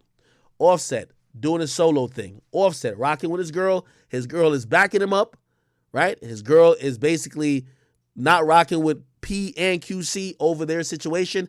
Of course, his wife is going to be backing him up. They have separated from QC, and I'm guessing that label loyalty shit is out the window because I don't know if it's timing, but we never seen JT do a song with Nicki. We never heard her really be too complimentary of Nicki. Actually, we heard a diss song prior to her being famous of Nicki, which made the whole shit work out of where she fell because she fell over the QC side. Now she's doing a song with Nicki and she's apologizing for dissing Nicki, okay? Okay, so you can imagine tensions already going on, right? Remember, you helped put the City Girls on by you giving them a hot song, right? You were also helping pretty much the female shit in QC, Cardi, right? And essentially, now the chicks you help, they're working with Nicki. And now, might just be a little tension. Anyway, it all culminates to this. And I know I'm sorry for the long talk up, but I know I don't cover female stuff all the time, but I clearly see what's going on. Cardi B and JT just get into it. Now, this is how it gets kicked off. Cardi B says that's a lapdog. Now, why? Why is she calling JT a lapdog? Now, JT was on Nicki Minaj live. Everybody felt like she was just like bowing down to Nicki. Here we go. I was going to treat you really big, and I just like be nervous, but we will meet, and I think that I'm gonna let you go to bed. Yes, baby, thank you. I love you dearly, and I appreciate you so much for doing on the Queen Mix. And shout out to our other babies. So we are officially, our group name is Queen Mix. In case y'all bitches and y'all duds did not know, it's me, Jatavia, Bia, Malibu, Aqua B, Roman. Yeah, let's get. Okay, let me also stop it right here. There's something just pathetic and disgusting that's going on in music. Like, all these women, they seem to like, and by the way, I understand it. Maybe I shouldn't say pathetic and disgusting because these women grew up on Nicki Minaj. And when you grew up and Nicki was your idol, just like how a lot of people grew up and they didn't really, even though they loved Nicki, they didn't want to pick a side against Lil' Kim because they grew up and Lil' Kim was their idol. You know what I mean? So a lot of these chicks, they want to be accepted by Nicki. But let's be honest, like Nicki really don't want nobody to be her equal. She don't want to be like, yo, this is the next. Yo, she's not gonna tell her, like, she's not trying to pass the torch. Like, you see what Wayne did with Drake? She's not trying to do that. I ain't gonna lie to you. I've always said I think Nicki would feel a little bit better because she wants the superiority complex over all these women who, I get it, they all grew up watching her, but just start a label, just sign all of them. You won't feel bad if they're doing good. You know what I mean? You don't have to feel bad if, oh, shit, she's having success with my op. Like, Nicki's about to be 40, but she's, like, kind of still petty on the shit, right? So, essentially, she gives these girls looks, and all these girls just suck. I mean, they're sucking the blood out of her clit, like, going crazy. Like, every one of them. I mean, if you ever see Nicki on live with these girls, they're selling their soul. They're selling everything. They'll do anything. Anything. I mean, they would, like I guarantee if they were around Nicki and Nicki cut like a wet fart, they'll be like, what's that? Oh my God. What's that? What's that fragrance? Is that Tom Ford? Oh my God. Is that? Oh my. This gotta be Dior. I'm telling you. Like, it's sickening actually. But I understand it. You know what I mean? They looked up to her. Nicki, every time I see it, and this is just my opinion, I could be wrong, it's always demeaning. Nicki might be saying, friendly things and like girly and this and third, but Nicki always makes it very clear to the audience that that's this chick is bowing down and kissing the fucking ring. Every single time. I don't care how it looks. This chick is kissing the ring. I don't need her. She needs me. Every single time. I watch it, and they all squirming. Like, you could tell your arm is getting twisted to fucking kiss the ring. Y'all all do it. Y'all gotta do it. And you know why y'all gotta do it? Because y'all don't got no fan base like Nicki fan base, okay? Y'all can't. You see, let me also explain the type of woman that's doing this. And this is why she fell out with most of the women who either tried to do it before or tired of doing it. For example, Meg Thee Stallion. Meg Thee Stallion got a little hotties following or whatever, and she just stopped fucking with that shit. She, like, you know what I mean? She was really cool with her and Nicki. Then, you know what happened? She did a song with Cardi. Nicki don't fuck with her no more. You get me? Nicki's just sending subliminals to her. Nicki's dissing her in this song. That's why I tell Meg, pick up a stick. Here's another problem with what's going on in rap. Nobody's picking up no sticks, okay? Pick up the Glock with the switchy. Get in the booth. Drop a diss. Like, yo, don't let these chicks talk to you like that. Do you think that, and this is my question to every female rapper, I know you want her little fan base, little barbs. I get it. I know. You yearn for it. Y'all all are so jealous of it. Y'all used to be barbs. Y'all are barbs yourselves. But let me ask y'all a question. Do you think by sucking her fucking nipple, y'all will ever get her fan base rather than rapping to go get it? Y'all never, not because y'all are live and she's giving y'all a cosign and she's making you kiss the ring, means you're going to, the barbs are only loyal to Nicki Minaj. Nobody else. They'll only be fucking with you for as long as Nicki tells them to. I say Nicki talks in code. Yo, Nicki, kudos. I've never seen a control I've never seen potentially Beyonce could have had that, but Beyonce never used her fan base like this. Nicki talks in codes to her fan base. When Nicki types, yo, I'm gonna go to Nicki's Twitter feed and show y'all some shit. Nicki literally basically says, if any barb supports my op, kick him out the fan club. Do you know what it does to a fucking fan who probably, like, Nicki follows these people back, like their tweets, whatever. These fans are so brainwashed. Just that threat, bro, they will stop supporting anybody. And it's it's millions of them, actually. So Nicki controls these people. And if Nicki don't feel like Nicki wields them at her very wish. And these other artists, they're trying to say Nicki's favor because they want Nicki to wield them in their favor, right? But I also look at them, I'm like, yo, is it a fulfilling career that you're actually having if you need to suck up to this woman and you can't work with half the industry because of her and you got to play these politics, which is her politics, and you basically you're always going to be an underling. The woman is 40 and y'all niggas, y'all scared to pick up a stick. You're never going to get her fan base by being on live with her and kiki with her and chatting with her and laughing with her. Make a diss song, make a hot song, make some hits. But here's the problem. None of y'all can do music. That's the fucking problem. That's why I'm not mad that Nicki treats y'all like that. Y'all can't do shit. Y'all don't make no good music. Y'all be basically just begging to be on a remix. Like, come the fuck on. The Billboards is just not your friend. Y'all on every chart but the Billboard chart. Okay? If y'all was they should have a chart. How many times are you posted on the Shade Room this week for your relationship? Y'all would top that shit. Are you ever on the Billboard charts? Nope. Are you posted 3 million times this week for you and your relationship goals? Yep. Of course Nicki don't respond to y'all. No. Of course she don't respect y'all. Because y'all got to kiss the ring. She realizes y'all are pawns. And you know what she does? Because she already went there with Cardi. She knows that was the first time I see Nicki break down a little bit. Because Nicki said, there's a hate train against me. Look how they treated me. It's the first time I see Nicki get bullied in this industry when she went up against Cardi. She ain't go head to head with Cardi since. She fell back. And you know what she does now? She plays chess. And I like that, Nicki, because you have a lot of pawns. They're all pawns. All these new chicks are pawns. They all want to get on your live and just like kiki with you because they want a verse. So you know what Nicki does? I'm going to give you a shout out. I'm going to give you a follow. I'm going to give you a remix. And you know what you do? Go attack that bitch. Or you go subtweet her. Or you don't work with her. And I'm going to play this little game. And Nicki's amazing with it. Again, you can't blame Nicki when she knows these chicks can't pick up a stick. They can't pick up a stick. So why are y'all all just, oh my God, Nicki. You know why? Nicki know y'all couldn't make a hit if y'all life depended on these on yourselves. That's the problem. That's the problem.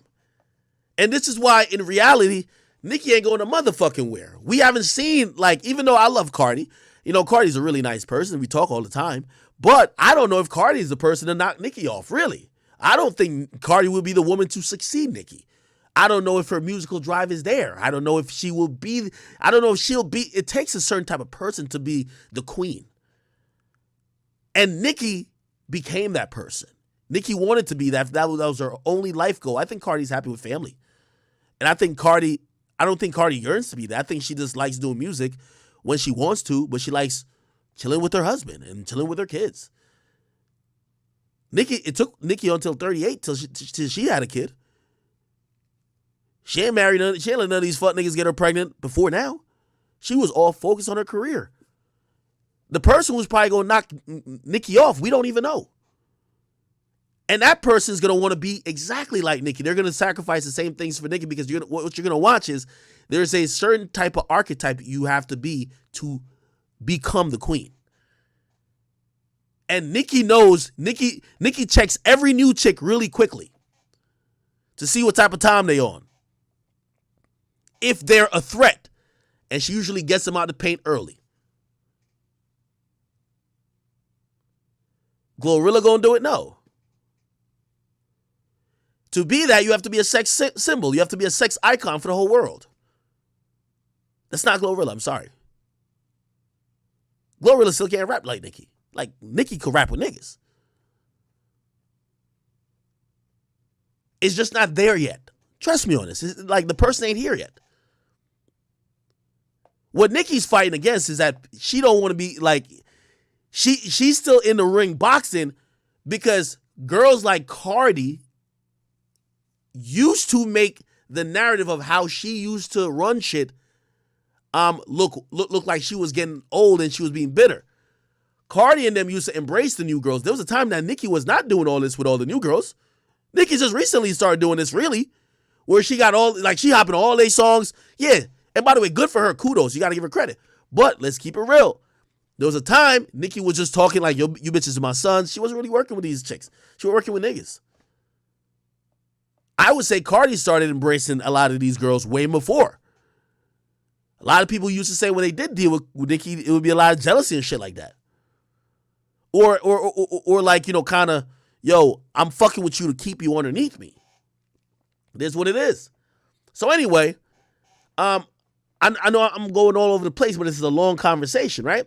So when we see, where is it? When we see Cardi says lapdog, she's just basically dissing JT to say, you're Nicki Minaj's you're the new lapdog for Nicki Minaj. A lapdog is a person you go send to do dirty work. Like, yo, okay, just because you're getting petted by the owner, you about to go do some dumb shit.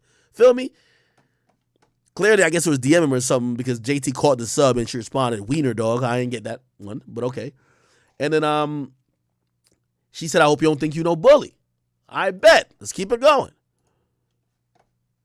Cardi says, go fetch. You see, Cardi basically, like, she peep game. Yo, you chicks is just acting like, yo, y'all are Nicki Minaj attack dogs. That's all y'all are. Like, Nicki don't want to step to Cardi now. I'm telling you. Nicki, which, by the way, I don't know how it will go because at the end of the day, I think Cardi is way more likable. Remember, I told you it's better to be liked than to be right. Cardi is more liked in outside of Nicki's fan base. Cardi is more liked by the industry, more liked by general fans more than Nicki. Remember I said, it's better to be liked than to be right. It don't matter that Nicki could rap better. It don't matter about these other intangibles. It don't matter. Who's liked more? Cardi. This is why they're having these issues. Okay. So JT finally just addresses it and said, Cardi, you fetch a real fucking talent. You DMing while you come on here to put on a show for these kids. Somebody says, yo, did Nicki put you up to this? Which obviously that's what Cardi's alluding to anyway. By the way, there's some subtweeting before. There was a bunch of subtweeting. That's why this shit kicked off. And I guess they'd gotten the DMs and it went public, right? JT says, no. See? Y'all want to know so bad to be wrong. I don't gossip with her about nobody. All of this is because of fan pages, okay? Now, that's another thing, too. Fan pages divide. Like, I'm not going to lie. Like, if you ever look at any, like, you know, obviously we have chart data and certain other people who report stats and streams and shit like that. you'll have the Cardi like stand pages and the Nicki stand pages. All they do is troll other women lack of sales or flops and report their wins. So the fan pages create this like adversarial type of fucking atmosphere. But it's not only the fan pages, bro. Again, I'm gonna go to Nicki Minaj. Actually, let me do it now. You want to go to Nicki Minaj Twitter account? Let's decipher what Nicki's on. Nicki B, I'm telling you, she controlled these bars. I've never seen some shit like this, bro. This is, if I'm her, I wouldn't like, this is all her fun. First of all, you could tell who she beefing with. This is if you ever want to figure out who Nicki is going at, go to her likes. First thing you got to do, go to her likes. Go to her likes. Here we go. She just like this on the 3rd. Y'all forgot that fast? So Nicki gave her fan. Think about this. This is a mental illness. Nicki gave the Barbs a rule. Apparently, Lotto said, listen, I'll tell you the whole story. Like, I know all this shit. Lotto said something. Nicki unfollowed Lotto, right? And now Nicki is telling her fans, since I don't follow her, none of y'all better fuck with her. And Nicki's basically threatening her fans like, we'll kick you out the barb hood if you don't listen to what I say. So this is what one of them is saying. Ken Barb, this is the person's name. Y'all forgot that fast, right? This is what Nicki tweeted. No, babe. The rule is, imagine talking to your fans like, yo, you're literally telling them how to act as people. Go comment, I guess, but don't retweet the dud. So essentially, she's saying you could go troll the person I don't fuck with. So like if you want to tweet, comment at them like say, yo, Nicki better or whatever the case is, or be like, yo, just say some shit to piss them off, cool, but don't retweet them. She's calling the dud the person she don't fuck with. She's talking about Lotto, bro. That's just what it is. Don't retweet the dud. Don't quote tweet the dud. Think what else? This is how she talks to her fans. Like she's giving them rules on how to fucking use their own internet. These motherfuckers is acting like Nicki's paying their bill. Like imagine your favorite artist saying, you got to do these things to remain a fan of mine. That's just what it is. Okay, cool. All right. Bro, all you got to do is go to her likes because, you know, like she tries to communicate in these like weird ways, but like, you know, like, it's like a preteen girl. Like, yo, you ever dealt with a girl in college? If you ever want to know what mood she's in, go to her likes. Man, I know I shouldn't have stayed single for the summer, and I should have been on my FREE fuck nigga free shit. You know what it means? She just wasted her time with some nigga. Like, bro, women give away their whole mood by just go to their likes. Like, do I need to like decipher this? So Nicki thinks she probably be mad covert. Bro, you in your likes all the time sending a message. Okay, cool. Here we go. All right. Let me see. I'm gonna find some shit. Right? Okay, look at this one. She liked this tweet. For someone who uses her likeness, I would think you understand a few things about her now. Barbs, this is the first sign of betrayal. Unfollow immediately if you happen to follow this guy. When she likes this is a hint to her whole follower base. This person is kicked out of the Barb hood. Now, let's see what this person did or what their picture is. I don't know what it is. Hopefully, we don't know wild shit on the profile. Yeah, this nigga look like a Barb. This look like a Barb. Pause. Like, what the fuck? Pause, bro. Pause. Let me just get off of this page, bro. Like, pause. Like, pause, bro. Pause, bro. Bruv!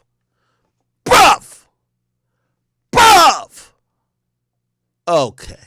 I'm just trying to show you. The thing is,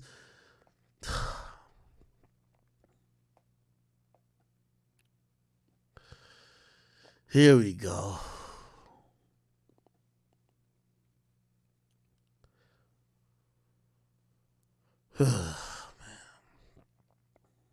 Okay. I'm gonna try to. Did she unlike her shit? There was a whole bunch of shit she liked, bro. Look like they've been arguing this one guy a lot. I don't know what he did. I guess they kicked him out of the Barbie bus. I don't know. Let me see if I can find it.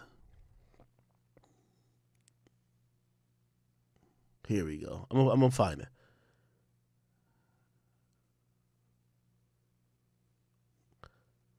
You got to catch it right when there's like some back and forth going on. Hold on.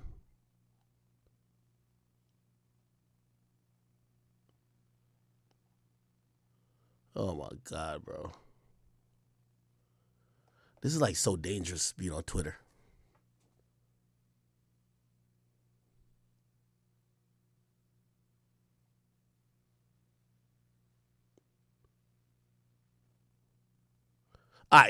Yeah, I don't want to go through her likes just off the fact that, yo, like, I don't want, like, to be a fucking naked thing on this shit.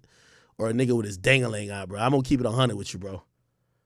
I'm going to keep it 100 with you. Like, I'm kind of scared I'm going to see, like, some shit I don't want to see, bro. And like, Twitch not going to fuck with it.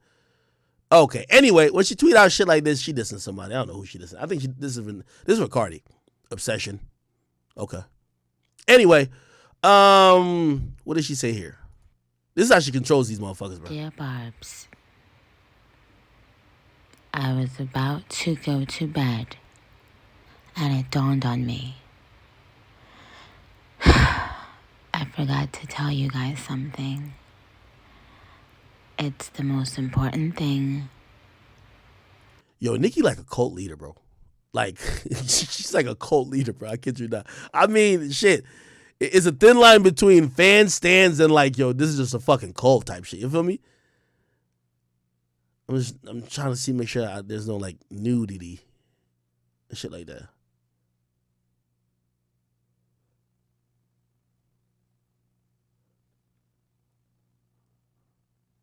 Okay, hold on. Shit, I gotta like vet these posts. Hold on. Okay. So apparently her fans know, I guess she follows a bunch of them. I always say the first rule of protecting someone's peace is to respect their wishes. Her peace is important to me, so I'll keep all the duds blocked. Remember, the duds are our ops. So her fans, which by the way, all of these fans, they're just called something Mirage fan account. They'll just be called fucking a fan account. You get what I mean? This person made a Twitter with their own internet service, with their own energy, but they can't tweet what they want on their timeline because Nicki possibly sees it. And if Nicki sees one of her ops, aka the duds, it will upset Nicki's peace, so they won't tweet in the possibility of upsetting Nicki. Look how Nicki responds to it. Look what this person says. I don't know how many times she got to tell y'all not to put them faces on her timeline. It's annoying. You know what she says? Babe, send me your Cash App. I'm a Sag. We're seekers of truth and understanding. So I truly value gems and people who give me gems in life. Gems are sent directly from above. Yo, Nicki 40 and some of these people are just like 14, bro. Actually, no, these are probably grown people. I ain't gonna lie to you. Look, I'm disqualifying everybody who can't follow simple instructions. Nigga, this sounds like a cult. Okay, in honor of Fine 9, which barb are you? You can only choose one. When you choose it, tweet it. Tweet it one time, in one tweet. Once. Go. When I'm talking to chat barbs or when I'm talking to the smart barbs, fun barbs, management. What the fuck? Getting unfollowed for dragging a dud via quote tweets is my biggest fear. So I just ignore the dud behavior these days. Nicki replies, LOL. Look how she gives it. Look at it. This is crazy. Refer to all known duds by their nickname or their Nicki name. So Nicki has renamed all her ops. And she's telling her fans, don't call them by their name. Call them by the name I give them. If you know. Other than that, yes. Look. Somebody says, wait, okay, so no writing the name of the dud? Ding, ding, ding. Somebody says, just don't put the dud upon your timeline. Ding, ding, ding. Do you hear this?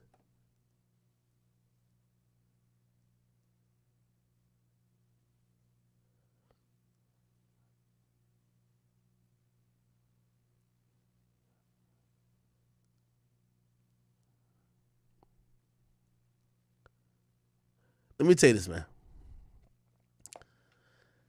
Nicki has a fan base that I've never seen any artist have that they could control and manipulate like this, man. It's kind of crazy. It's crazy, bro. If she's doing that with fans, imagine these artists who are fanning out too. She's doing it to them too. Okay. So let's go back to the JT and Cardi shit. JT says, I'm not like that at all. I've been doing remixes and never got credit for because somebody says, yo, JT, Akbar, Bia, and Katie bands after seeing Glorilla. So Glorilla got a top 10 hit, right? And I believe the top 10 song has Cardi B on. It's called Tomorrow. I like Glorilla. So they calling out these girls to say, y'all all sucking Nicki Minaj's clit. And y'all all doing it for a top 10 song while another artist just got a top 10 song without doing that. And they did it without Nicki. So what was the point? Right? So some people call him out for dick riding. Hear what JT says. I'm not like that at all. I've been doing remixes and never got credit on a chart, but they get sung word for word and help push original songs as intended. Unlike y'all, well, I can't even say y'all because you don't rap. You tweet, congratulations to Glow, stream, fuck nigga free remix, and the Queen mix. Cardi on her head. Hear what Cardi says. And my records live in the top 10. Oh, shit. Ah, shit. She said my records live in the top 10. Then JT responds. She says, wait, I'm back for this last tweet because who doing anything for doggy treats? If anything, Glorilla have Glorilla have you a bone or gave. Glorilla gave you a bone. Oh, wait, why do they have Cardi's tweet? Let me read Cardi's tweet first. Matter of fact, I'm not even doing this on the timeline. It's becoming real repetitive for the doggy treats. We already addressing DMs. Goodbye, y'all. She says, wait, I'm back for the last tweet because who doing anything for doggy treats? If anything, Glorilla gave you a bone that you needed to go feed that dog that you was posing by the pool with for hot shit. Fancy pants. And somebody says, damn, she really be keeping up with Cardi's feed.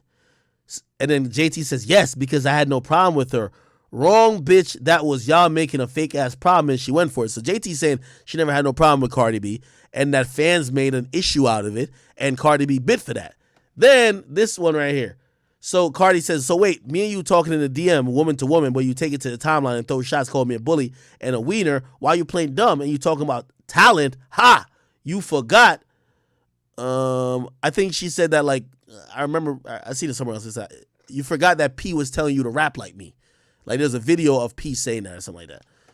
JT says, no, you wanted our written for our hooks, for our sound, because you clearly have none. Ask any right. I write my own shit. You know that. Then this comes again. She says that was before you replied and said you was talking about me. So I said, tell the world why you said I'm a lapdog, Cardi. Then Cardi says, hot shit debut more than any song you ever dropped or been on. Prison Pants, everything. Everybody has good and bad moments, but you haven't had one since what? Act Up. Holy shit. Yo, JT, I'm gonna keep it 100 with you.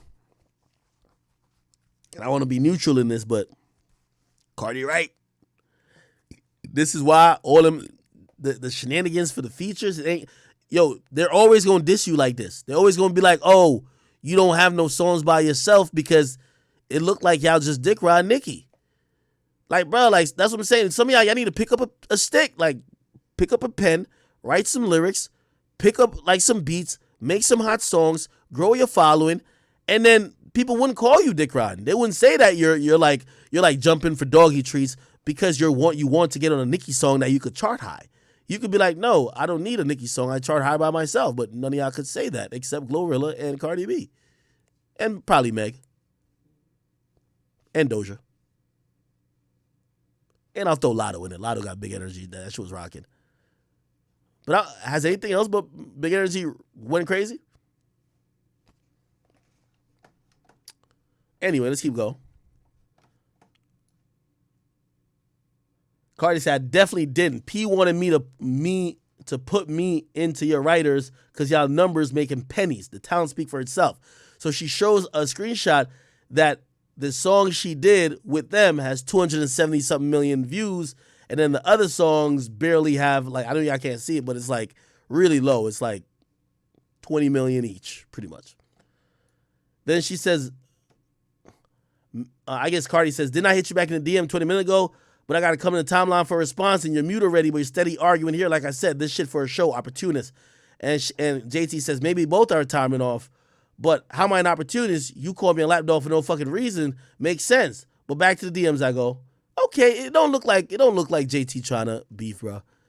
Yeah, Cardi, you got to deactivate, man. It don't look like she's trying to beef. I think she felt like you just jumped out the window and dissed her. And she feel like the problem came from you misinterpreting, maybe read into some fan page shit. Nah. Because the JT who I'm thinking about, she's hella spicy. And right here, I wouldn't say she copping please, but she not trying to beef, bro.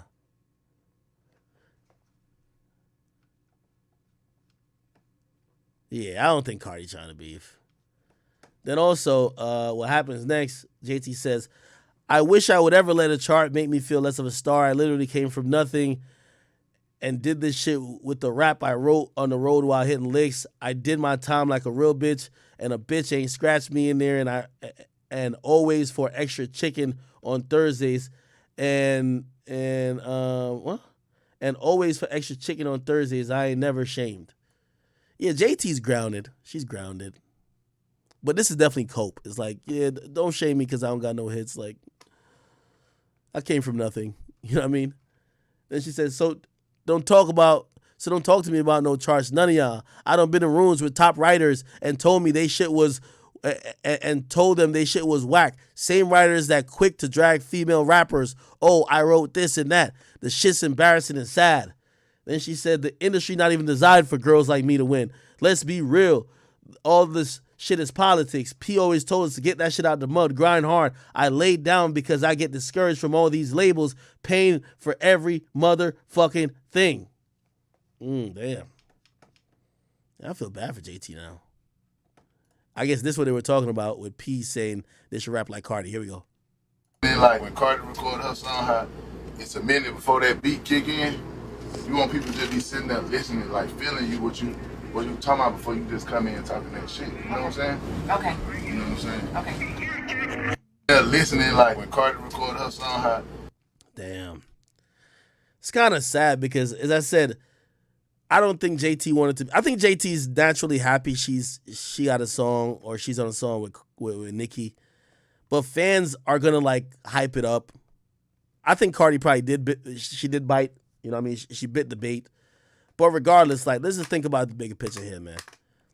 JT, you ended up being a pawn for Nicki. Like, trust me, Nicki not gonna fuck with you after this song's done. You know what I mean? Now you and Cardi have a strained relationship. Like, unfortunately, I gotta tell y'all females to put y'all own work in, man. Build y'all own clout up. Build y'all own situation up. Because it kind of feels bad when y'all getting thrown in situations where we really know. And by the way, in the midst of this, I don't know if people realize in the midst of this whole beef, hold on. In the midst of the whole beef, both of them changed their fucking profile picture. Like Nicki Minaj and Cardi B. Nicki changed her profile to JT because she's supporting her. As I said, Nicki uses these girls like pawns. So Nicki's like, yo, go attack her, right? So, of course, Nicki gonna change her profile picture to JT to, like, passively to support, like, yo, Barbs, y'all go support her while she beefing with my op. You feel me? And, of course, Cardi, who's now hip to the game, Cardi changes her profile pic to Remy Ma, and Remy Ma, obviously, you know, did Sheether and was beefing with Nicki Minaj. So, it's kind of sad, bro. It's kind of sad. Oh, boy. Oh, that shit has got me tired, nigga. I'm getting the fuck off here. Did I not covered anything else? Oh, I just want to talk about this shit real quick. What are y'all opinions on What's y'all opinions on my man? Let's see if I can find my man Lil Uzi Vert flexing with a belly button ring. You know what I mean? That shit look cute. Nah, I mean, you know, y'all niggas know, yo, y'all niggas know where that $26 million diamond finna go next.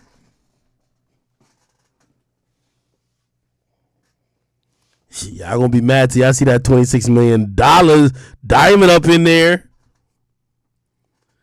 Y'all know how Iron Man got that big ass shit in his chest? Uzi gonna have it in his belly button.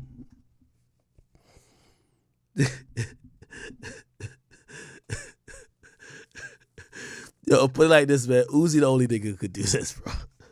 Uzi the only nigga who could do this. Yo, I'm gonna keep it real with you. This is like some Kid Cudi behavior. I'm gonna keep it 100 with you. I think Kid Cudi had a belly button ring too, nigga. Like, I'm gonna keep it real with you. Like, I couldn't believe it. Kid Cudi belly button ring.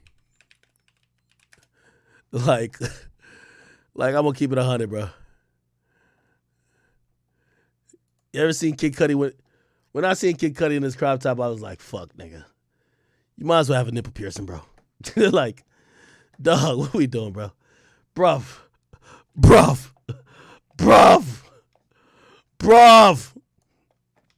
He ain't had no belly button piercing, but shit.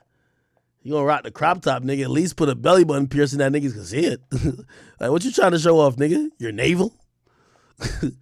Like, niggas just... I don't know, man. Yo, listen. Yo, Uzi the only nigga who can get away with this, man. Uzi the only nigga who can get away with this, man.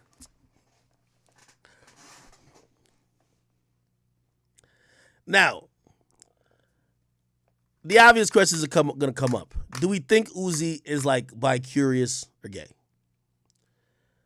From everybody who I've talked to who said they talked to Uzi and they've been around Uzi, bro, they say Uzi's like a regular Philly nigga who like he not gangster, but like, bro, like he's just a regular nigga.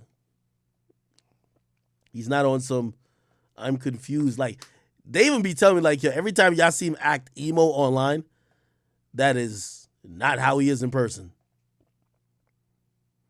He is very regular. Very regular. That's what they tell me. I just can't believe Uzi show up to the basketball court and he take his shirt off like, I bet, yo, I'm about to, I got next. And he got a belly button ring in.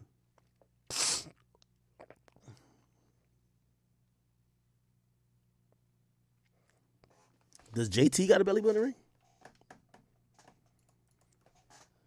JT City Girls. Belly button ring. Does she? Shit. I don't know, man. I'm just wondering if it's ever a situation where he lose, the back or the screw-on part to the belly button ring. Say he loses his. Does he ask JT? JT, I need something for my belly button ring. Hold me down. Somebody say it's an aesthetic. You're right. He do got a septum pierce. I think people would normally get mad at that, but like, it's just like, oh, that's Uzi. I don't know. Somebody said, are they still together? Yeah. And by the way, she defended her man having a belly button ring because people thought she was going to be ashamed. Hell to the no. This is what she said. Hold on. This is what she said. Whatever she said, she probably put a period on it. Let me see if I can find it.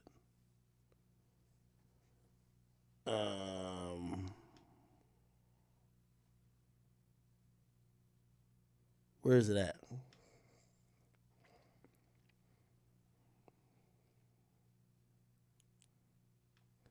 She basically was just like, yo, she supported her man type shit. You feel me?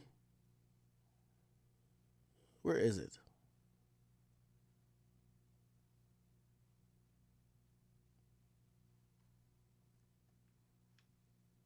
Where is this shit? Anyway, she said she supported a man, bro. Good for her. Good for them. I don't know, dog. I mean, I would say like I think he's doing it to like kind of be shocking a little bit, but I don't know, bro. Like I don't get the appeal of like a man looking to see his belly button glisten. You feel me? I don't know. You know what I mean? Like Uzi's a different, interesting motherfucker. I'd love to have him off the record. I don't think he'll ever do it. I think he's just one of them niggas who, you know, does Cardi have a belly button ring? Let me Google this shit. Playboy Cardi belly button ring.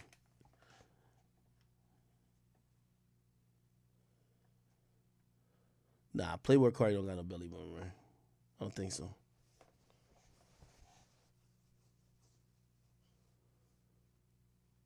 Does he have a belly button? Bro, I don't know, bro. Bro, I don't know, bro.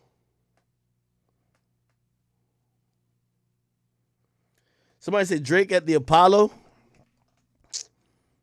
Drake ain't giving me no fucking tickets, bro. Drake ain't giving me a motherfucking tickets, bro. I would love to go to watch Drake at the Apollo. So, I don't even know, is he just performing music? Like, why the fuck would he pick the Apollo? Let me go to his page, Champagne Poppy.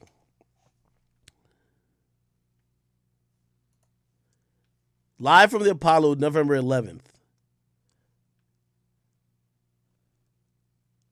Oh, I don't think this is a performance, though. Look, Sound 42 Lincoln Bar to win tickets, but it also says, what do you call it again? Sirius XM. I think this is him doing a radio show. I don't think it's a performance.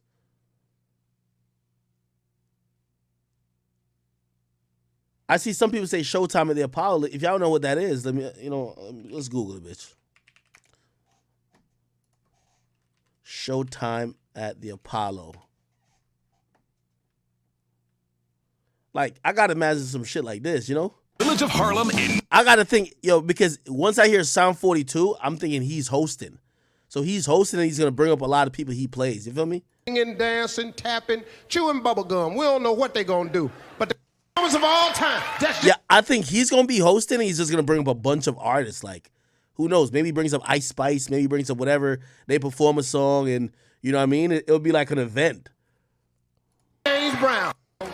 Woo, Joe. I think they used to have something called like the Sandman.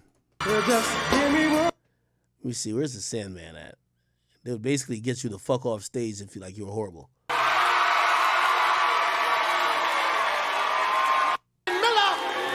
Father did a film called Sweet Sex, depicted the life.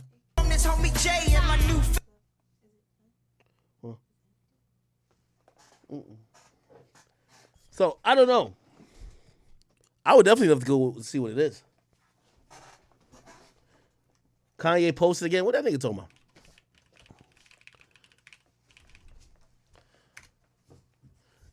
By the way, yo, Drake, they just upped the ante, bro. Yo, your next tour got to be stadiums, my nigga. Drake, I'm going to just keep it 100 with you, bro. Drake. Bad Bunny doing stadiums, dog. Like, that nigga making everybody look crazy, bro. Like, me and Boy Wonder was arguing recently because he was like, yo, he's like, yo, the boy could do stadiums too. I said, I do think Drake could do stadiums. I don't know if Drake could do, like, some of these stadiums, like, 5 nights in a row. Like this nigga Bad Bunny, though. That nigga's different. That boy is different. So, Drake, I need your next tour to be a stadium tour, bro. I need it to be, bro. Instagram Kanye West.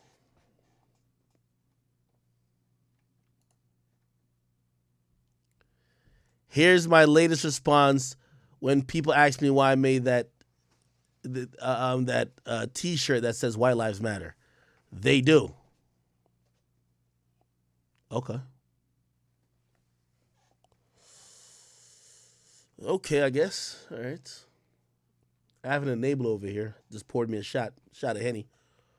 Chad, we not even at 50 subs, man. Y'all let me down. Goddamn. Hope you didn't spike my drink. Trying to do some Cardi B shit to me. Okay. All right. What we ain't talking about?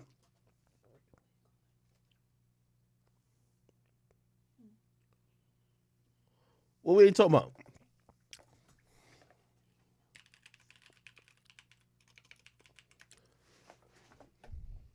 Okay. Let me see.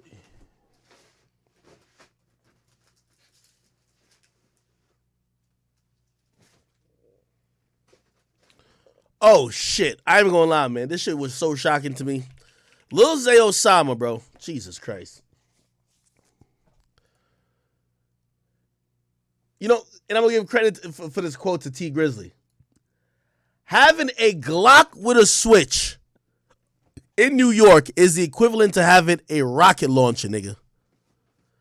A Glock with a switch is what they call a machine gun. They technically categorize it as a machine gun. In New York City, to leave that in the Uber, if you don't know Lil Zay Osama, he got a very popular song, Fuck Your Cousin or something like that. He got the remix with Dirk. He's out of Chicago. I interviewed him Off the Record. Y'all got to go watch that. He told some crazy stories. Go to Off the Record and listen to some of these stories. Can I even play it? Let me see. Let me see if I can play it on here. Spotify. Yeah. Go to Off the Record.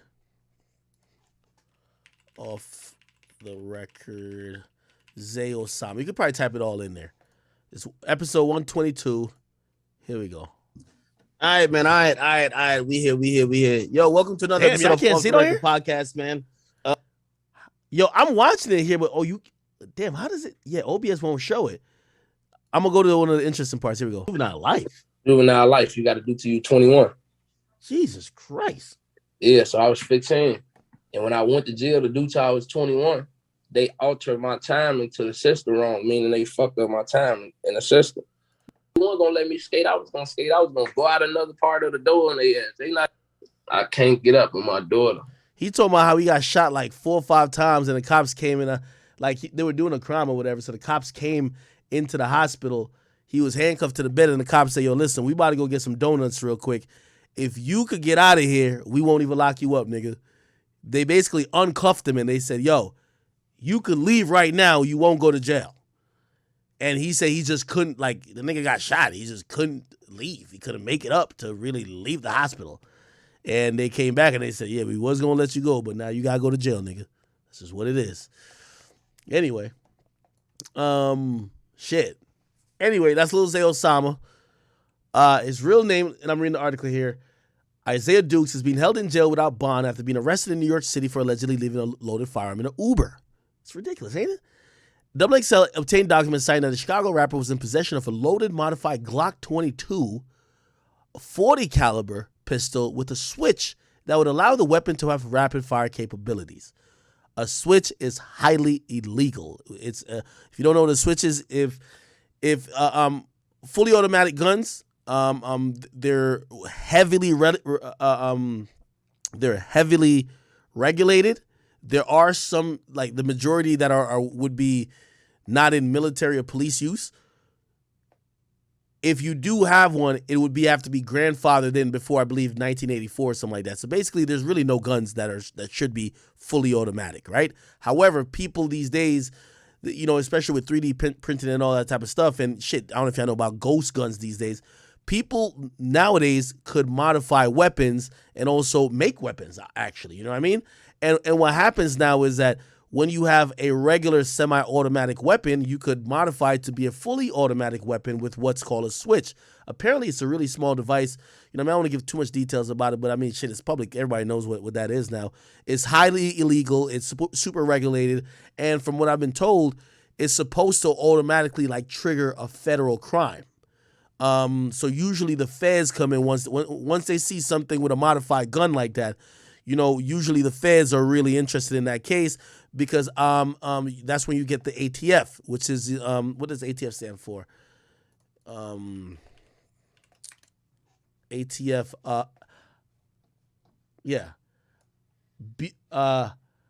Bureau of Alcohol, Tobacco, Firearms, and Explosives. and they regulate a lot of these things. But again, they don't look at a semi-automatic gun as just a semi-automatic gun, which could be legal. Definitely not legal in New York, right? Because so New York City, and it's so crazy about New York.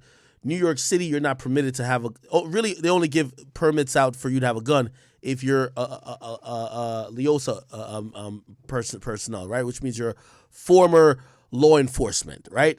And yeah, if you're not former law enforcement, they're not gonna give you a permit to have a gun, so you're not supposed to have a gun.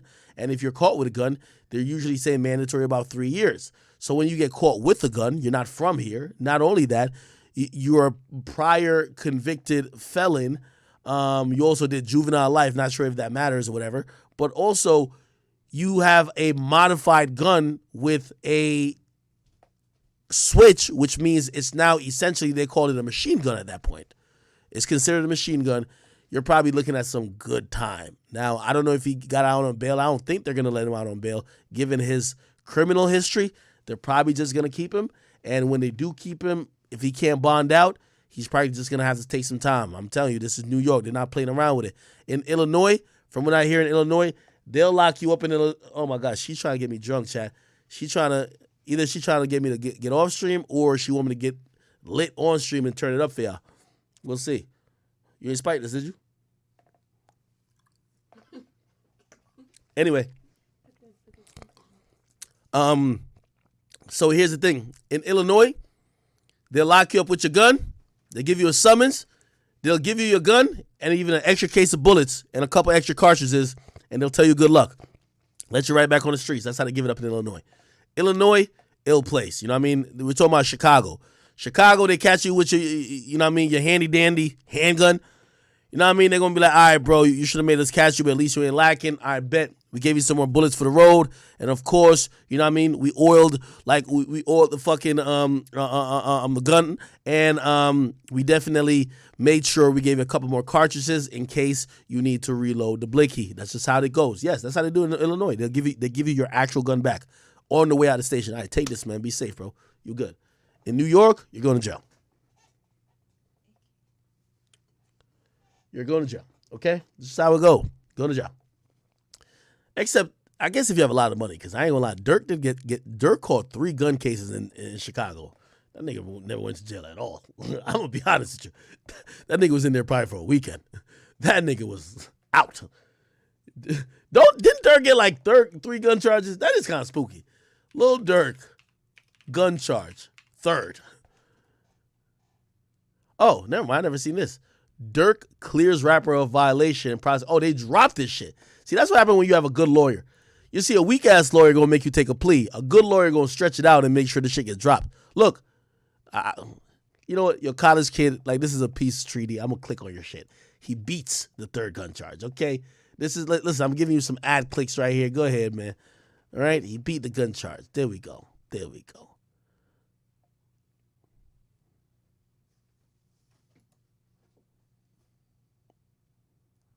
It was 2019. He was facing mad charges. Fuck. Anyway, I don't know. Dirk have a hell of a lawyer, too.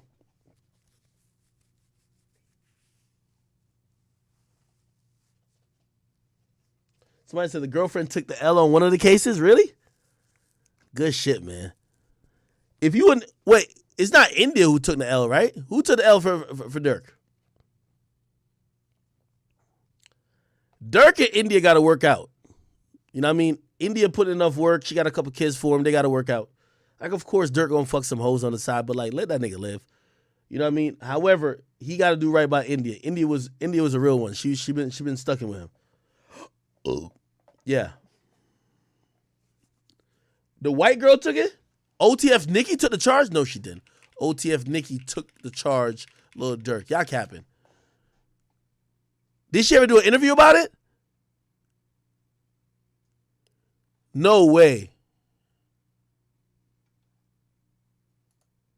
Released as what the fuck? Okay.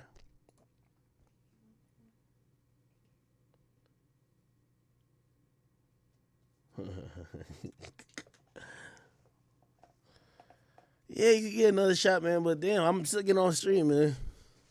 We do got 52 people who subbed. Thank y'all so much. YouTube, let me see what's cracking with y'all over here. Yo, y'all gotta subscribe to King Academics, man. If y'all niggas not subscribed, man, y'all. Yo, how long we been at? We've been at 300,000 subscribers, bro. Yo, people on the YouTube, bro, we gotta get to 400. I never really asked y'all to sub up and shit like that, though. I'm gonna keep it real with you. And plus, there's mad people who, like, probably just freeboot this content. But anyway, I have a YouTube channel that posts all of these officially. My man Drill420 manages it. It's King Academics. Y'all gotta go. YouTube.com/King Academics. Gotta go get that, all right? All right, bet. Yeah. I'm just hitting 5 hours right now. Okay, cool. We should probably hit. Let's hit this Antonio Brown shit, bro. I can't play the whole thing, though. Antonio Brown, like, so.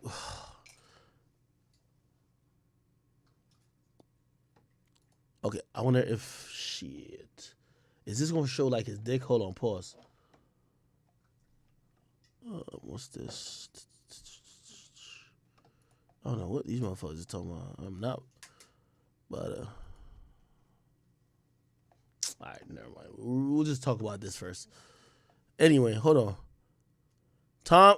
Antonio Brown shades Tom Brady by posting photos of himself hugging his quarterback wife amid divorce reports. Okay. Let's see if we can find that. Let me see. Here we go. This was the picture. So apparently this is Tom Brady's wife.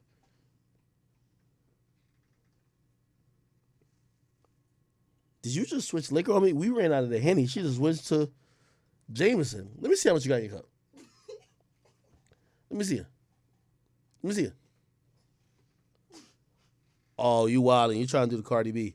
Chat, I got to show y'all this. This is what she poured me. Look. You see I can see that at the top? Look what she got. Look.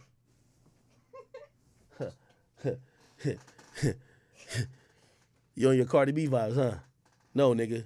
We splitting this shit.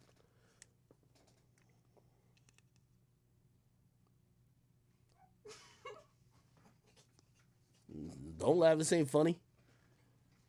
Let a nigga pour mad liquor in a girl's cup and then pour a little bit into his. You know what y'all would be saying about that nigga? Huh, okay. All right, chat. Cheers. Cheers to you, I guess. Let me see you drink it. Chat said he wasn't going to drink it. I actually did. All right, cool.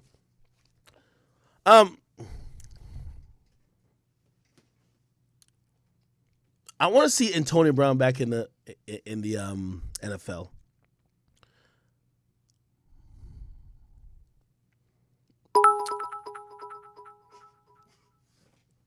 Freight Boy, thank you for the odds. Cheers.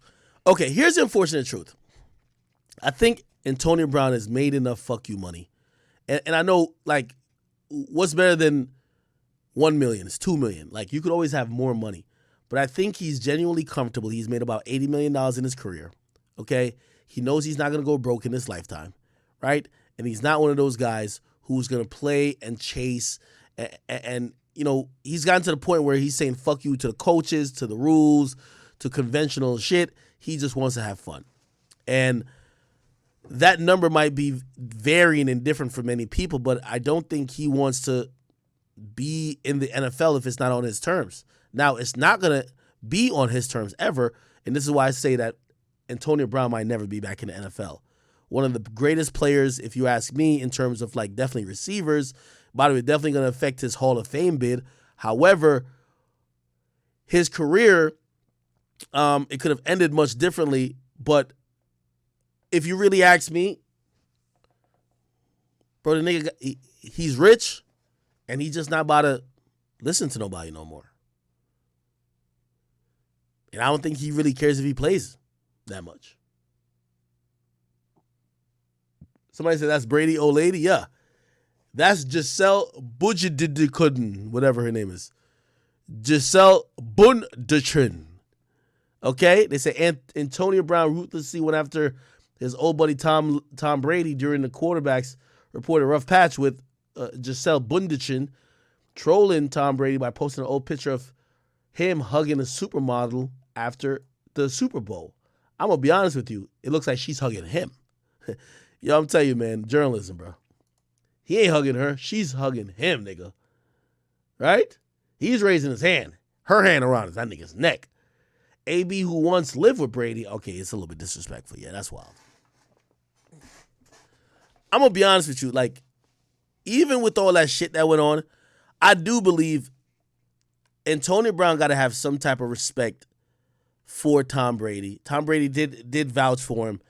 And even if, okay, fuck it. Even if you feel like he didn't step up enough or he, like, whatever, like, bruh, when I invite you, and this is why, remember when y'all was asking me when Soulja Boy said certain stuff about me? Bro, when I go to your home and when we've been around those intimate quarters, we can't just, like, fake beef and, like, just say wild shit about each other. It's easy for me to do it when I don't know niggas. But, like, when we've been around each other, I kind of look at him like, damn, I come across like a fake nigga.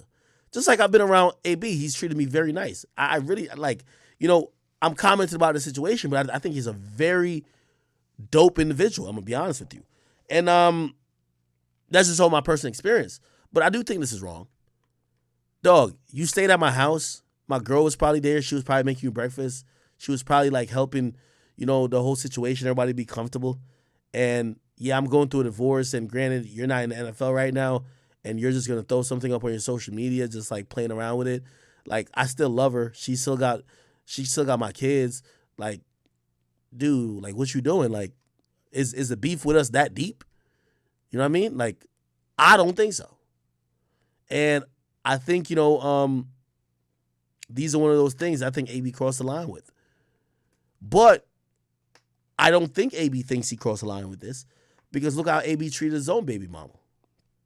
Y'all remember what he did? This is still one of the funniest things on earth, nigga. Antonio Brown, baby mama. This is hilarious. Public stalking at an all-time high. I need a restraining order. Could you guys help me get a restraining order? I know. Police, I need help, man. It's 9 in the morning. I gotta go to work, man. Fuck.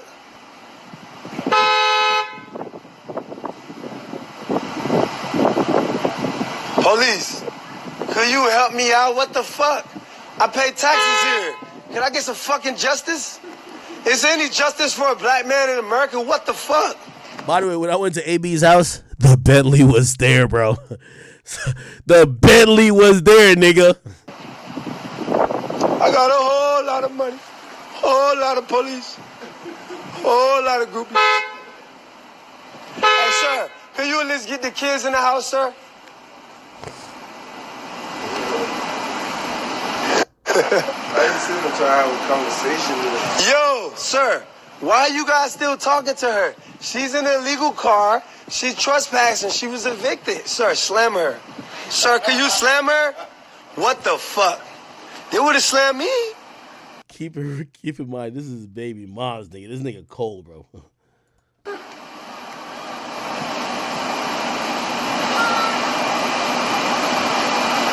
Sir.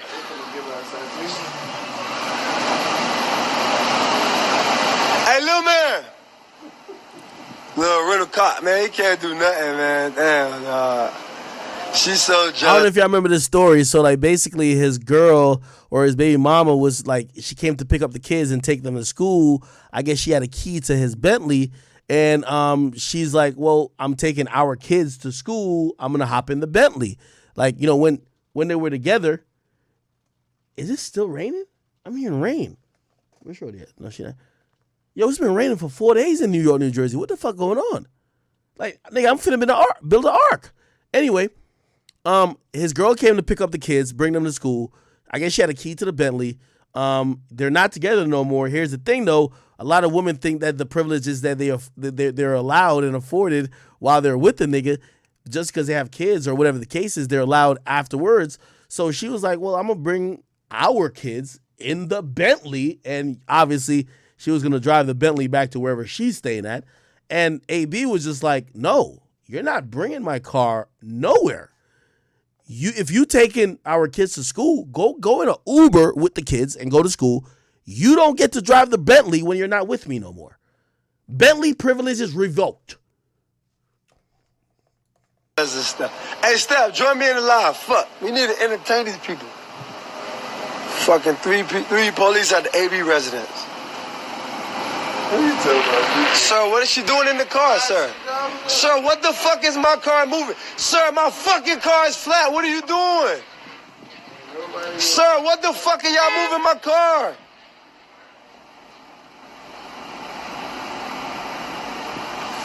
Yo, why my car moving? What the fuck? Yo, why my car moving?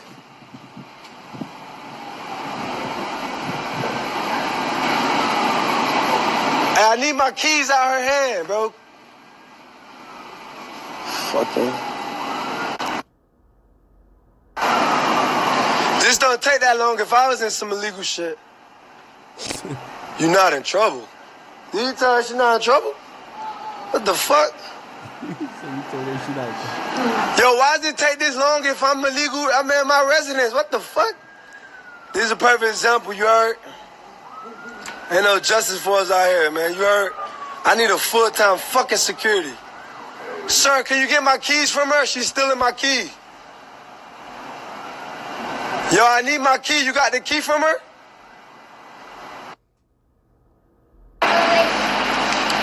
Yeah, right. Let me get him.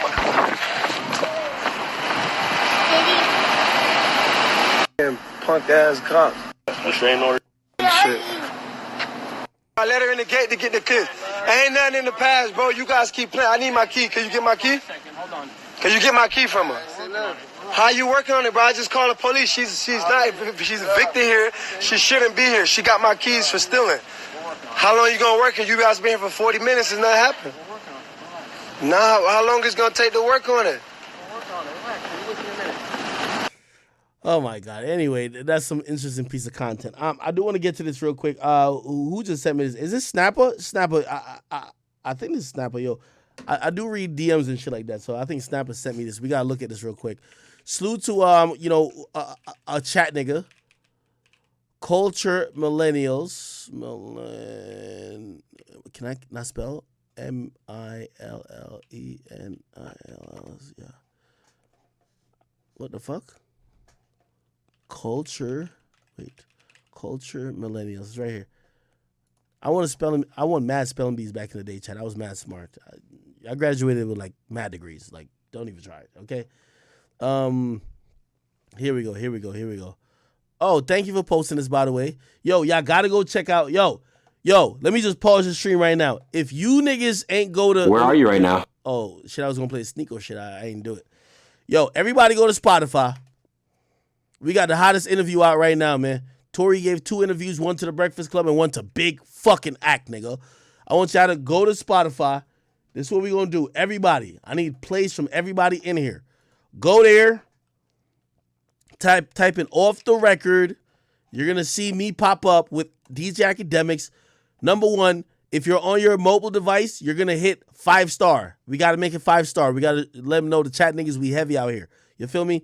Nicki Minaj is telling y'all who not to ignore. All I'm begging y'all to do. Like, I know I can't tell y'all what to do. I'm just begging y'all, just give me a little 5-star. It's all good. Second of all, the last episode, 139, Time and Place, featuring Tory Lanez. This is fire. I gave y'all a full 2 hours of me and Tory Lanez talking. I try to ask everything in the book. He's giving it up. You could only exclusively see this on Spotify. I know what you're saying. Yo, Act, I don't want to pay for Spotify. It's fucking free, my nigga. You're going to listen to a couple of ads. Go on this shit. Go to make an account. It's free. It's free. They're going to say, oh, it's ad support. It's free, nigga. Go on this shit. Go to Off the Record and listen to the Tory Lanez episode. Fire. I'm going to put out the Chinese Kitty episode, but I need y'all to run this Tory Lanez episode up. If Tory Lanez episode is not trending, and I'm going to be honest with you, I'm not putting out Chinese. Well, first of all, I might not stream for a little while because y'all niggas playing with me. Y'all niggas gotta, like, at least, we gotta make sure the Spotify shit's good, bro. You feel me? The reason why I'm not like these bum-ass, broke-ass, bitch-ass niggas is like, yo, we got a little situation over here. Yo, this Tory Lanez episode, so I dropped it basically like 19 hours. I forgot what the time it is. Bro, it should be trending by tomorrow on Spotify. If I don't get that it's trending, that means we not clicking on the shit. What the fuck? Is that a fruit fly? Yo, pour another shot. Nah, pour another shot, man. These niggas is playing with me. Nah, pour another shot. Nah, pour another shot. Nah, pour another shot. Nah, I need everybody. We gotta click on this Tory Lane shit. Once it's trending, cause I told him, like, listen, let me tell you, I'm in Spotify. Like, you see what I'm calling these fuck niggas out on Twitter, bro? Nigga, I work with Spotify, nigga. So I gotta tell them, I'm like, nigga, you know people want to see a Tory Lanez interview. Bro, Spotify helped me book certain artists. They're helping me book G Herbo. So G Herbo's coming next week. They're helping me do that. Bro. And by the way, it wasn't always like that. They just started helping me, like, booking people. But anyway, the point is this. Bro, nigga, that Tory shit, that's me and him. They don't, bro, like, you know how Tory getting treated by everybody. Nigga, I'm telling them, yo, niggas want to hear from Tory. Like, Tory's lit. Tory's popping. You know how they're looking at it? All right, nigga, show us the numbers. So, you know how I show the numbers? By the way, like, I already seen some numbers. It did look good. But by tomorrow, it should be trending. The Tory Lanez episode should be trending. If I don't post it on my story, y'all niggas catch me in 2 weeks on stream. 139, time and place. Go listen to that shit. Like, click through the shit. You don't gotta listen to the whole thing. I know y'all busy. I know y'all got short attention span. Yo, let's toast it up real quick. You know what I mean? I'm off the Jameson. I was about to get off of here. I was about to get off of here. But you know what? I don't need you ad-libbing. This is me and my stream right here. We ain't talking to you. Like, you hear ad-libbing? Shut the fuck up. This is me and my stream. This is the boys. The boys. You could bring the dog in here. Pluto could be in here. This is the boys. We don't want to hear no shorty just in the back just ad-libbing. Okay, no disrespect to you, but we can take the shot. Come on. Let's take the shot. Nah, you don't take the shot. I bet. So good. Chat, let's toast up. This is the boys. Let's keep it 100. You don't take a shot with me? Oh, now you're in your feelings, huh? All right, well, whatever. Listen, man, chat nigga shit, man. Let's go. Woo!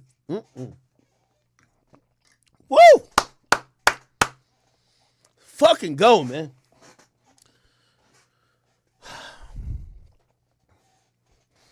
We gotta get some food. If I'm gonna stay on this shit longer, I was about to get off, but you start getting feeding me shots. Okay. If I get some food, maybe I stay on here longer. I'm cooking now. All right, bet. Yo, you guys gotta go to Spotify. We should be trending by tomorrow. We're not no bum ass Rory and Mealy Mall. No, nigga. Big act, nigga. Okay? All right, bet. So tomorrow, y'all are chat niggas. Y'all gonna do what y'all gonna do. And by the way, I need every single one of y'all. But once y'all do it, I'm gonna post in the morning that we're trending, because I think it updates in the morning, that we're trending, and I might just give y'all a stream for that. Anyways, cool. Let's get back to the bullshit. Culture Millennials, salute to Culture Millennials. They're a chat nigga. They fuck with me. I fuck with them. I support them. I love them. They're amazing. They can use my content anytime, and they have blanket support and whitelist from anything I got going on. They're for the chat nigga movement. They don't post bullshit, try to make us look bad. They're not that. Come on. Anyway, if you go to their Instagram, which this is cool, and Snap has sent me this. The last post says 50 Cent's son Marquise says, listen to this, says 50 Cent paid $6,700 a month in child support, which he says is not enough. Holy, you see why I have dogs? Bruh, you get a little nigga that comes out your ball sack, and this nigga gonna say that you pay $6,700 a month. How much is that? Let's get our calculator in. Calculator, let's go. 6,700 times 12. Holy shit, $80,000? Nigga, that's a full-time fucking salary. How is that not enough? Hold on, I gotta watch this clip. By the way, y'all go fuck with Culture Millennials. That's gang. Let's watch it. Here we go. $100 a month. Okay. And I can't buy socks? Wait. I want to make sure I can. It's $6,700 a month. Okay. And I can't buy socks? Listen to what I'm saying to you. Right. $6,700 a month, right? $6,700 a month in the state of New York City. You do the math. Oh, I done the math. I've been in child support, bro. I went to jail for it. So I said, so hold on. Okay, cool. $6,700 a month, right? $6,700 a month, right? You're talking about a fourth lister. Hold on, wait, listen. You talking about somebody that has problems with everybody. You can't just live in any neighborhood. 81K is not a substantial lot of money. Hold on. You can't just live anywhere. And if he's contributing 6,700, that means your mom's got the other half. It ain't just for him to just take care of you. She got to take care of you. 700. Where's her 6,700 to go with it? It's 6,700 a month. Okay. Wait. And I can't buy. By the way, this is Marquise. Listen, Marquise. You know, don't hate on the kids. Marquise, no way you think like this, Marquise. Who's this guy? Who's interviewing? Is this his uncle? All right. Now y'all got 12, 1,300. Oh, this is Yayo. Oh, okay. This is Yayo and Marquise. Come on. 13,000 a month. Oh my! See, hold on. Yo, choke. This is where you get. Oh, this is not Marquise. He said choke. Oh, this might be the guy. This is Dame Dash Cameraman. Choke, no joke. Never mind. My bad. Sorry. Yo, chat. We got another shot going up. Chat. I got a full shot. This is Jameson. I need 60 subs before I take it. I ain't gonna hold you. I'm putting in work today, bro. I streamed like 4 hours last night. I'm putting in 5 hours today. Come on, man. Y'all know I got a lot more important things to do. Come on, man. We need 60 subs. We not moving till 60 subs. We only need 7 more. 7 more. I'm holding y'all hostage, nigga. Hostage. Fuck that. If I'm gonna get drunk and y'all gonna get entertainment from me getting drunk, y'all gonna at least put some subs in this bitch. That's a fact. Okay. Yeah, no, I like Jameson. Jameson's cool. We ran out of the Henny. Bro, what's up? Say sorry because I disrespect. What I disrespect you? Yeah, be the fucking quiet. Listen, this is the boys. Listen, hold on. Wait. Time out. I love to be honest. This stream, hold up. This stream is for the boys. Hold up. This stream is for me and the chat nigga. Hold up. Let's just hold on. I'm gonna get to it. What I'm trying to say is that I don't like none of y'all in my streaming vicinity. I come in here to connect with my audience. They're my best friend. They're the people who have given me all of this. It's about them right now. You get a lot of my time. If you can't respect the fact, why am I saying on the stream? Because it's facts. The fuck? You get a lot of my time. They're getting a fucking, I've only given them 8 hours in a stream. Like, come on, man. Respect it, bruh. You gotta respect it, bruh. Listen, I'm not no nigga like Aiden or none of these other niggas who fall in love and like, yo, your girl just running you like you abandoned. Let me tell you this, man. If I didn't have the Lambo in the garage, the big mansion, the big tennis court, the big R8, the big G-Wagon, I'm not, come on, bro. Like, listen, let's respect the fans. It's the fans' time. It's their time to fuck with me. It's their time. This belongs to my audience. I'm here and I serve it up. I get drunk for them. Nigga, I give my all for them. It don't mean disrespect you. That's not, hold on, that's not the point. Oh, see, you trying to get a mic? You want to get a mic? You get a mic. Okay, here's the point. It's not about disrespect you. What I'm trying to say is that this is their time. It's allotted to them. I'm not going to be sitting here arguing with you when it's their time. You argue with me afterwards, man. This is their time. So we back on timing. She mad.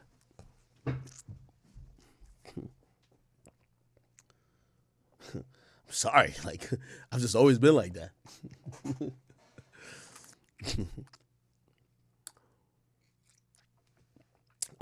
Sorry, chat.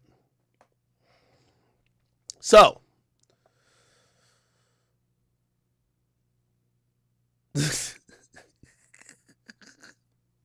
I'm sorry, bro. I'm gonna be honest with y'all. Y'all really don't even understand, man. It's like,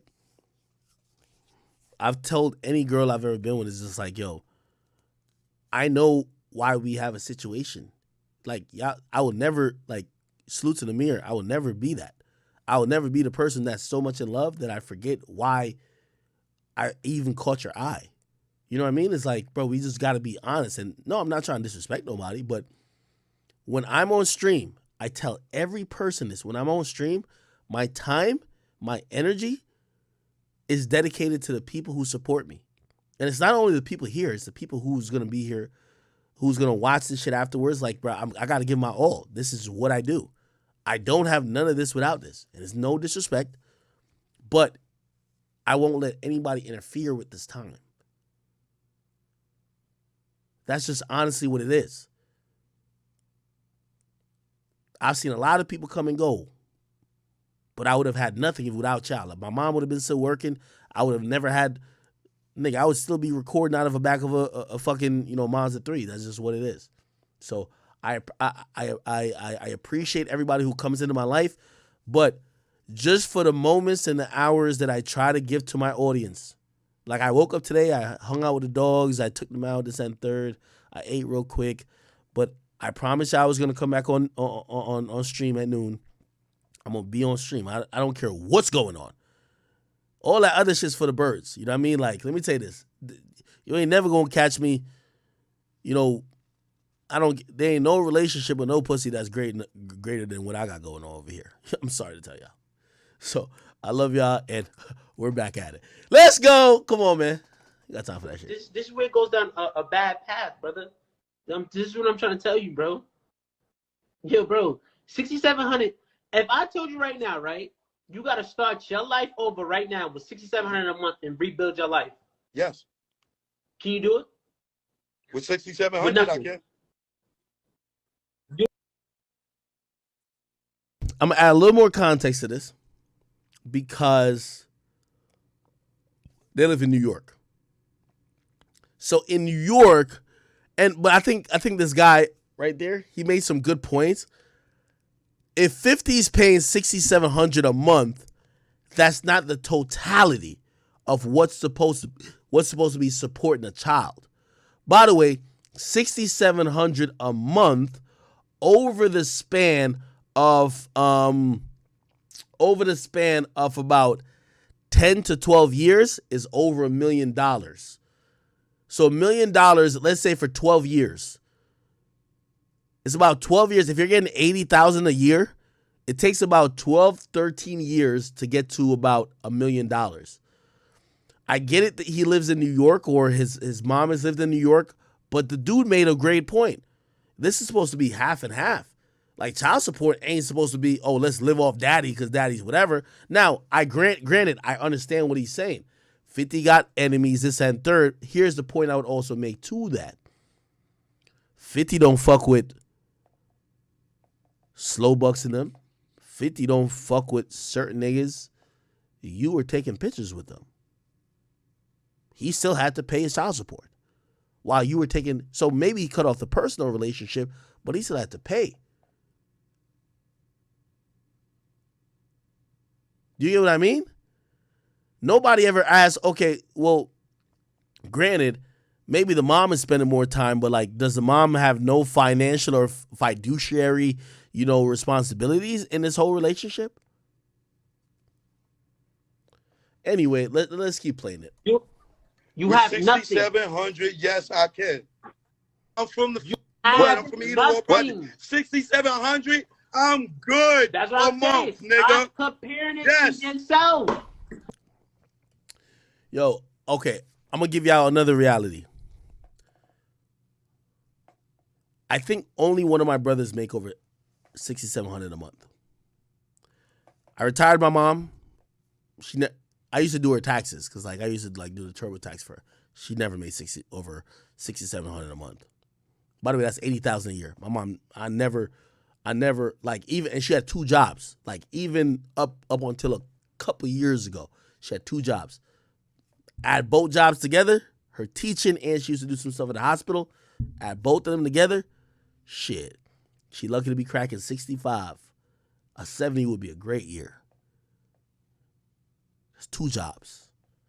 That's my mama, who's older, who's been here putting in work, working at the same. I remember I went to this hospital. It's a very famous hospital. I won't even mention the name. Like, she was working there for 15, 20 years. She was a nursing assistant there, but she was a teacher elsewhere. What do y'all think teachers get? She's not no teacher assistant. She's a teacher. She's doing 2 jobs. She do that on the weekends. She teaching during the weekdays. She's not making $80,000 a year. My oldest brother right now, he don't make $80,000 a year. He do mad overtime. He about to get married. We about to go turn up for his you know what I mean? You know, his birthday passed last year, and I remember, you know, I gave him 10 grand type shit, you know, but it was just like, you know what I mean? And he appreciated it so much because, like, dang, you know how much like sometimes we get jaded by this internet and like fame and shit like that. Like, maybe I might be playing around and like people in the industry play around with a little bit more money, but it's like, do you know what 10 grand means to somebody who works all the time? My brother works 40 hours every week. He tries to work 60 hours because he wants overtime. He bought a house and he has people that lives in there, and he's hoping that helps pay the mortgage while he still works all the time, and he has to service the house, and he's the handyman. Sometimes we get lost in it. I get lost in it a lot of times because shit, I blow a lot of money and I spend a lot of money. But bro, we also got to realize, like, again, it's all about entitlement. Marquise, as much as like you're 50's son, you're not 50. Your mom ain't with him. If you care that much about the money, you should be campaigning to say, I want to go live with dad, because dad living a different life. Mom ain't gonna live that type of life. That's just what it is. Who's saying that's not a lot of money? $80,000 a year ain't a lot of money? You niggas is tweaking, bro. I'm sorry.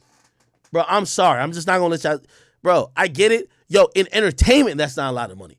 Nigga, regular person, nigga, like, do y'all forget that before I had all this? Nigga, I was a regular nigga, bro. Nigga, was 5 of us living in a 2-bedroom apartment. 80,000 is not a lot of money? Like, what are y'all talking about?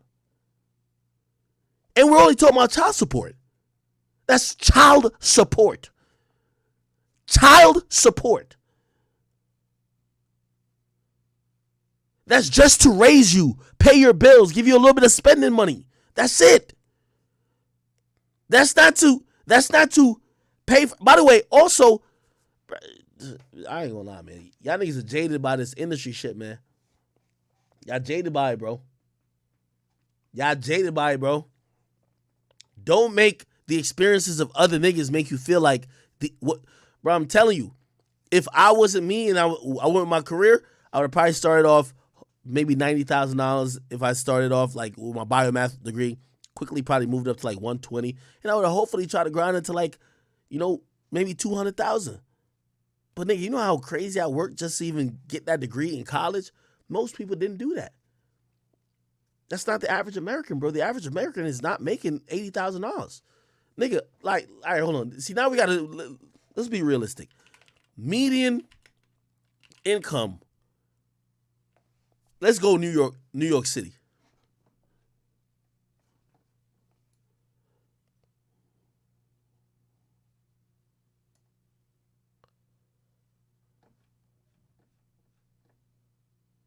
Individual, at least up to 2020, 34,000, bro.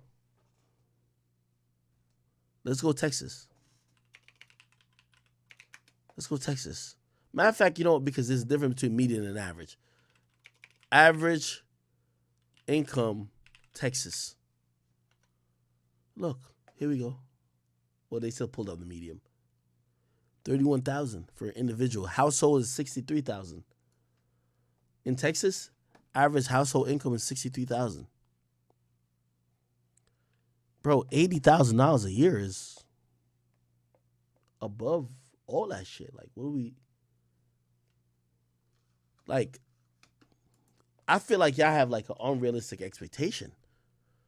So that's the only point I'm a little bit like. Now y'all got 12, 1300, 13,000 a month. Hold on. I'm gonna try to run this back because I want to hear like some of the reason between them. Oh my! Hold on. Yo, choke. This is 6,700. Now y'all got 12, 1300, 13,000 a month. Oh my!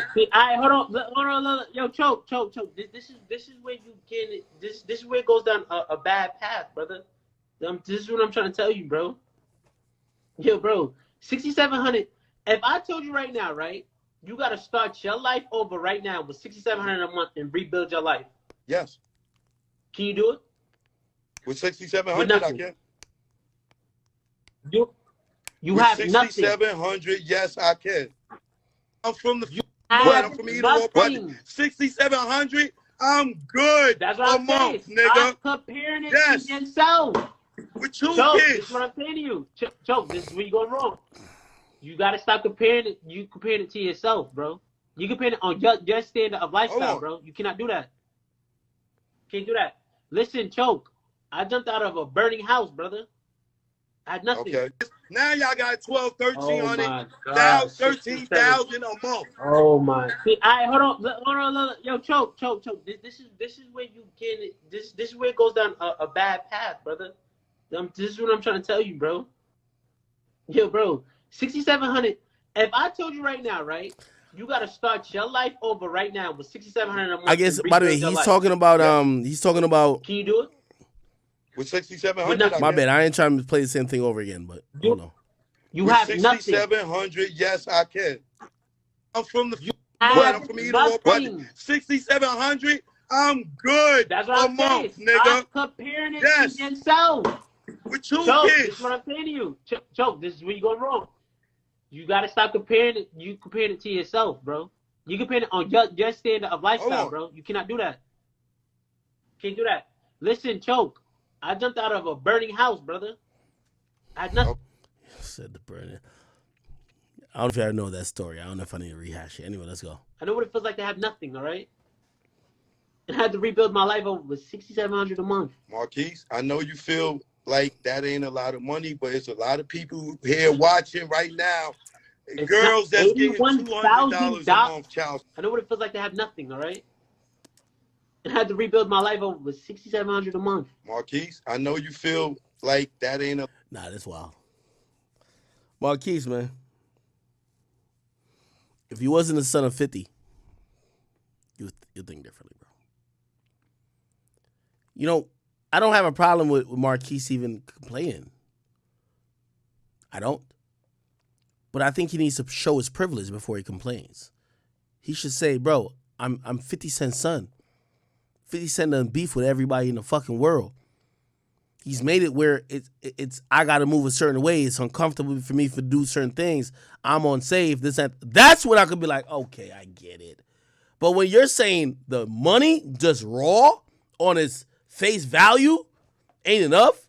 Oh, I jumped out of a burning house. Who paid for the house? 50. So you're telling me he gave you a place to live and $6,700? Nigga, you winning. A lot of times these people have a point, but they don't ever want to keep it real in the sense of admit your privilege.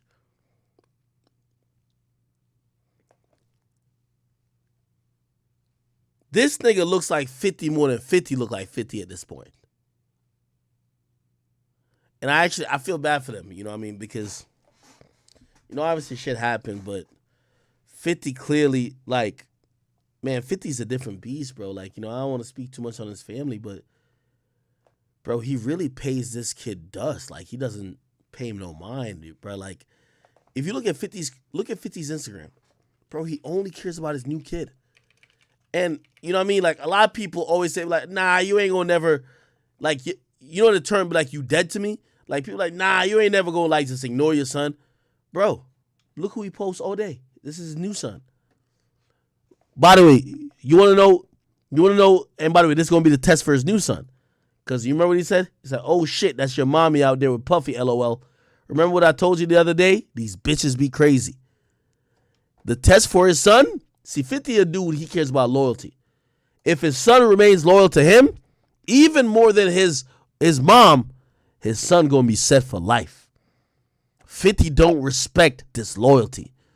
Even if it's with kids, he treats kids like it's beef in the streets. Look, he posts this is his kid. Sire Jackson. He's so proud of his kid. So proud. Bro, he act like Marquise don't exist. He paid that child support until he got to a certain age. How old is Marquise Jackson? Hold on. How old is Marquise Jackson? Oh, he's 25. Oh, this is the problem right here. Damn, I didn't know he was 25. This is the problem. So how child support usually goes, you paid until 18 or when they're done with college. He's past college age.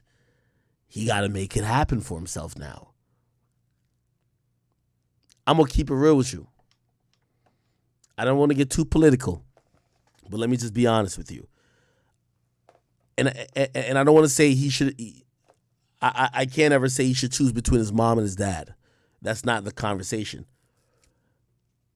But hopefully he could have mitigated that. Let me tell you this. He should have absolutely made sure. He took pictures. I remember when I seen Marquise Jackson slow bucks. This is that nigga mortal enemy, bro. When I seen this picture right here. This picture right here. I said, damn. 50 never forgave that shit. This is when 50 and him was great. I don't think 50 know a nigga gonna love his mama. I don't think that's what did it. I think it's when 50 saw that nigga start fucking with his enemies, bro. That's it, bro. I'm telling you. That's it. You can forgive your kid for siding with the moms because the mom's around the kid all the time. The mom telling the kid all type of shit about you. Yeah, 50 ain't shit. He ain't coming around no more. Oh, you just had a new kid. He got a girl. He not checking in on you. He ain't sent this for you. The reason why you don't got this is because he ain't do that. Okay. That could be possibly remediated. When you see a kid with the niggas you hate, I think that's when he realized, he said, I'm good. And I think this is a really sad story, if you ask me. Really sad story. All right, well. Shorty left. I got to pour my own shots. Oh, shit. Are we at 103 subs today? Oh, no way. I thought I was trying to get 60 or something like that. Oh, you guys are great. Thank you. How did you guys do that? I appreciate y'all so much. I appreciate you. I'm going to take a shot just for y'all.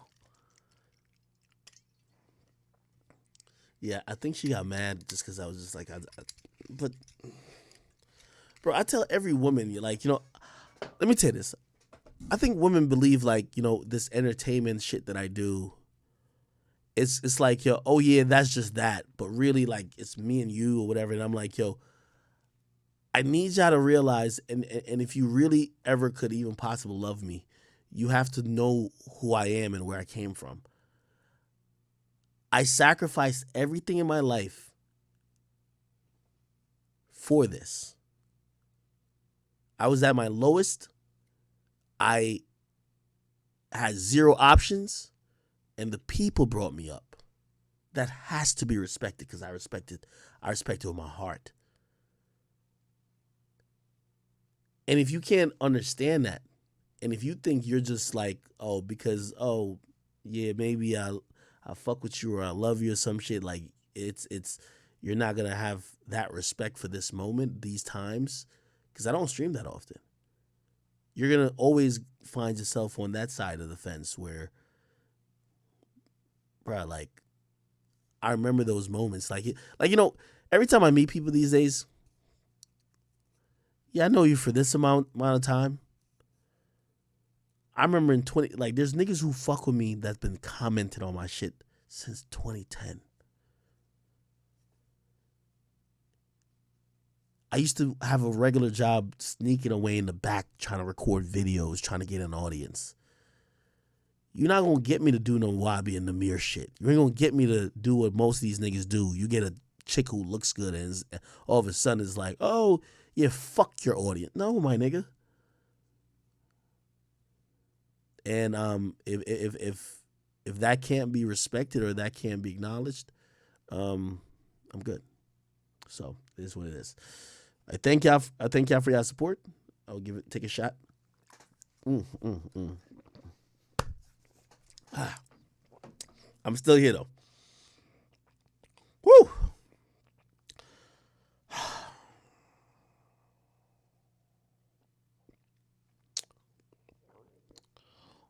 Oh boy. Okay.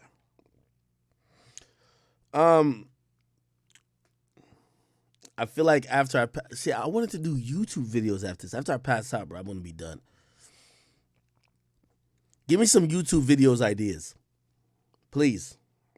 I'm gonna get to it. Okay. What are we doing? All right, we already talked about this. Yo, chat, give me some more topics, man. Y'all ran out of topics and shit.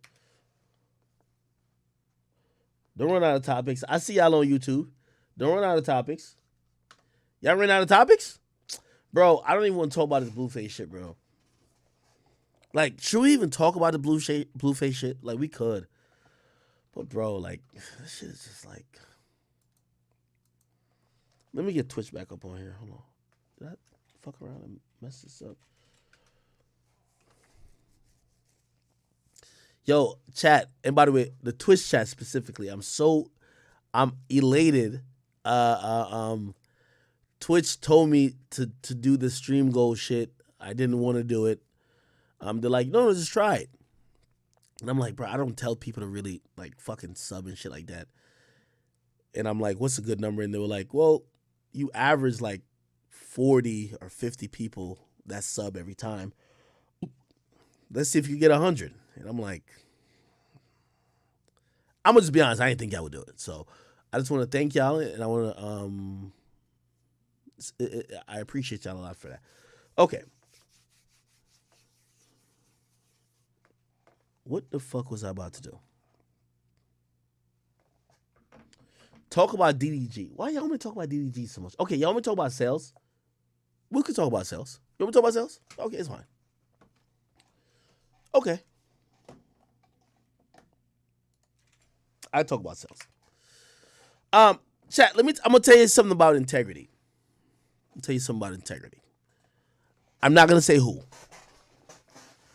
There's a particular artist who they approached me, and I want to ask you the question. They offered me like $2,500, which is dirt anyway. But they saw I was tweeting out, which I do every week, which I don't do. It's not a paid thing. I tweet out people. I tweet out sales projections. I guess someone realized, maybe, hey, Akademiks sales projections has a little bit of influence over the minds of people because they kind of now know what's going on. They offered for me to alter the sales projections of one of the particular artists, and I don't want to give it away who it is.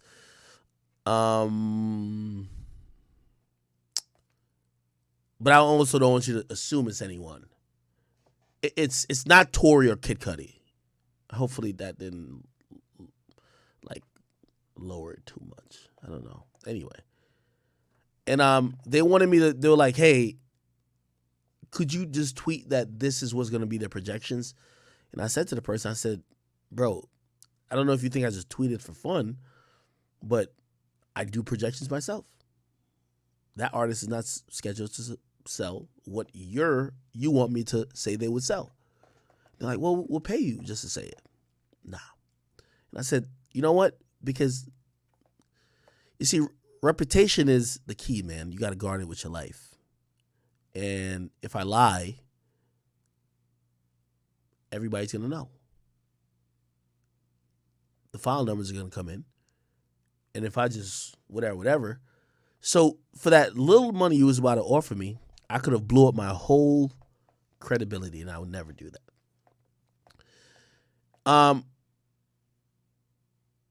It's not DDG. Please, no. It's not DDG. See, like y'all about to have me like eliminate. It's not. No. It's not DDG. It's not DDG. Jeez, why, bro? It's not DDG. Nah, it's not him. Absolutely, and absolutely not. Actually, me and him haven't talked in a few days, so it's not him personally. It's not his team. His team hasn't even reached out to me. No, none of that. Okay, like y'all are doing a lot, Okay, I'm gonna just keep it. I don't want to lie, but I feel like I almost gotta like. No, there's nobody y'all are saying. I'm gonna just say that. Y'all just trying to attack people, bro. Okay? Here's the point. Here's the point, people. If you don't know, Tory Lanez is expected to be the big debut this week. He's expected to sell 23K first week with Sorry for What. I'm rooting for him to win. And if you're asking me why I'm rooting for him to win, oh, no, are you working for Tory? No. I'm going to tell you why I'm rooting for him to win. I dropped a podcast with him, and I want to show that it warmed my heart when Tory's team, who was on here, I don't know if y'all know, Tory's team was on here last night, kind of even going back and forth with Russ too. And they said, yo, Tory did get some few playlists, partly because of what Ak has been saying.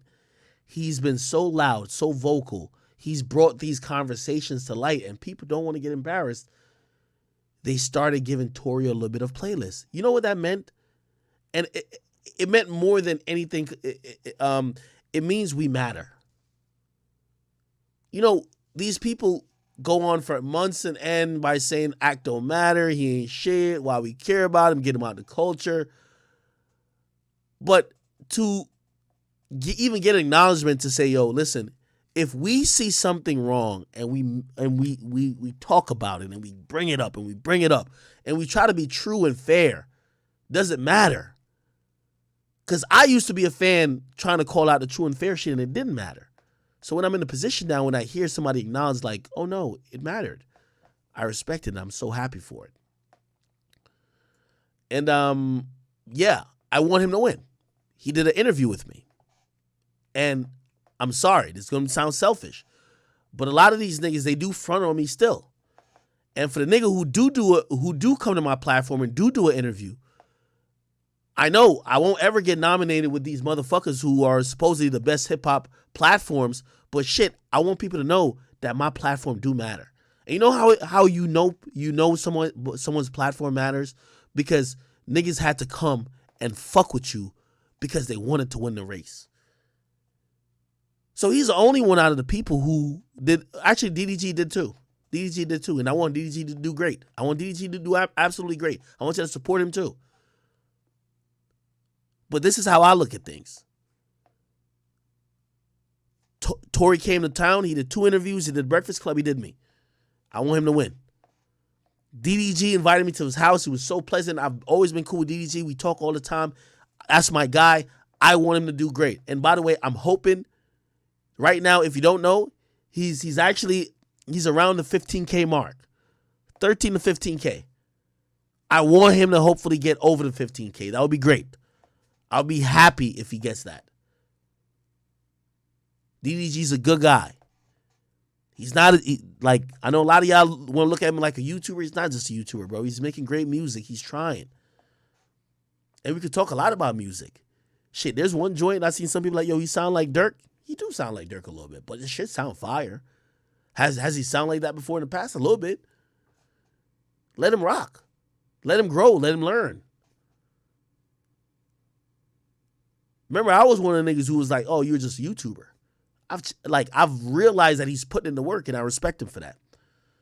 I love Kid Cudi. I respect him. I'm a little shocked that Kid Cudi is doing these numbers, but of course his project was leaked. I was still one of the motherfuckers who was just like, yo, let's go Man on the Moon 4. Let's go. Classic. It's going to bring back the feeling. These days, I wish that Kid Cudi is in a great mental state. I pray for him. And I do think at times Kanye bullies him. I think YG is surprising. I want YG to win. YG used to be, you always use this this comparison. YG was the Meek Mill of the West Coast. Meek was to the east as YG was to the west. And I don't know what happened. There was a point where we saw YG and Nipsey kind of almost like, it was kind of like, tying the blue flag and the red flag together. And it was like, I don't know what happened. Because I felt like YG should be a nigga who doesn't sell less than 100K. Like, how much did the game sell? Like, I know I tweeted out his sales. I could just go to my page and just scroll down. The game, actually, let me just search it. Akademiks, the game. Or did he not chart? If he didn't chart, that's what it is. I don't know. Maybe he ain't chart. He probably ain't chart. Yeah, maybe the game ain't chart. What the fuck? That's crazy. Oh, by the way, Lil Baby's coming. Lil Baby's coming. 23 songs, 7 features. So anyway, I'm a little shocked by YG. I kind of want to blame Def Jam, but I fuck with a lot of people with Def Jam, but Def Jam, y'all are the wild card in this. How is YG not getting? Come on now. Whatever. Cool. Lil Baby's dropping soon. Chat, I know something. Could somebody clip this? Grand, one of my lieutenants, one of my real chat niggas, clip this that I could tell you that I knew before, but I just can't tell y'all. I know something is burning a hole in my like some big, like big. I've been sworn to secrecy. I can't say it. Sworn. It's not about Lil Baby. It's not even about him. But big. October. Big. I can't say nothing. Fuck. Okay. I can't say nothing. Okay, let's move on. Let's move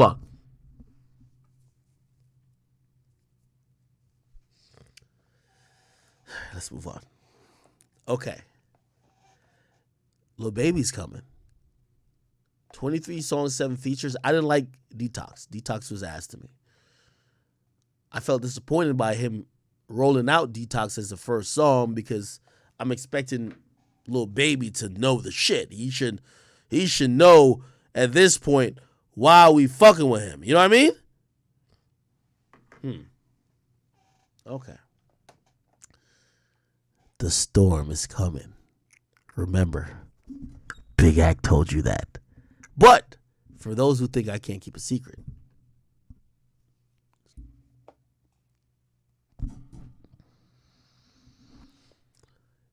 and none of my niggas like who I really fuck with, I know y'all gonna DM me like, "Who you talking about?" I can't tell you. I've been sworn really to secrecy, like literally. I can't. Maybe the closer we get, I gotta get green light, but it's gonna be good. All I'm saying is, I can't say. Oh, I can't say it. I almost gave it away. Oh, all right. Move on. All right, move on. Okay, cool. Lil Baby, we ready for your project, bro. All right, give me some more topics. Y'all ready for the new Playboy Cardi? It wasn't Cardi, clearly, because I'm saying it right now. All right, y'all ready for Cardi?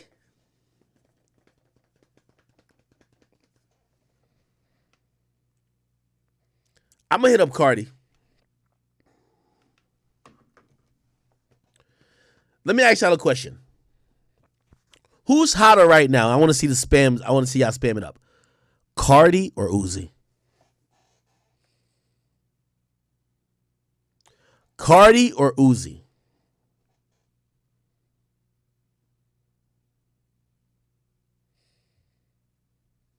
Cardi or Uzi? Who's hotter right now?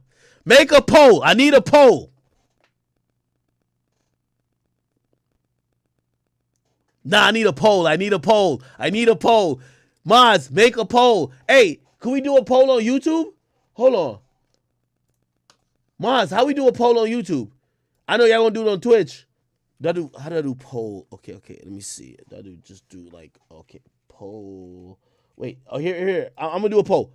Poll, who is hotter right now? I'm doing it on YouTube. Cardi, Uzi. Okay, I'm asking it right now on YouTube. Mod, please do it on Twitch. Mod, please do it on Twitch. Do we got it going? Wait. Yeah, but I need my mods to help me. I don't know how to run polls like that on Twitch. Well, we about to go with YouTube stats then. Fuck that.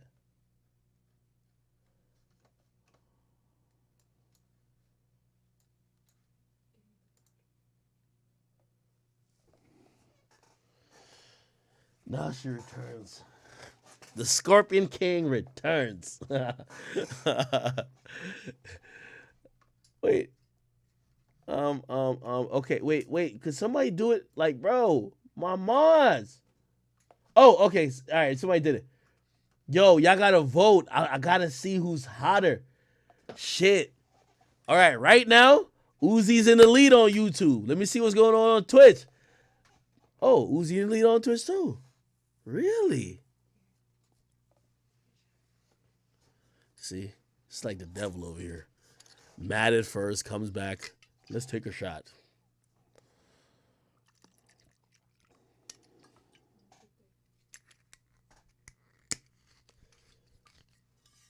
Okay.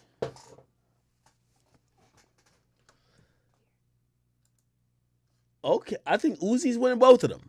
He's winning both of them by like, damn, no, on Twitch he's winning by a good margin. You know what's interesting? I've talked to a bunch of artists in the industry. They all claim to me that Cardi's the nigga, bro. That's what they've said. Look at you. Now you want to take a shot. Here you go. See?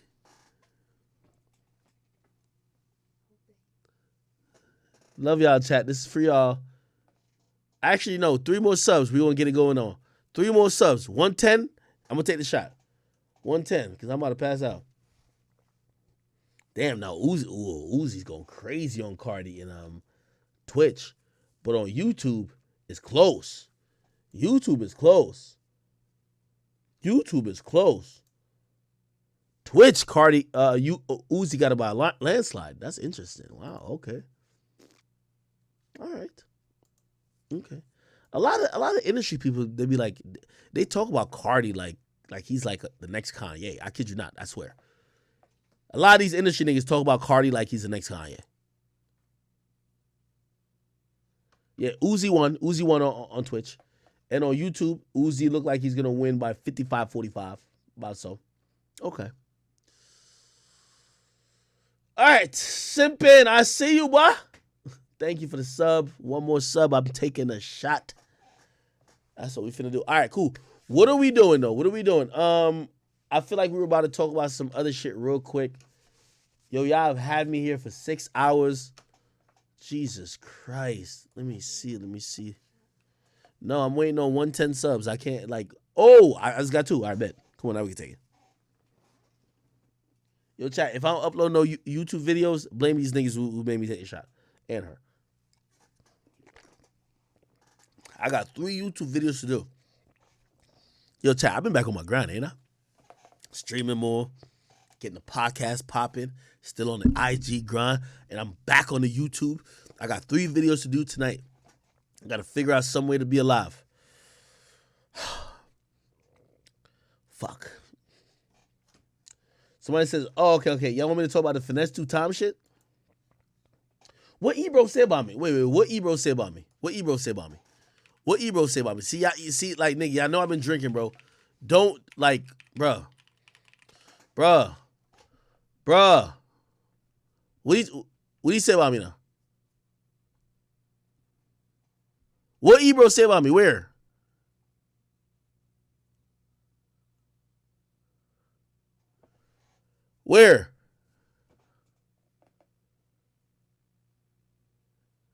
Oh, y'all was just capping. Nigga ain't told mommy.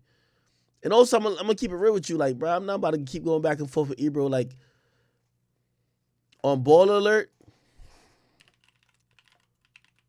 All right, bet.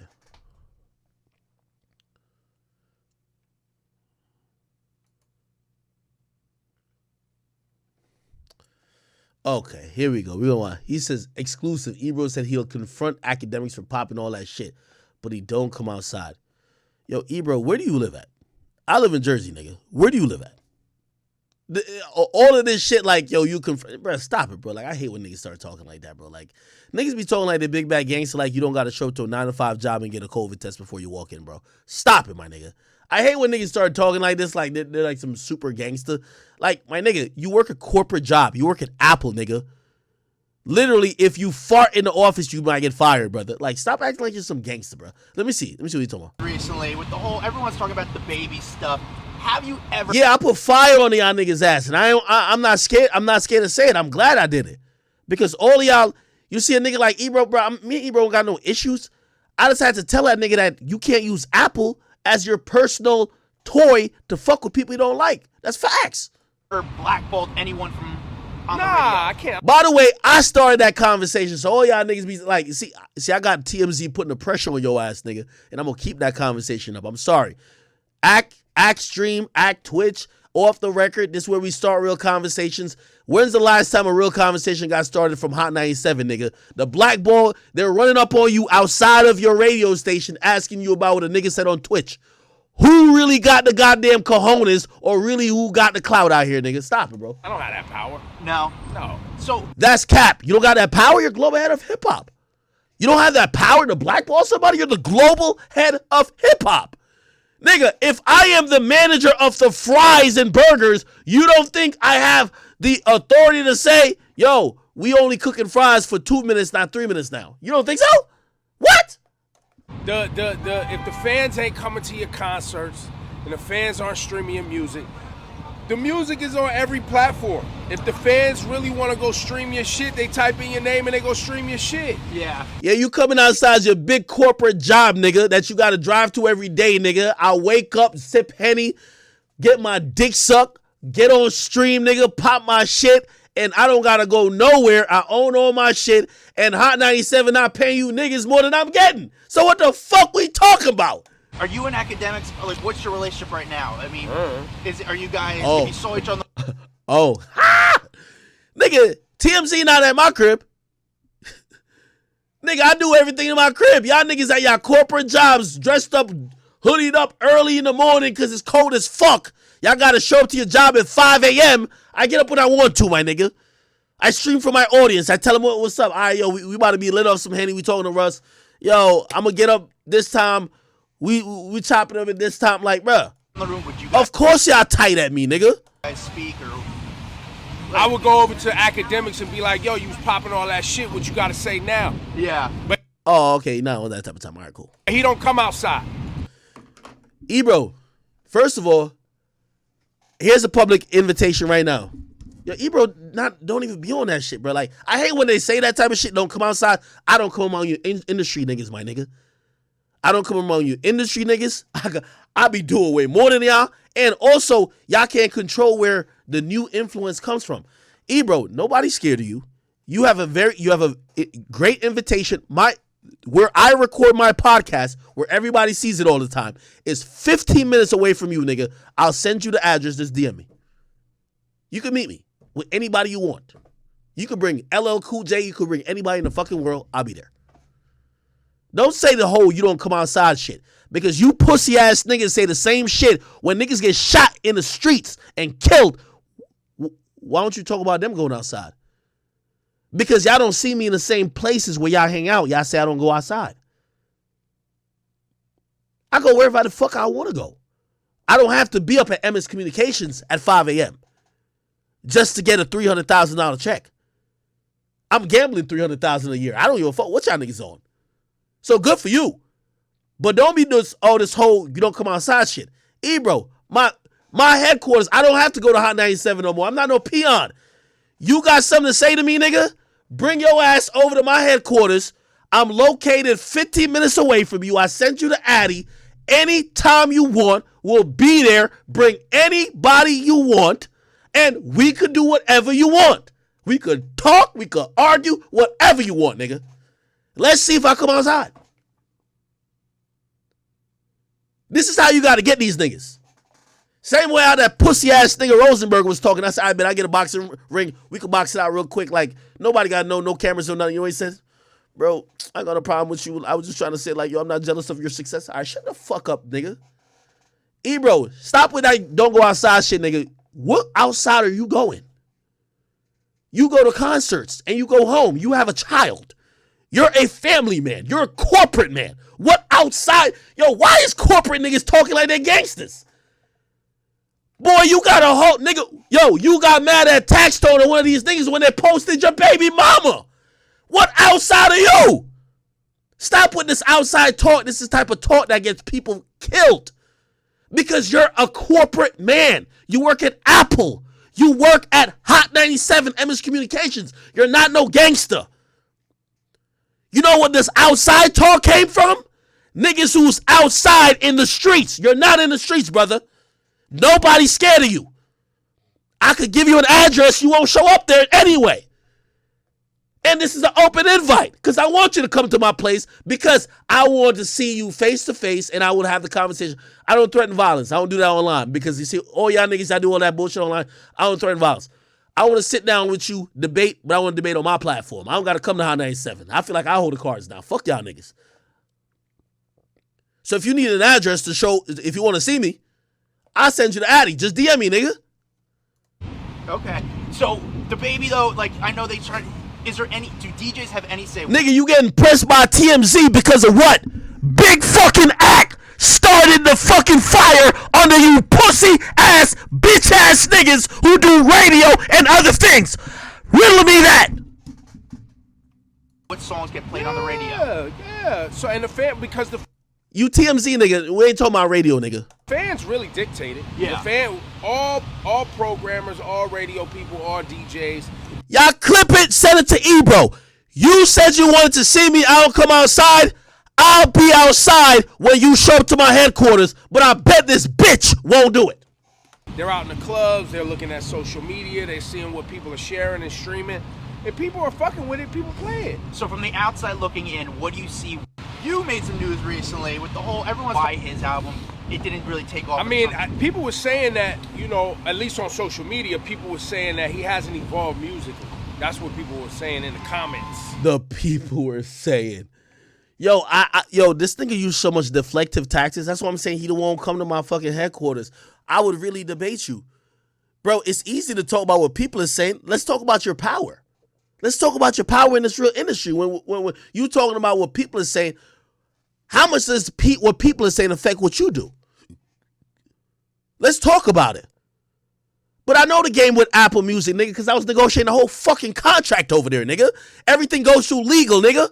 But if Ebro want to come over and talk about his job at Apple Music, and if you could get cleared by legal, which they probably won't, because I'm on all y'all pussy niggas' asses, come to my studio. I'll send you the Addy. I'm down for tomorrow, the day after, the day after that, the day after that, the day after that, anytime you want. But you niggas work for Apple. They got your balls snipped. I negotiated a contract with them niggas. I walked away from some big shit over there. You know why? Everything run through lawyers. Oh, so if I do something, I got to go through 5 lawyer teams because y'all don't care about music and shit. Y'all sell iPhones. Fuck with Apple, though. They sell iPhones. They care about image. Ebro, you make the decision. I'm sending this out now. Y'all all clip it up. Send it up to this bitch ass thing. I'm getting off the stream after this.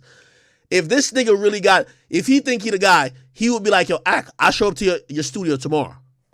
I'm available tomorrow. We could talk tomorrow. But I guarantee legal won't clear it for tomorrow. It won't clear it for this week. He's in Jersey. Where he's in New York. It's 15 minutes away from where I'm at. Actually 10. I'll pay him the toll back. But he won't come. Stop with this you ain't outside shit, nigga.